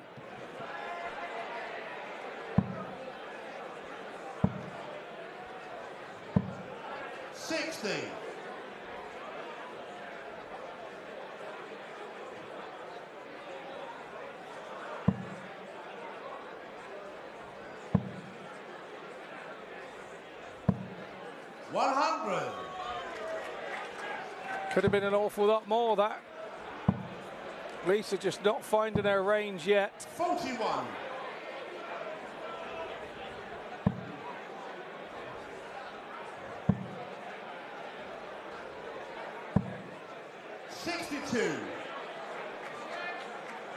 Well, to score 60 with your first dart and then come away with 62 must feel particularly annoying. 47.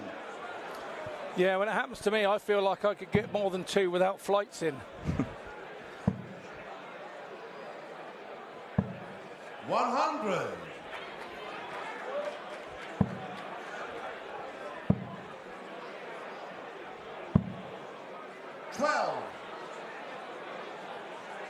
Check, Lisa's last score was 9.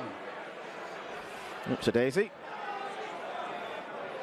It's never the big shots you get wrong, is it? Never the big scores that you get wrong. Well, because you never expect a player of Lisa Ashton's calibre to only find 9, but this has been a real struggle for her. There are extenuating circumstances with her having her surgery recently. I don't know how comfortable she's feeling. Kirsty, you require 80. And it's not looking good.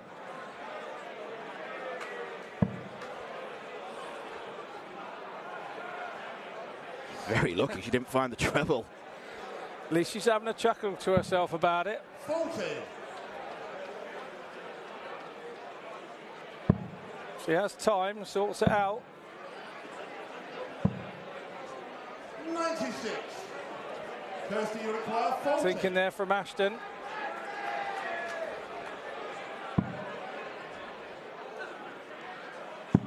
Double 10 is found, and Kirsty Hutchinson takes the first set against the 4-time champion.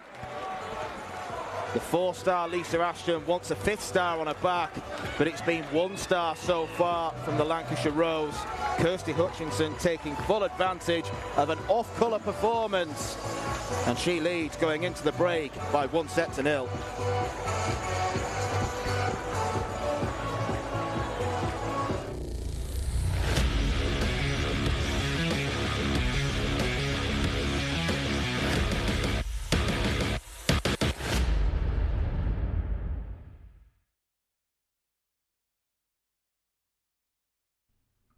This program is brought to you by Benji Marine Engine Repair and Trading, specialized in Wärtsilä engines with a 24-hour-a-day, high-quality, worldwide service. And by Hemeco Storage Systems, your one-stop storage system solution with over 100 years of experience. The 45th annual Win More Fleetwood Memorial Las Vegas Open will be held from January 19th to the 21st. Sin City welcomes you to come and play in the entertainment capital of the world. Both men's and women's champions will win places at the 2024 WDF World Championships. The Romanian Darts Festival is from January the 26th till January the 28th. Come join the party in Bucharest. Register to play by Wednesday the 24th of January. The Toto Dutch Open Darts is held from February 1st till February 4th. Registration is open until January the 16th. The Toto Dutch Open Darts is by far the largest darts party in the world that you should not miss. And the men's and women's champions go to the Lakeside in December 2024. The Swiss Open and Helvetia Open tournaments are held from May 31st till June the 2nd. One of the longest running tournaments in Europe invites you to join them in the most beautiful surroundings you'll find in Europe. The Swedish Open and Masters is held from August 16th till 18th. A popular tournament for many of Europe's best aerosmiths. For more information on each of these tournaments, go to the link in the description. A special thank you to our tournament sponsors Win More, A&G Travel Group, iDarts, Dart Connect, CT1 and Quiff.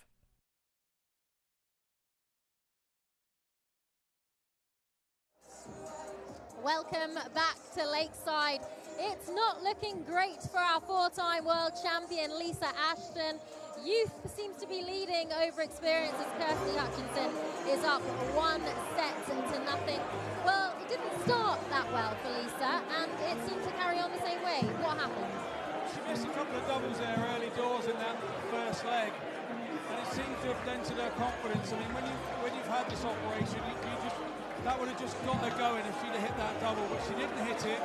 Kirsty got to come back and she hit it, and she hasn't really looked back since. Lisa's then struggled a little with the scoring, struggled to find her range. She's been going downstairs on the 19s. It's not Lisa like that, but she would have appreciated the break at the time. She'll get back out there to her people. They will explain to her, they'll be calming her down. They'll be telling her that there's not a lot wrong, you just missed here and there. And this game is still here for her. She's a 4-time champion. She can get 2 sets on the drop. But let's not take anything away from Kirsty. opportunity. She sat there one set to the good for good reason.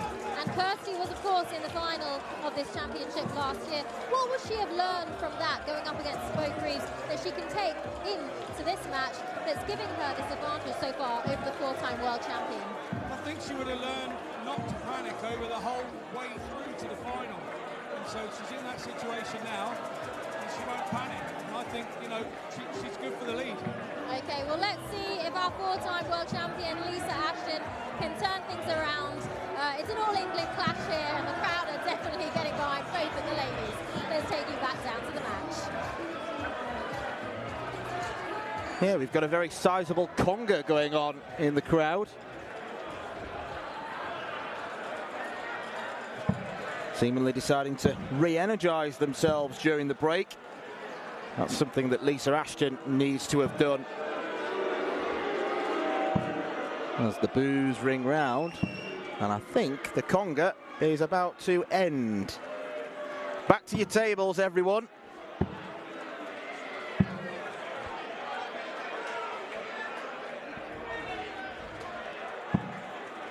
Solid start from Kirsty Hutchinson. Without really finding a range on the treble 20, she has not been put under enough pressure by Lisa Ashton. 3 from 5 on the doubles for the Durham thrower. 100. The Lancashire Rose needs to blossom into life. It was a really costly first leg for Lisa Ashton, missing 5 darts at doubles. 81. The 16s and 8s proving troublesome. But she is a player made of tough stuff. 120. More misfortune with the bounce out. She does use quite bulbous barrels, does Lisa. We're probably a bit more prone to bounce outs. 36. Usual skinny setup from Kirsty. But Scott, Lisa Ashton has got a work cut out, because Kirsty Hutchinson is looking good on the outer ring, and Lisa just hasn't found any sort of rhythm. No, absolutely, and it's most unlike her. 100. But we've got to remember, you know, you're not going to give too much away in the back room about how your elbow is and how much practice you've been able to get. And she just looks a bit rusty. She played in the ADC Women's Series finals the other day at the Motor Slides Lounge, and she lost in the semi-final that day to Dieter. 136.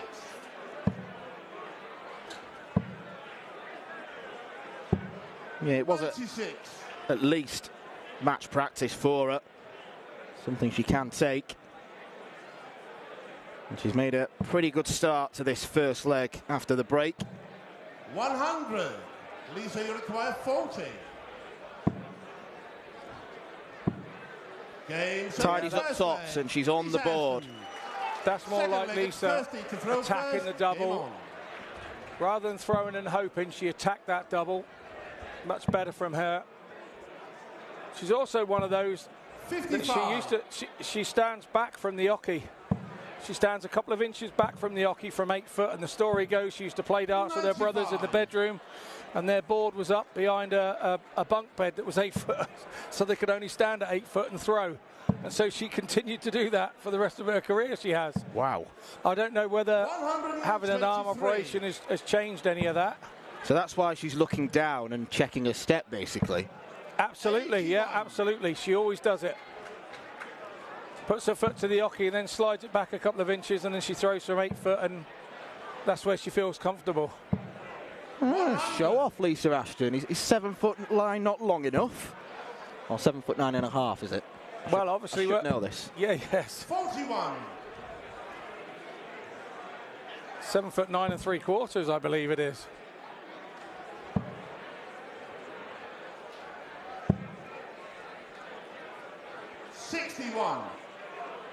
My phone will go mad now if that's wrong.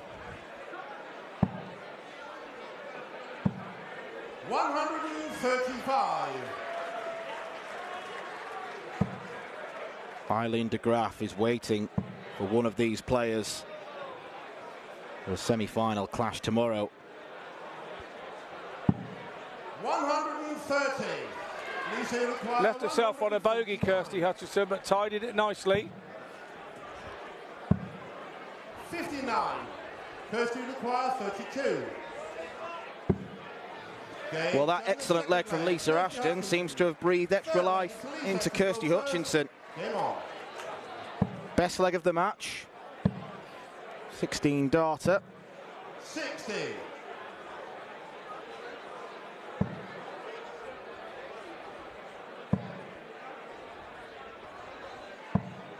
60.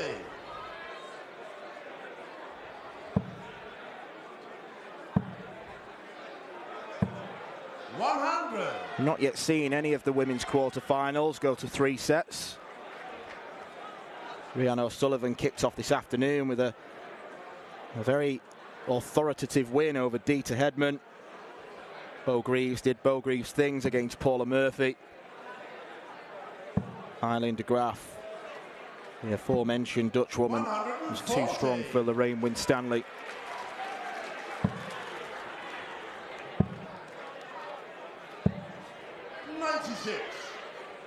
One thing we've got to give Kirsty Hutchinson credit for is that she's actually scoring enough to keep Lisa under immense pressure, and she's at it again. 140.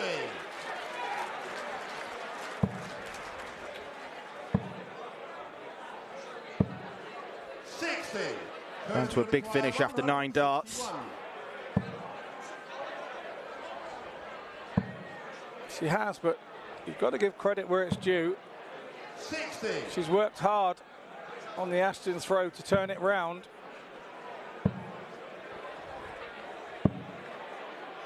94. Kirsty require 101. Ashton trying to hit the 25 there, so it left herself 80, so it was 2 big numbers and a double.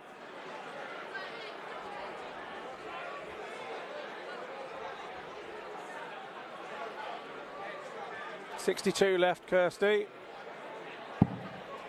49. Lisa require 91. Back to the bull. 51. The first dart was in perfect position as well, as she could have glanced off it. Not to be now. Hutchinson, we know how good she's been on these doubles. Double 10. 42.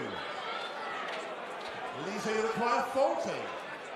Not particularly close. Neither were those 3. Kirsty, you require 10.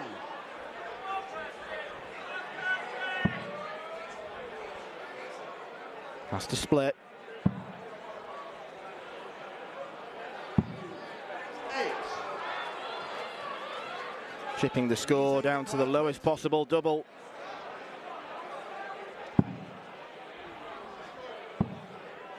Ashton in the same problem here. 16. Chasing round after that double. Both women shaking their head. Kirsty, you require 2. Nice bit of camaraderie there between the two of them. And now it's concentration again and head on.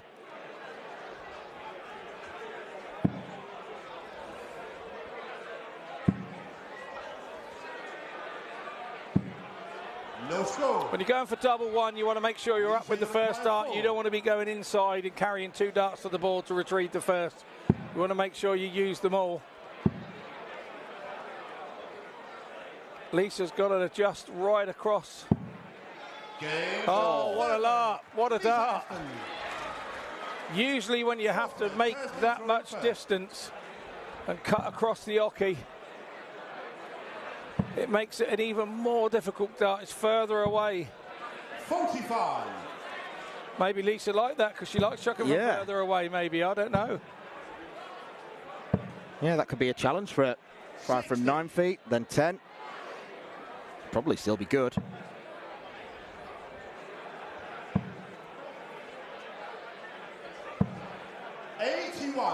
Kirsty Hutchinson has never beaten Lisa Ashton before. Played each other 4 times and Lisa's triumphed. One of them was in the WDF and it was a 4-0 win for the Lancashire Rose.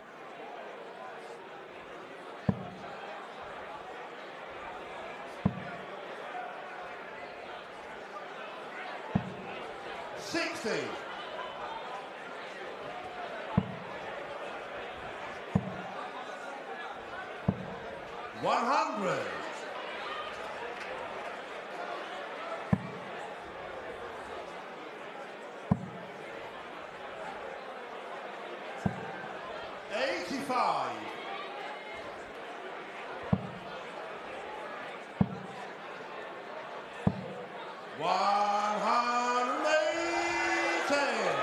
First 180 of the game belongs to Lisa Ashton.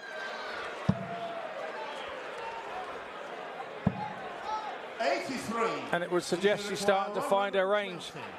She's still got work to do here. That was a bit of a deflection off the flight there. The well thrown dart, you could see it catch the other flight. She will be back for that tops and a chance to level it up in 1-all in sets. 60. Lisa require 40.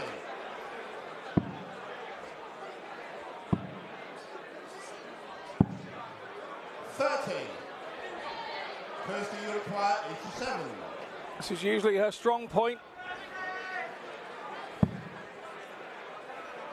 First dart's a beauty. If there's a good miss, it's that one. 32. 71. Lisa, you require 10. I think we can see what she thought of that. Yeah, real snatch of the darts out the board. 5.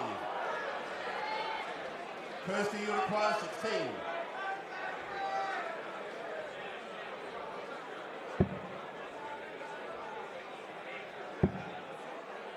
Can she use those darts? 8. No. Lisa, you require 5. Awkward finish for Ashton. Oh, she's bust. Kirsty, you require 8. The darting cardinal sin.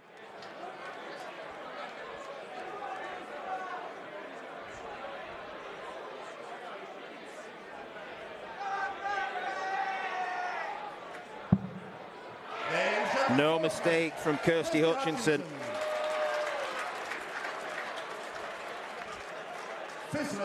Only a hold of throw, but she prolongs the agony for Ashton.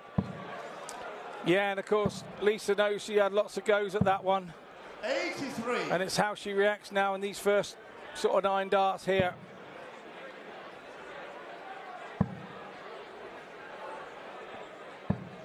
$100. The momentum is all with Hutchinson now. 180. Nicely done by Lisa Ashton. 28. And that one big throw has swung momentum back in her favour. Oh, she's going to do it again. 140.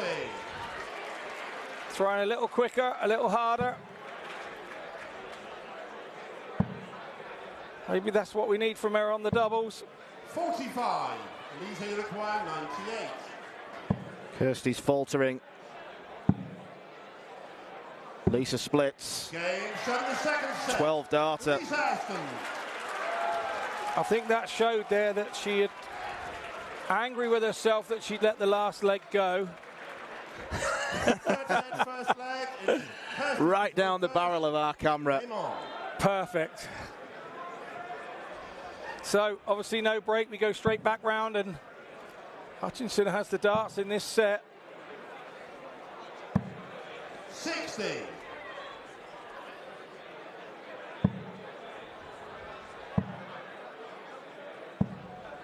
123. Yeah, she's really flinging them in there now.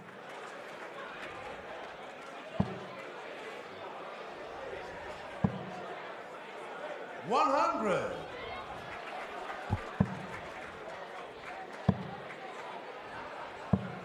140. Definitely found her range now, Dan. Absolutely. This is right game on now. This is best of 5. 100. The signs are ominous for last year's finalist.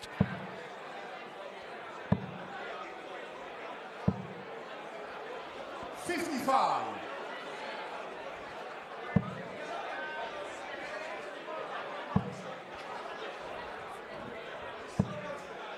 60.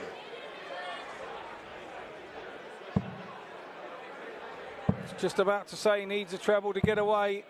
99. That's exactly what she does.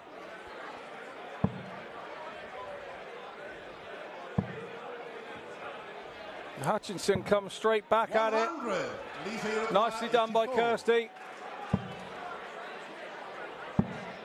James at the first Successive leg. legs in 26 darts.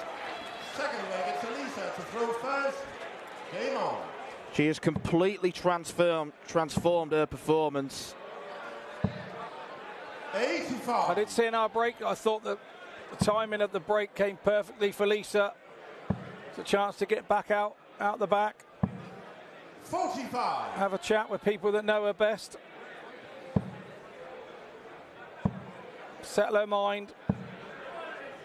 60.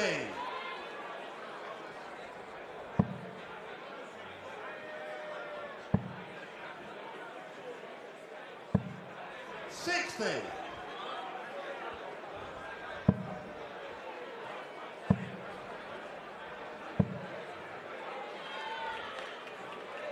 121. Christian just taking a closer inspection. Sometimes with the way that darts lie, it can be tough to see at first glance. We didn't want VAR involved, do we? Absolutely not.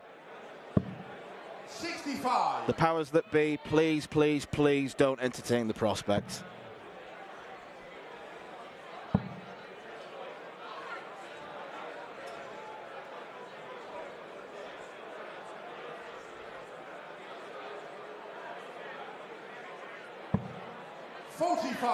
One of those moments where we don't need to add anything.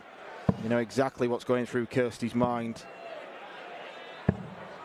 We've seen a couple of those moments in this match.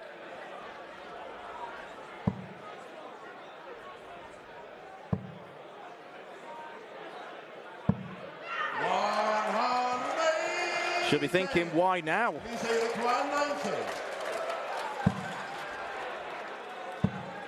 Spirited from Kirsty, but quality from Lisa Ashton.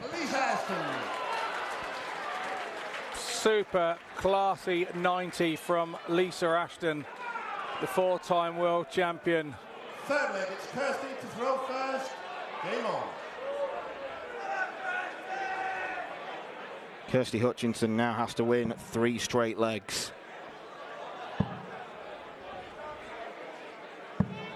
100.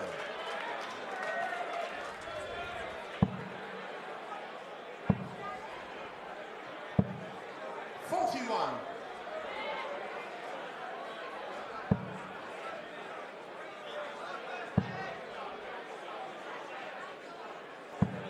60.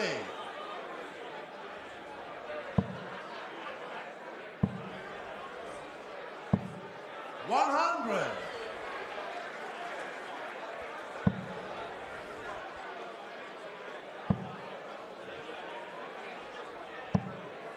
100. Any treble-less visit right now, Lisa will punish. So it's a good job that Kirsty hit the treble with the last dart. 26. And then she hits 26. Yeah, commentator's curse, but a big ooh there from Lisa as she did it. So she wasn't too concerned. It was a smiley ooh. 100. If there is such a thing. There is now. Yeah. We've just invented it. Well, Lisa invented 41. It. Kirsty will acquire 141. Takes off the one.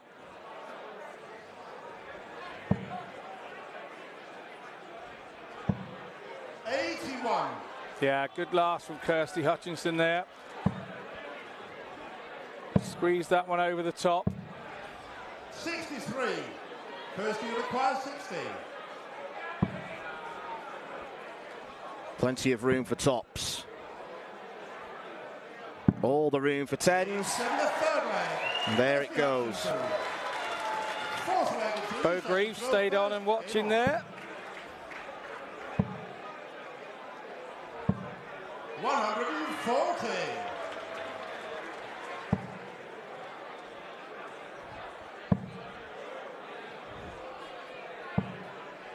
13.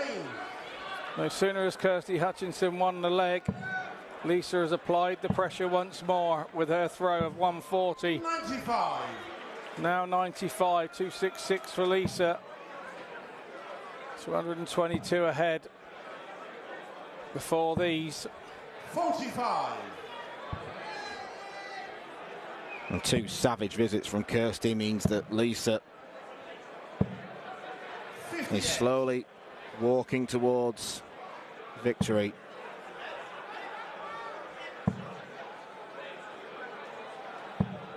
$100.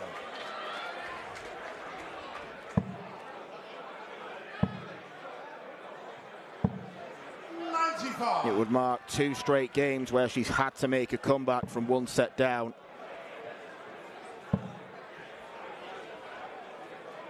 She is a proven winner.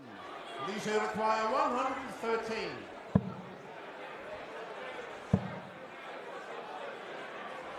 $111 now, Lisa. 22. Don't need our referee to work that out, did we? Maybe she's not ready yet to depart. Maybe she just fancies throwing some more. No, she'll want the job done as quickly as possible. Hutchinson now down on a finish. This is the way she does it. 58 left. 58 left, yeah. 41. Just how loud will Kirsty Hutchinson scream if she manages to land this? We'll never know. She still wants to leave it handy, just in case. 100. And that is exactly what she does. And it's exerted pressure to the shot as well.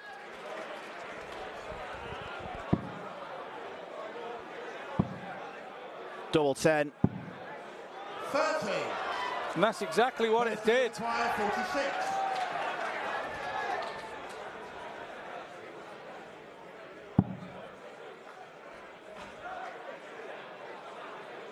Takes her time, just has a second look. 32. Lisa, you require 10. Head in hands for Kirsty Hutchinson.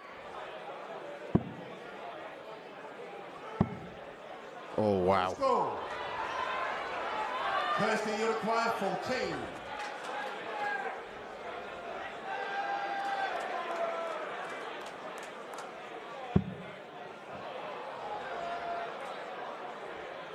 Single 3 for double 2. 12. Your heart is racing in those moments. The blood is rushing around your body. The adrenaline makes you throw harder. No Lisa score. does the Copy. same again. Kirsty, you require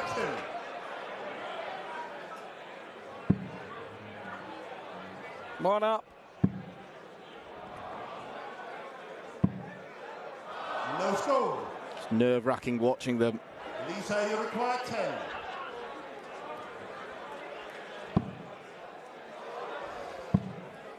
Double 2. 8. And on we go. Kirsty, you require 2. Here's Rog, Lisa's manager. He's nervous, she's nervous, Kirsty's nervous. And daughter Danielle.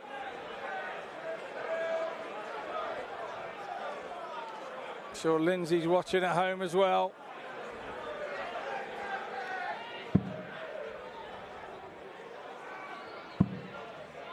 No score. Lisa, you require If you don't 2. laugh, you'll cry. Time to believe. Somebody's got to believe.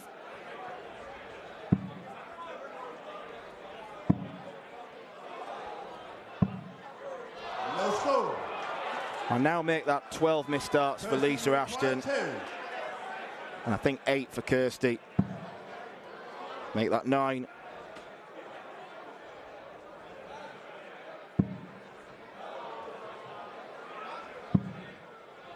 No score. Lisa, you require 2. Game. Lisa Ashton finally ends the marathon last leg. Devastation for Kirsty Hutchinson.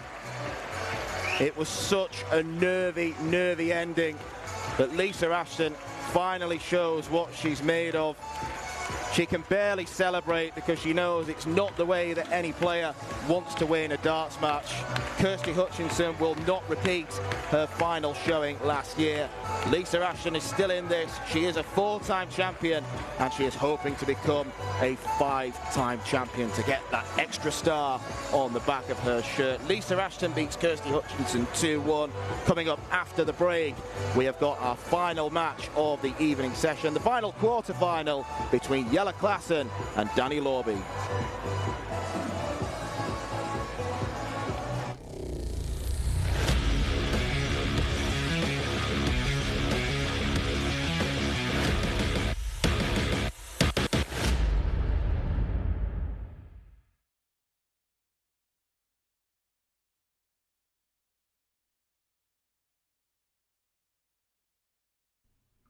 This program is brought to you by Benji Marine Engine Repair and Trading, specialized in Wärtsilä engines with a 24-hour-a-day, high-quality, worldwide service. And by Hemeco Storage Systems, your one-stop storage system solution with over 100 years of experience. The 45th annual Win More Fleetwood Memorial Las Vegas Open will be held from January 19th till the 21st. Sin City welcomes you to come and play in the entertainment capital of the world. Both men's and women's champions will win places at the 2024 WDF World Championships. The Romanian Darts Festival is from January the 26th till January the 28th. Come join the party in Bucharest. Register to play by Wednesday the 24th of January. The Toto Dutch Open Darts is held from February 1st till February 4th. Registration is open until January the 16th. The Toto Dutch Open Darts is by far the largest darts party in the world that you should not miss. And the men's and women's champions go to the Lakeside in December 2024. The Swiss Open and Helvetia Open tournaments are held from May 31st till June the 2nd. One of the longest running tournaments in Europe invites you to join them in the most beautiful surroundings you'll find in Europe. The Swedish Open and Masters is held from August 16th till 18th. A popular tournament for many of Europe's best aerosmiths. For more information on each of these tournaments, go to the link in the description. A special thank you to our tournament sponsors Win More, A&G Travel Group, iDarts, Dart Connect, CT1 and Quiff. Welcome back to Lakeside. Well, it was heartbreak for Hutchison as last year's finalist Kirsty Hutchinson. She got pipped to the post, as they often say, by 4-time world champion Lisa Ashton. What a turnaround for the experienced Lisa Ashton, who was a set down, and then she came out of that break. What will have made the difference to her? Well, she got whitewashed on the way in. The break was needed at the time when she needed the break. It came at a good time for Lisa, not such a good time for Kirsty. And when she came out, maybe she chatted to her management in the back room, and the management had explained that maybe she was doing something slightly different with her throw, but whatever it was, she came out throwing a little bit harder, a little bit quicker, more direct, and then things started happening for her. 3-1 in the second set, went her way, and then although Kirsty had the throw in the last, Lisa still had the momentum from winning that set, and she got her nose in front 2-0, and then it was always going to be a case of just finishing it off, and well, she limped over the line in the end. Both girls were just so sort of nervous and wanted it so bad. But at the end of the day, it's Lisa that will go through, and Kirsty unfortunately goes home. And I know Kirsty will probably rue that chance. She'll watch that back and think, you know, that was a real good chance for me to turn Lisa over, and she hasn't quite made it. Yeah, devastation there for Kirsty. As you say, Lisa, she really found her form there, didn't she? And what will she take from this? I mean, she can't be overly happy with that performance, given the way she limped over the line, as you say, those throws, those countless mistakes from both of them to finish that match. that is the problem. When that's the last piece of the game that you remember, you know, that you limped over the line, you forget all the good things she did. She started hitting 180s, she started cover shooting and hitting, so she'll forget all that unless she watches it back. And I know the chances are she probably won't watch it back, and she'll be working on her doubles next time she comes in tomorrow for semi-finals. Bo Greaves also stayed to watch this one from the audience. What do you think she will have thought watching that? I don't think Bo worries about anything, to be honest. I think she was probably just here because darts was on and she was just having a look. I think she'd have stayed no matter who it was. Okay, well, let's look ahead to the last match of this evening, our quarter-finals day here in Lakeside. It is Danny Lorby going up against the former world champion himself, Jelle Klaassen. Well, Jelle Klaassen, he won back in 2006, the youngest ever winner here in Lakeside. And Danny, well, he was an unexpected quarter-finalist.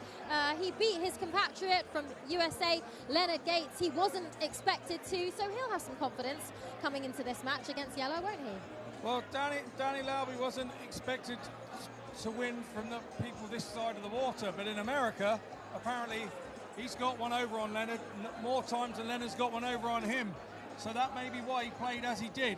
But the fact of the matter is he now takes Jelle on, and they're both very, very fast throwers. I wouldn't want to referee this one. It's going to be thick and fast. It really is going to be quick. Jelle, he's really kind of, I don't like to say it because he's still a young man, but he's really rolled back the years of when he was here before, and he really found his range. He's quite a quick thrower. And with Jelle, if his first dart's in the right place, then it makes him a very dangerous opponent. And so far this week, he's come back here. He's really enjoyed being here. I think it's rekindled some good memories and happy times for him, and maybe that's why he's playing as well as he is. Yeah, 39 years old now, Jelle. And as you say, he's been around. He's moved on to the PDC. He's had experiences there. What will he have gained in terms of the times he's taken away from this tour, now coming back to the WDF? Well, obviously when you're in the PDC and you have a tour card, it's very hard when you lose the tour card. It's a bit of a shock to the system, it can be. And, you know, it's gone back to basics. It's going back to doing what he did before his PDC days. And he's been going around, done a few WDF tournaments, playing on the Challenge Tour, the lower tour down from the PDC. And it's all about finding your game again. And if the start of this week is anything to go by, then Jelle looks to have found the start of his game again. Or is it this place? Does he love this place because he's got good memories? I suppose we'll find out in the next 40 minutes. Okay, well, it's all to come after the break. Our final quarterfinals match of this evening. It is Jelle Klaassen, the former world champion, against American Danny Lorby after the break.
complete the men's quarterfinals here at the 2023 CT1 WDF Lakeside World Championship. And we welcome to the stage the former Oregon Open and Seacoast Open champion from the United States of America, Dani Larbi!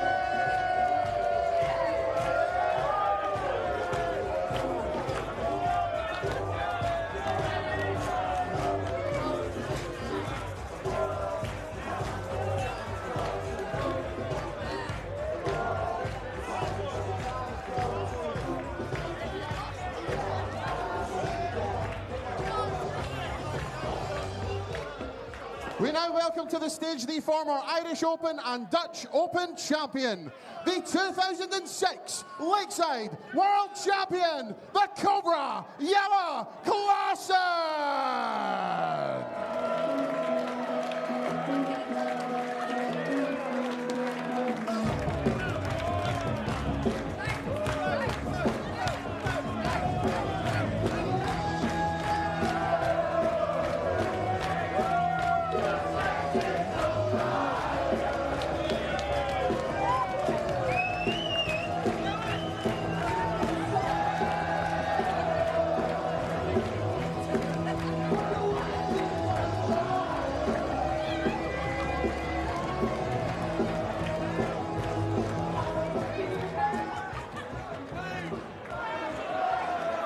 Well, I hope everyone is still feeling sharp. It might be 10 past 10 at night, but this game will keep you awake, alive and alert. Two of the quickest throwers in the World Championship field are about to do battle. Jelle Klaassen is looking to relive his younger days, a 2006 World Champion, beating the legend that is Raymond van Barneveld in the final. Since losing his tour card a couple of years ago, he's knuckled down, he's taken to the WDF field, and now a more experienced and more mature competitor is looking to become a world champion for the second time. It was easy work for him against Edwin Thorbjornsen in round two, but he was put under massive pressure by his compatriot Denny Oldekolter. He survived a couple of match darts. In the penultimate leg, he took out a 1-3-4 finish on double 13, which is arguably the best finish of the competition. He faced pressure and he lived up to it. As for Dani Larbi, it's been plain sailing for the man from Indiana. First leg, it's Jelle to throw first. He dispatched Jarno Bottenberg in the same time it takes to boil a kettle, 3-0. And then he similarly ejected Leonard Gates 82. By the same scoreline. Klaassen against Larbi, a fascinating match is in prospect here. And Scott Mitchell, I think we may have saved the best till last. Yeah, I agree, and I think it's going to be fast and furious. 45. It could be a point where they throw a little bit too quick and make mistakes. Dani Larbi would have been over 75. The moon probably to be playing somebody of a similar speed as him. And Jelle probably feels exactly the same. Yeah, I think that's one of the reasons why it's such a great looking match, because the rhythm will suit both players. 57. Pair of players who you look at and you just wonder how they manage to be so accurate when they're throwing so quick. It's like they're not even setting themselves. 87. And again, we all hope that that brings the best out in each other. The cracking contest that it looks on paper. 180. And there's the first example of Dani Larbi's massive scoring power. 100. It took him 18 minutes to beat Jarno Bottenberg, and that included a break. Just goes astray when looking for the 20. 87. Double 9 for Jelle. 78. Dani Uruguay 40.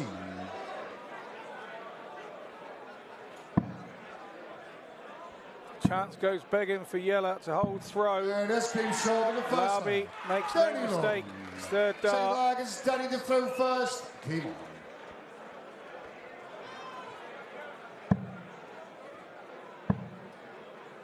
Third match in a row that Danny Lorby lost the bullseye in the back room.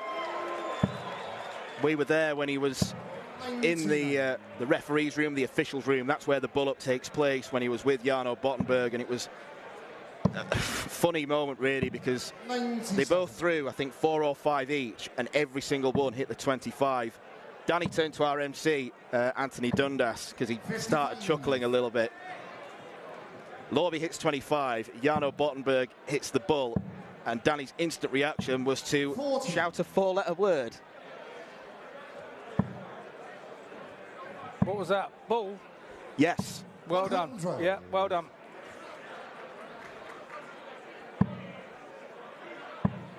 Real exuberant character. 16. Someone who sacrificed so much to come over here and fulfill his darting dreams. He's got a wife and child back in the USA. 16. And he plays darts wherever he can. Big player on the ADC circuit. Scooping big titles because he is a real draw in those tournaments. 15.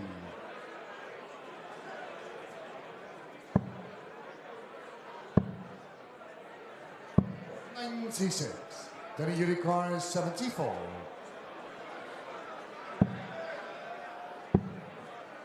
Tops. 34. Yellow unicorn 91. Tops. 71. Danny Unicorn 40.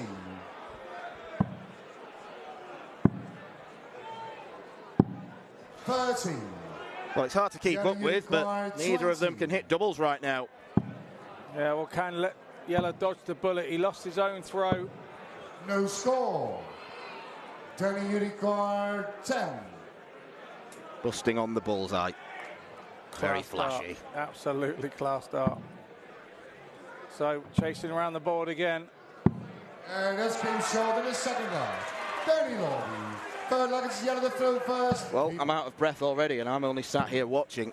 My eyes are hurting. 180. Back comes Yellow with his 60. max.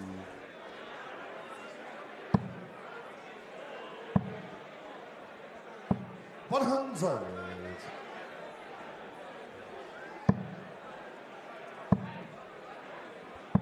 60.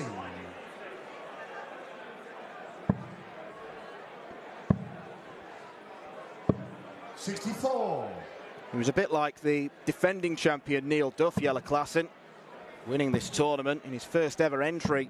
140. Yellow Unicorn 150. Danny Lorby could do the same this year. 45.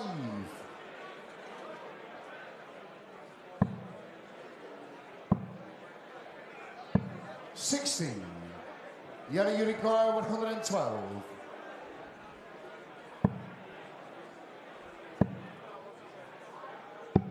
88.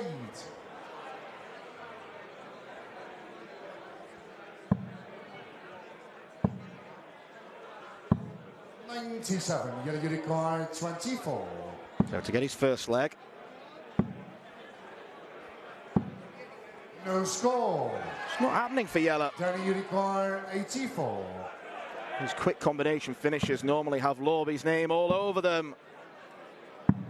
72. Yellow Unicorn 24. Yellow has to step in here. This has been what he's been so good at all week, is the doubles. And it's been short in the third leg. Yellow Klassen. Yeah. Forward leg, it's Danny to throw first. I think a sarcastic fist pump, they call that, when you eventually hit a double after 3 legs of trying and having a go at every leg. 100. Finally hit one. It was a very sarcastic fist pump. Yeah, both players will be hoping that they get this out of the system very early on. 180.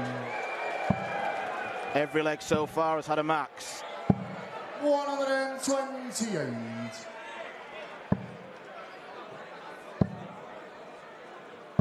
96. I think if you were to back one of the remaining players in the field to hit a 9 darter, you wouldn't go far wrong by putting your money on one of these guys. No, you're probably not wrong.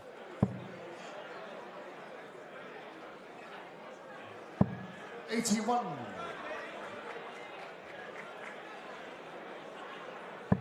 The Lobsters look like they've lost all their energy from earlier in the evening. They were very active down there on that table.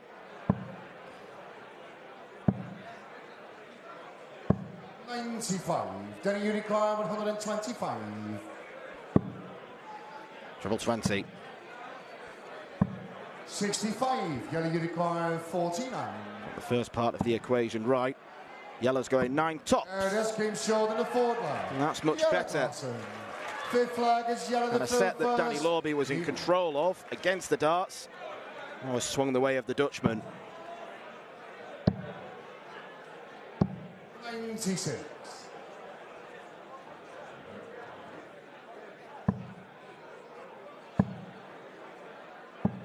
81.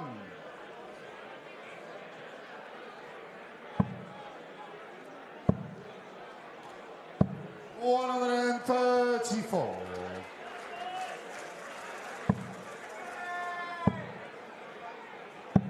58. Since Klaassen gave that sarcastic fist pump, he hasn't looked back, has he? 58. Something big here from Lorby is needed. 134. He duly responds. As he plays here, watching his World Cup teammate, the Dutch side, 91. Jelle Klaassen.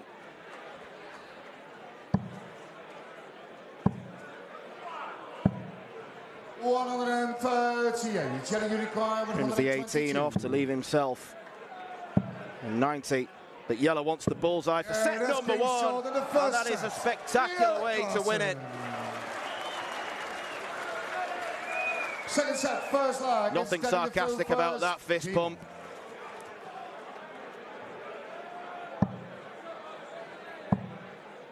Wins his first leg, and in 60.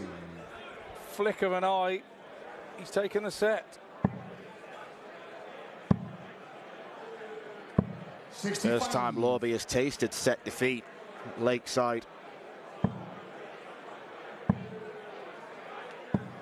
140.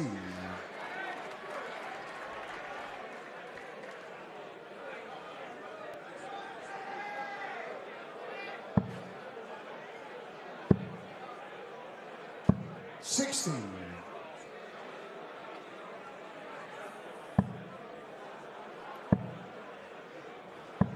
81. Not following the first start often enough. Not yet. 180. No issue for Yellow where that's concerned. Yeah, Danny Lorby's barrel is a more standard shaped barrel that you would see most players throwing, and Yellow's is a very different barrel with a gripping area. You can see there's an indent at the back where he holds it. 160. And you can't kind of get it wrong. You hold it in the same place every time. 140. Yellow Unicorn 73. Lorby more than pressures this shot, 73. Klaassen, absolute class. The second leg. Tidies that perfectly. Second leg is Yellow to throw first. Game on. Klaassen by name, classy by nature. 22. You wouldn't have wanted to open up with that. 58. You do all the hard work to break the throw, and then you open up on your own with 22. He's fortunate that Lorby is not in the punishing mood. 59.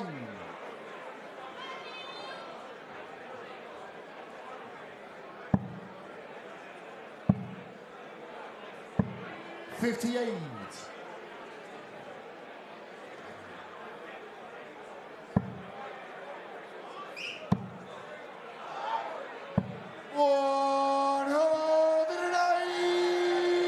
Sensational grouping. The large crowd going mad here at Lakeside. It's sensational grouping. 92. All on a pinhead.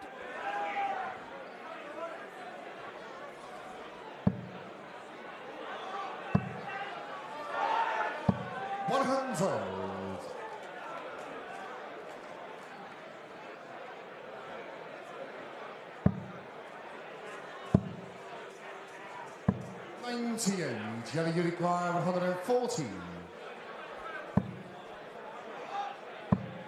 Double 10. 120. Almost another sensational shot from Klassen there. 65. Yellow you require 20. Yellow class. The most annoying doubles to watch when your opponent pins it last dart in hand. Third leg is Danny to throw first. 5 legs on the spin for the Dutchman.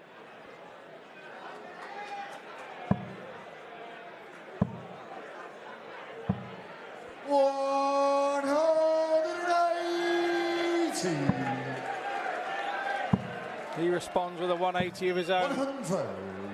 7 180s in 8 legs. Keep it up, lads. Absolutely, we're absolutely loving this.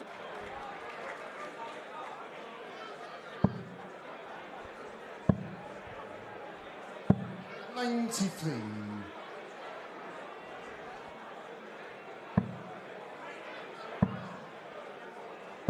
100.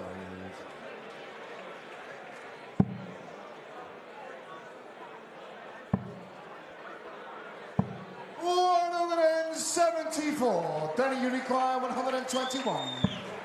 174 call from Marco Meyer. 57. Yellow, you require 134. Now, is he going to take this the same? Well, he's not going to get a chance. 58. Danny, you require 64. 64 then from Lauby to stop the rot. Big 16. Don't think he's hit it. 32. Yellow, you require 76. 2 minutes starts at the big single. 76. Klassen's been clearing these up for fun.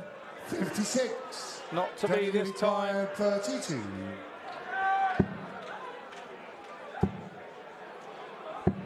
24. Yellow, you require First 2 20. darts were wild. And Yellow Klassen heads into the break. 2 sets up against the American Danny Lorby. It has been utterly fast and utterly furious. Both players are going for a break. Everyone in the room seemingly needs a break, especially the referee, Marco Meyer. But Lorby has got work to do if he is to advance into his first ever World Championship semi-final. Yellow Klassen leads 2-0.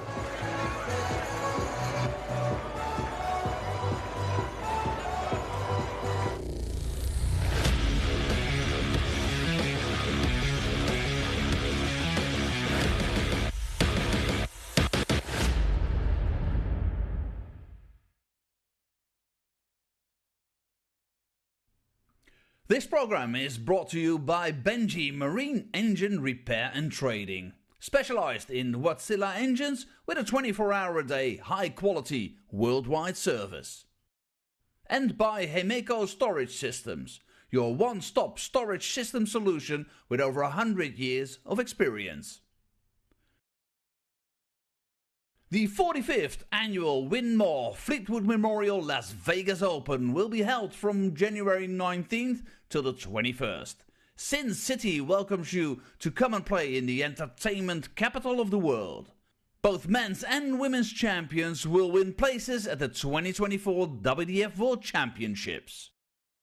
The Romanian Darts Festival is from January the 26th till January the 28th.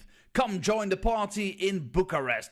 Register to play by Wednesday the 24th of January. The Toto Dutch Open Darts is held from February 1st till February 4th.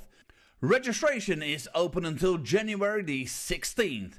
The Toto Dutch Open Darts is by far the largest darts party in the world that you should not miss. And the men's and women's champions go to the Lakeside in December 2024. The Swiss Open and Helvetia Open tournaments are held from May 31st till June the 2nd. One of the longest running tournaments in Europe invites you to join them in the most beautiful surroundings you'll find in Europe. The Swedish Open and Masters is held from August 16th till 18th. A popular tournament for many of Europe's best aerosmiths. For more information on each of these tournaments, go to the link in the description. A special thank you to our tournament sponsors Winmore, A&G Travel Group, iDarts, Dart Connect, CT1 and Quiff.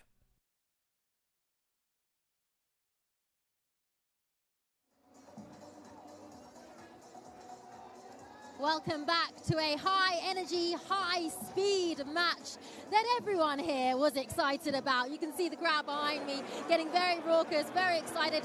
Two of the fastest men's players in the field facing off against each other. And this match is really living up to expectations so far, isn't it? In terms of the speed, the ability, and Jelle Klaasen running away with it. Well, yeah, he is, but he started and missed a couple of doubles early doors, and that let Danny Lauby in. So all of a sudden, Danny was 2-0 up in the first set, and he couldn't quite believe his eyes, I don't think. And then, obviously, Jelle then reeled 3 off on the trot to take the set, and then reeled another 2 off to go 2-0 up in set 2. Lauby sort of was a bit like a rabbit in the headlights then. He didn't know which way he'd gone. Jelle had upped his scoring and upped his percentage on the double, and then he goes and takes the second set. Lauby really needed that break when it was there. He would have been out there with his management. They've had a little word with him as well. And will we see him come back and be a different Danny? How can Danny stop the steam train that is Jelle Klaasen tonight? He's just got to find his range on the scoring. You can outscore Jelle, or you can put him under pressure, but you've got to score. You can't be doing 140, 45. It has to be consistent. Ton, 140, 140, 140, ton. You have to make Jelle think, so that then he thinks about his scoring. And not just 140s, but the number of 180s we've already seen tonight in these 2 sets. 7 180s in 8 legs. Just impressive throwing at the speed in which they do it. Absolutely, and when they hit 180s, they're on a pinhead. You know, they're rat-tat-tat players, and when they get that first start right, the next 2 just follows. It makes it scintillating to watch, amazing for the crowd to watch. They're well lubricated. They want to see some more of this. We better let them get on with it. Indeed. Well, can Danny Lauby make a comeback, or will this match be over as quick as it started? Let's get down and find out. Well, for the viewers' sake, I hope this match goes on as long as possible, because it's absolutely brilliant. One of those where the averages don't particularly matter. It's 87 for Jelle, 82 for Lauby. But the speed of play just makes it seem an awful lot higher than that. But Lauby has not had to do this in the tournament so far. He's won the first set and has subsequently gone on to run away with games. He now has to find a comeback. He has to dig in and show resilience. The mental side of the game has got to match the undoubted ability. First set, first leg. It's just unfortunate that he's run into a Dutch Open winner, a World Championship winner, a Premier League participant, probably the most decorated player in the field, even though he started as the number 3 seed. 100. Danny Lauby, champion of many events in the United States, is in a spot of bother, and particularly if Jelle continues to hold his throw and subsequently get a 3-set lead. Yeah, I think what Danny's got to remember is it's only half time. We're only 2 sets in of a possible 7, but he's going to have to find that scoring range is what he needs to do. 44. Because as I said there to Joe in the punditry, the only way you stop a big scorer is big scoring yourself and make him think.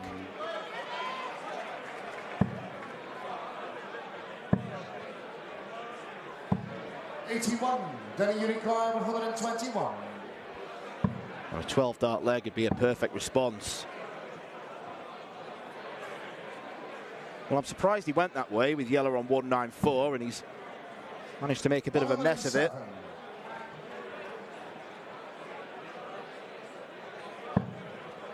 Curious decision making. I think we call that a miscount in the. You require 14. Yeah, he's realised. Yeah, absolutely. But he was good on these sorts of things yesterday. 10 for double two. And this came short in the first leg. Very long. Good ball management. Second leg is from ready to throw first. What are we talking about?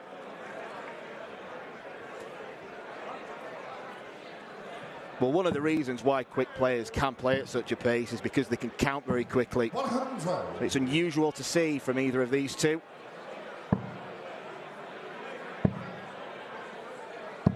58.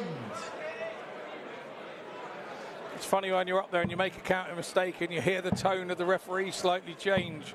100. When he called the 107 with Marco there, it was like 107? Yeah, if you saw it transcribed, it'd have a question mark on the end of it. Yeah, absolutely. 180. No need to ask questions about Jelle Klassen's scoring.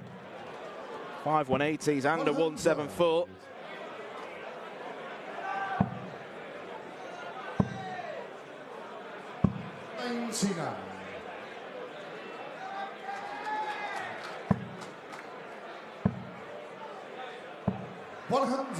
Yellow Unicorn 164.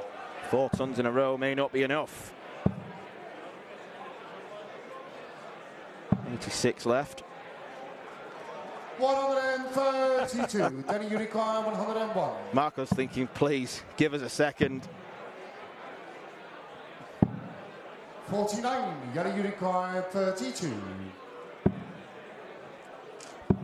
And this came short. Break back for Jelle Klassen. Jelle Klassen. Third leg, it's Jelle to throw first. Game on. These referees like to be tested. I don't think there's a bigger test in the game than, say, this one. 60. Maybe Ricky Evans and Jelle, maybe if you threw him into the equation and made it a three-way match, that would be a headache. 42.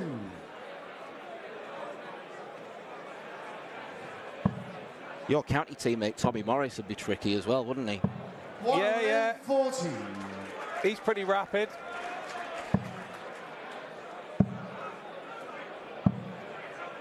$78.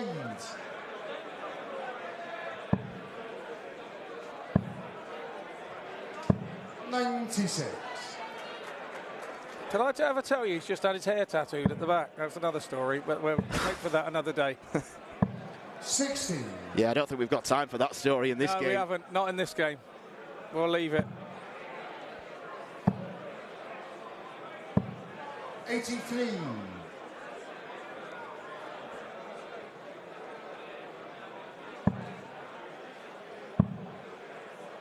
Lorby's a long way behind. Yellow Unicorn 122. 1-2-2 took out the first set. He opts to go a different route with Lorby on 44. not a finish. And it's not the best setup. 180 here, and Jelle is under pressure. 140. Yellow Unicorn 78.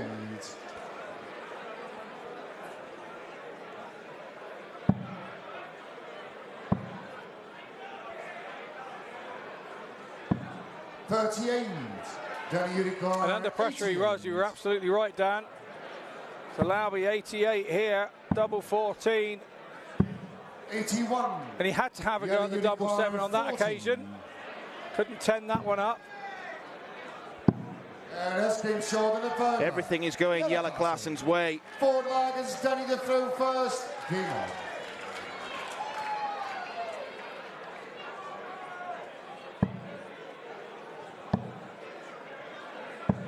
$60.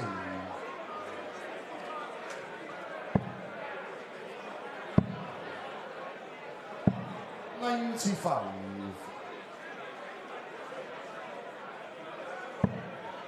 Danny Lorby found a break at the beginning of this set. 92. He did not build upon it. No, he didn't. Looks like there's a bit of blood on the board there. Somebody's cut their hand on a wire or something when they've taken their darts out. And the one there. 140. Well, whoever did it didn't take the time to put a plaster on or anything. There's no time for plasters in this game. Nope. 58.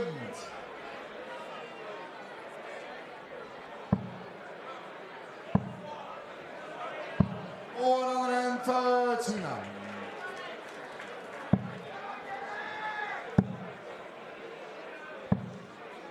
92. Then you require 17. Treble 10, 20, and tops. 13. Time on his side in this one. Yellow back on 216. What could he score to challenge? 56. Then you require 40. Not very much.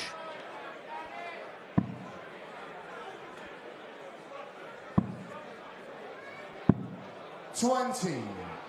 Yellow you require. But there is an outside chance for Yellow Klaassen to equal the biggest finish of the tournament. 140. Then you require 20. And has been short in the forward line. Big leg for Danny Lorby, and an even bigger one is coming up. 121. He missed the 180. How did that happen? 78.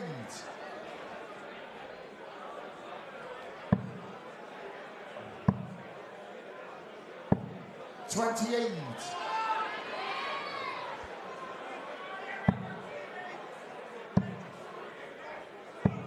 100.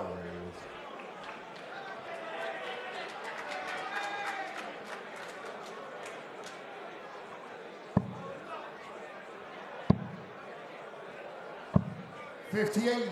Could be advantage Lorby in 3 darts time.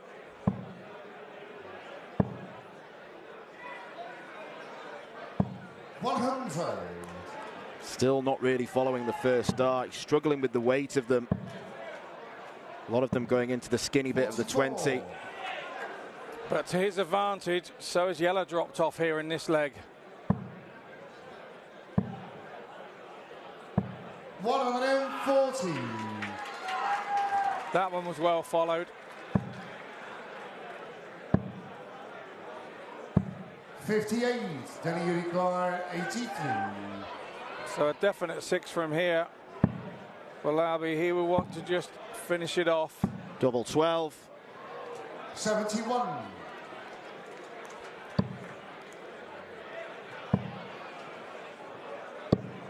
$130. Then you require 12.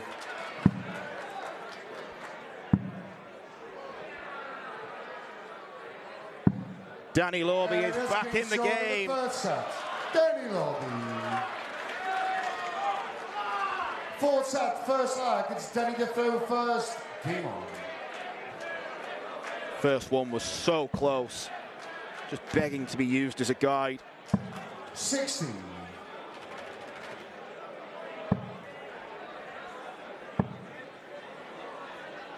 $135.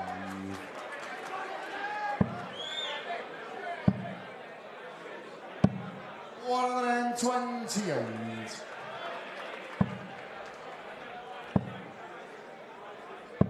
97.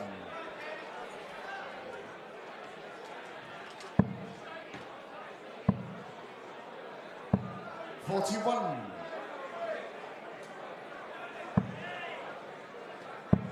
Mixed bag from the American. 59. Indeed, and once again, lucky Klaassen didn't do more damage there on his throat. Should look at the bull. Has to look at the ball. 130.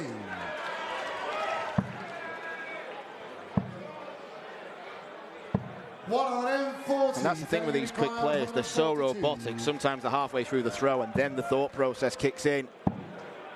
And they have to jack out. 134. Going to require 17. These are the shots he was taking early doors in this match. This game short in the first. And these are the shots he continues to take. Second leg is Yellow to throw first. Game on. Some of the Americans here still supporting Lauby there. Jim Weird. 40. Sorry, that's our nickname for him, Jim Woodmeyer. We call him Jimmy Wood. Paula Murphy stuck around as well, saw her greet Danny for the walk-on.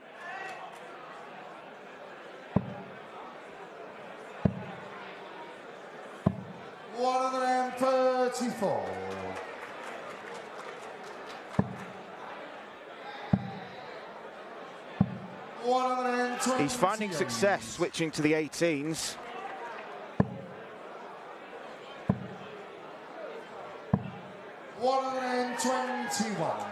And it's good when players have got these alternative routes of attack. 57.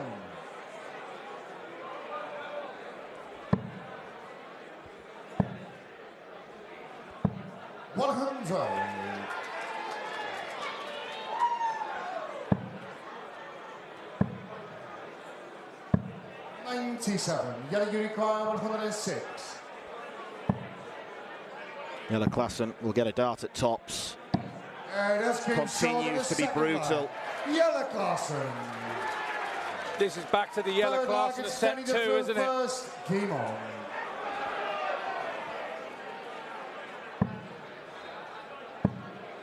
It's back to the Yellow Klassen set 2. I'll give myself a go at a double, and I'm going to hit it.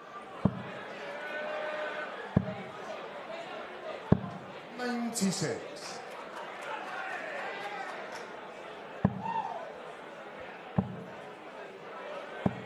$125.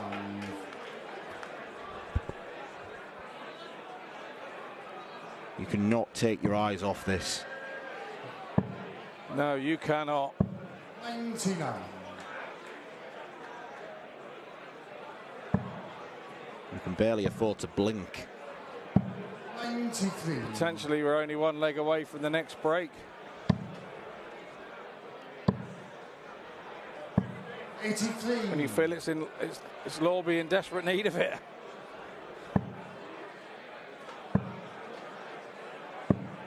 50. In desperate need of 3 straight legs. Because at 3-1, his opponent is closer to the finishing line than he is to his opponent.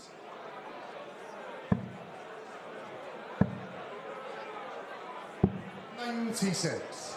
Yellow require 146.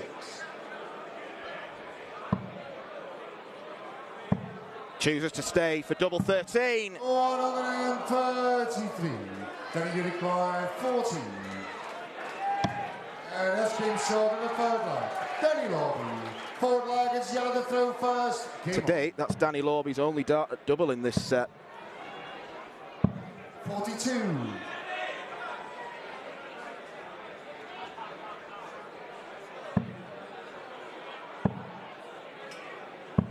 84. And the funny thing as well is, whoever wins this has got Chris Landman in the semis. That game's going to be exactly the same as this. Yeah, indeed. 40.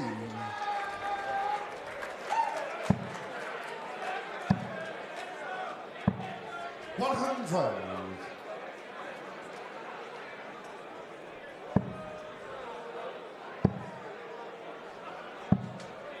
59.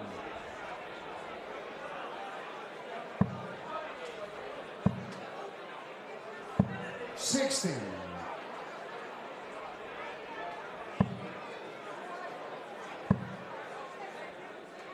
100. Pretty even, Stephen, this leg. Lowby needs a treble now. 59. It's not happened. 160. So Yellow's mind thought here will be treble 20, double top. 140. Misses the 146, and now he's missed the 160. Little Richard Ashdown in the crowd there enjoying. 128. Yellow required 20. That's been short. Yellow Klassen extends his lead. It is back to 2 sets. It is 3-1 to the Dutchman. As both players, the delayed reaction, nothing else delayed about this game. Danny Lorby, disappointment for him. Still hasn't been able to kick on. Jelle Klaassen proving why he has been such a demon on this stage in the past. Looking to win his first title here for 17 years. He is one set away. He leads Lorby 3-1.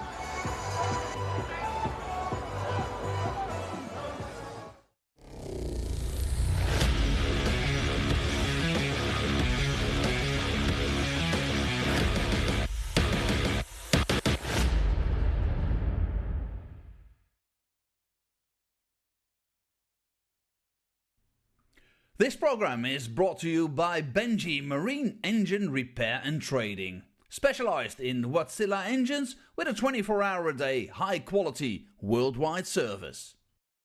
And by Hemeco Storage Systems, your one-stop storage system solution with over 100 years of experience.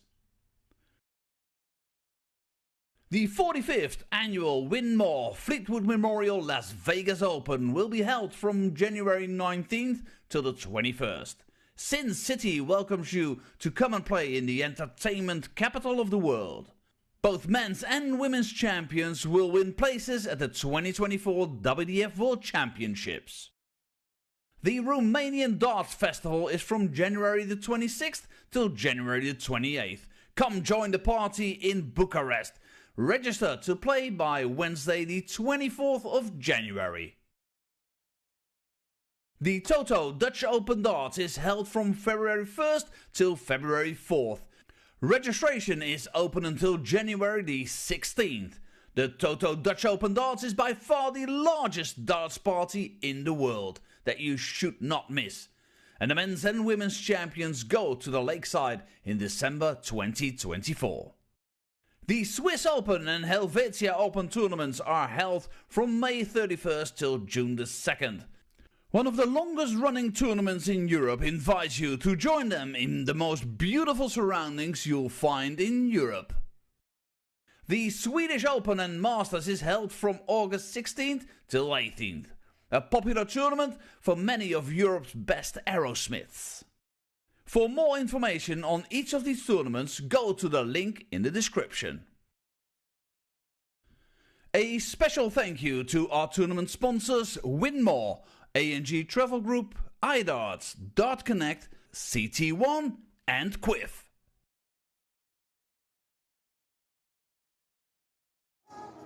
Welcome back to Lakeside for the final sets of this thrilling showdown between Jelle Klaassen and Daniel Lauby. Now it is 3-1. Danny started to make a comeback, didn't he, taking that set, but he couldn't quite hold on, could he, to the pace of Jelle Klaassen? Yeah, set 3 was Jelle's throw, and he was 2-1 up and made a few mistakes, let Danny in and get back to 2-2. Jelle then had a mare of a leg on his own throw to hold the set, and Danny took advantage of that. So he went, obviously, 2-1 sets to the good. We then go back onto Danny's throw, and Jelle's took off like a train again and found his scoring boots, and now Danny's in problems at 3 sets to 1 down. And it does look as though Jelle might have his way tonight, might be making that semi-final and be on course for a shot to take the second World Championships of his career. But what do you think Danny can do to try to turn things around with the little time he has left? Well, he's got a tough time now because Jelle has to throw in this set when they come straight back out. So he hasn't got time to mess about. He's going to have to break him nice and early in the set to try and assert his own positivity on it, so that he can lift his game. But at the moment, Jelle's scoring is, although when it's erratic, when he scores 45, he generally follows that up with a 140 and a ton, and he's backing it with 2 scores all the time, and that makes him very difficult to beat. And Danny found a break earlier on, but he didn't quite build on it, did he? So what will he learn from that? He'll learn that he needs to score quicker, and he needs to hit a few more doubles when there's chances available, because he has had chances, to be fair, and he's not quite taken them. So it's one of those games, though. It's always tough and easy to say when we're stood here watching, but when you're up there and you're playing, it's a different story. Well, let's see if Jelle Klaassen can complete his mission to take another step towards that final after 17 years. They've changed the dartboard behind me. There was a little blood on it before, so we'll be with a cleaner darts board now. Let's take you down to the match. It's 3-1. Jelle Klaassen against Danny Lobby. Thank you, Joe. Final session of the quarterfinals today. It has been a wonderful day of darts. One of these players is going to be left disappointed by the end of play, and it's looking increasingly like that man will be Danny Lobby. He's got to do what he did against Jarno Bottenberg and Leonard Gates, win 3 unanswered sets. But Jelle Klaassen has shown true class and grit throughout this contest. Lobby has got to find an extra gear. He hasn't given himself enough opportunities in the last few sets. And Jelle Klaassen is a man on a mission, a man who wants to get the job done, judging by the opening salvo of 140. Odds are stacked against the American now. Could be World Championship heartbreak for Danny Lobby, who was richly entertained, but unless he wins 3 straight sets, he's going to come up short. Yeah, it's a tall order, but I think he's got to come out and break the Klaassen throw here. And then hold his throw. 140. It's always difficult when Klaassen is still pounding that treble 20. He's been nice and straight most of the evening tonight. 140. Sometimes you just have to dig in there, and when you get a chance, you have to try and break their heart. 60. And Danny's had a few chances of that, and it hasn't gone his way. 122. Yellow unicorn 80. Tops. 60. Danny unicorn 85. Hendricks, that second dart for tops, and he had to move over. Danny now just in the wrong treble bed there. He's in the right one now. 65. Yellow unicorn 20. You're just asking a lot more of yourself when you only leave 1 dart in hand at things. This came short in the first line. Jelle Klaassen. Good start for Jelle Klaassen. Absolutely. Came on. Now we had a chance there to break throw, but it was only 1 dart. You've got to keep restricting your opponent to that on your throw. 40. You don't really want him to have a dart at all.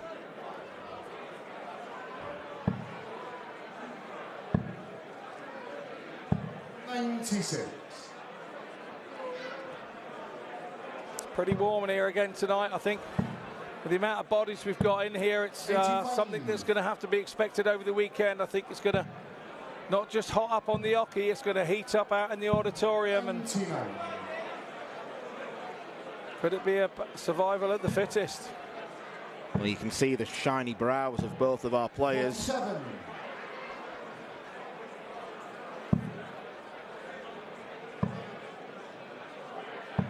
$139. Excellent visit again from Klaassen. Even the 167, and this is on the Lauby throw as well. Yellow unicorn 167. Is he going to go for it? 142. Yellow, you big tease. Silly question, Dan. Silly question. 180.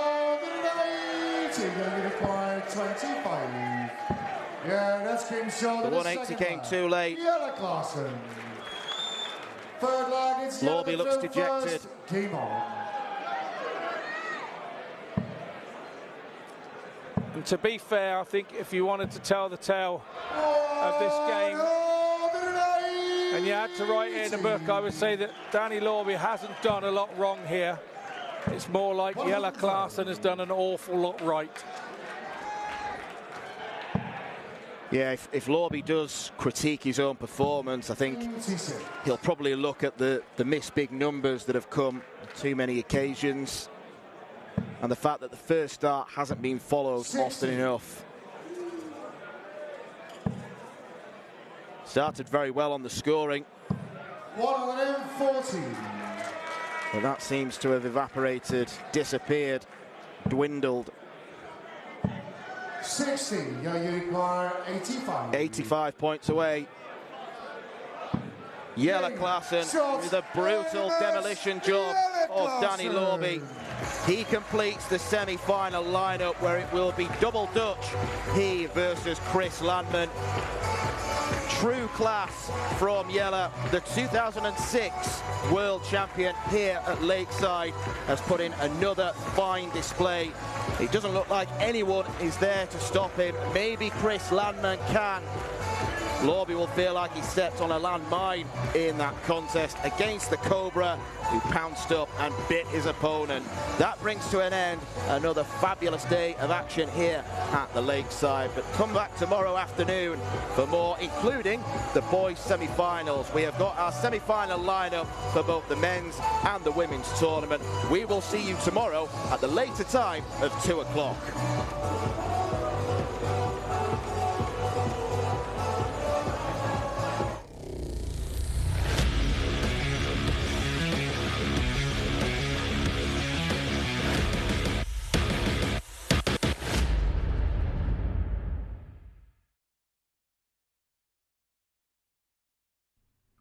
This program is brought to you by Benji Marine Engine Repair and Trading, specialized in Wärtsilä engines with a 24-hour-a-day, high-quality, worldwide service. And by Hemeco Storage Systems, your one-stop storage system solution with over 100 years of experience.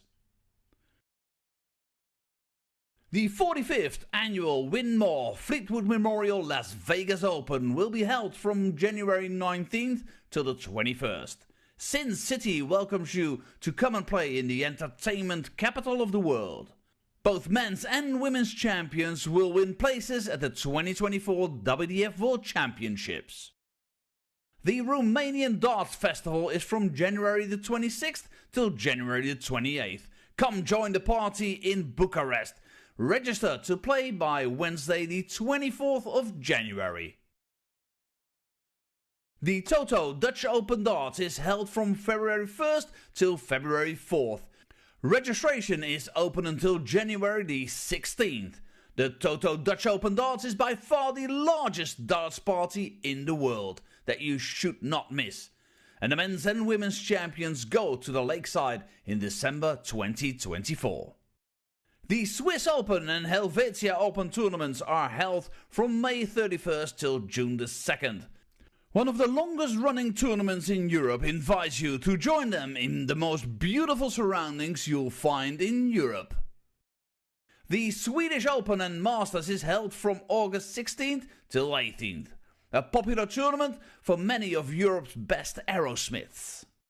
For more information on each of these tournaments, go to the link in the description. A special thank you to our tournament sponsors Win More, A&G Travel Group, iDarts, Dart Connect, CT1 and Quiff.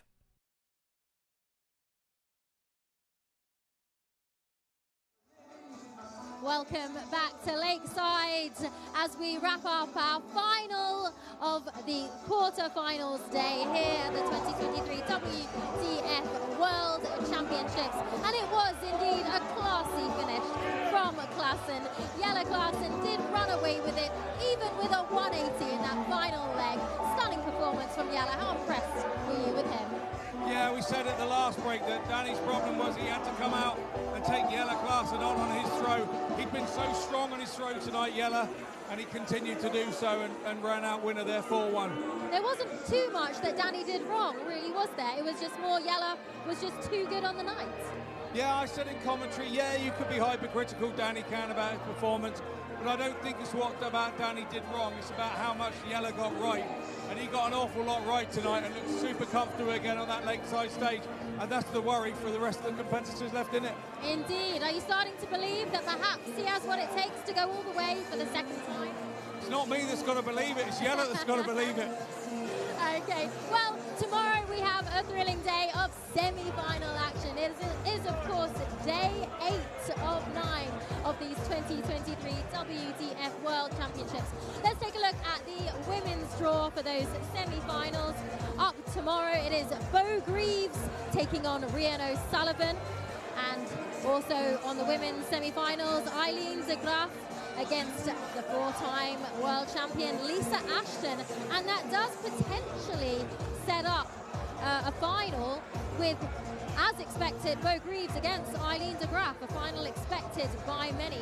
On the men's side, in those semi-finals tomorrow, Andy Bartons takes on Dennis Nilsson, with Chris Landman now taking off the fast finisher Jelle Klaassen. We've also got the boys' semi-finals tomorrow. Those semi-finals will be Mats Theobald against Bradley van der Velden and Andras Korbeli against Adam D.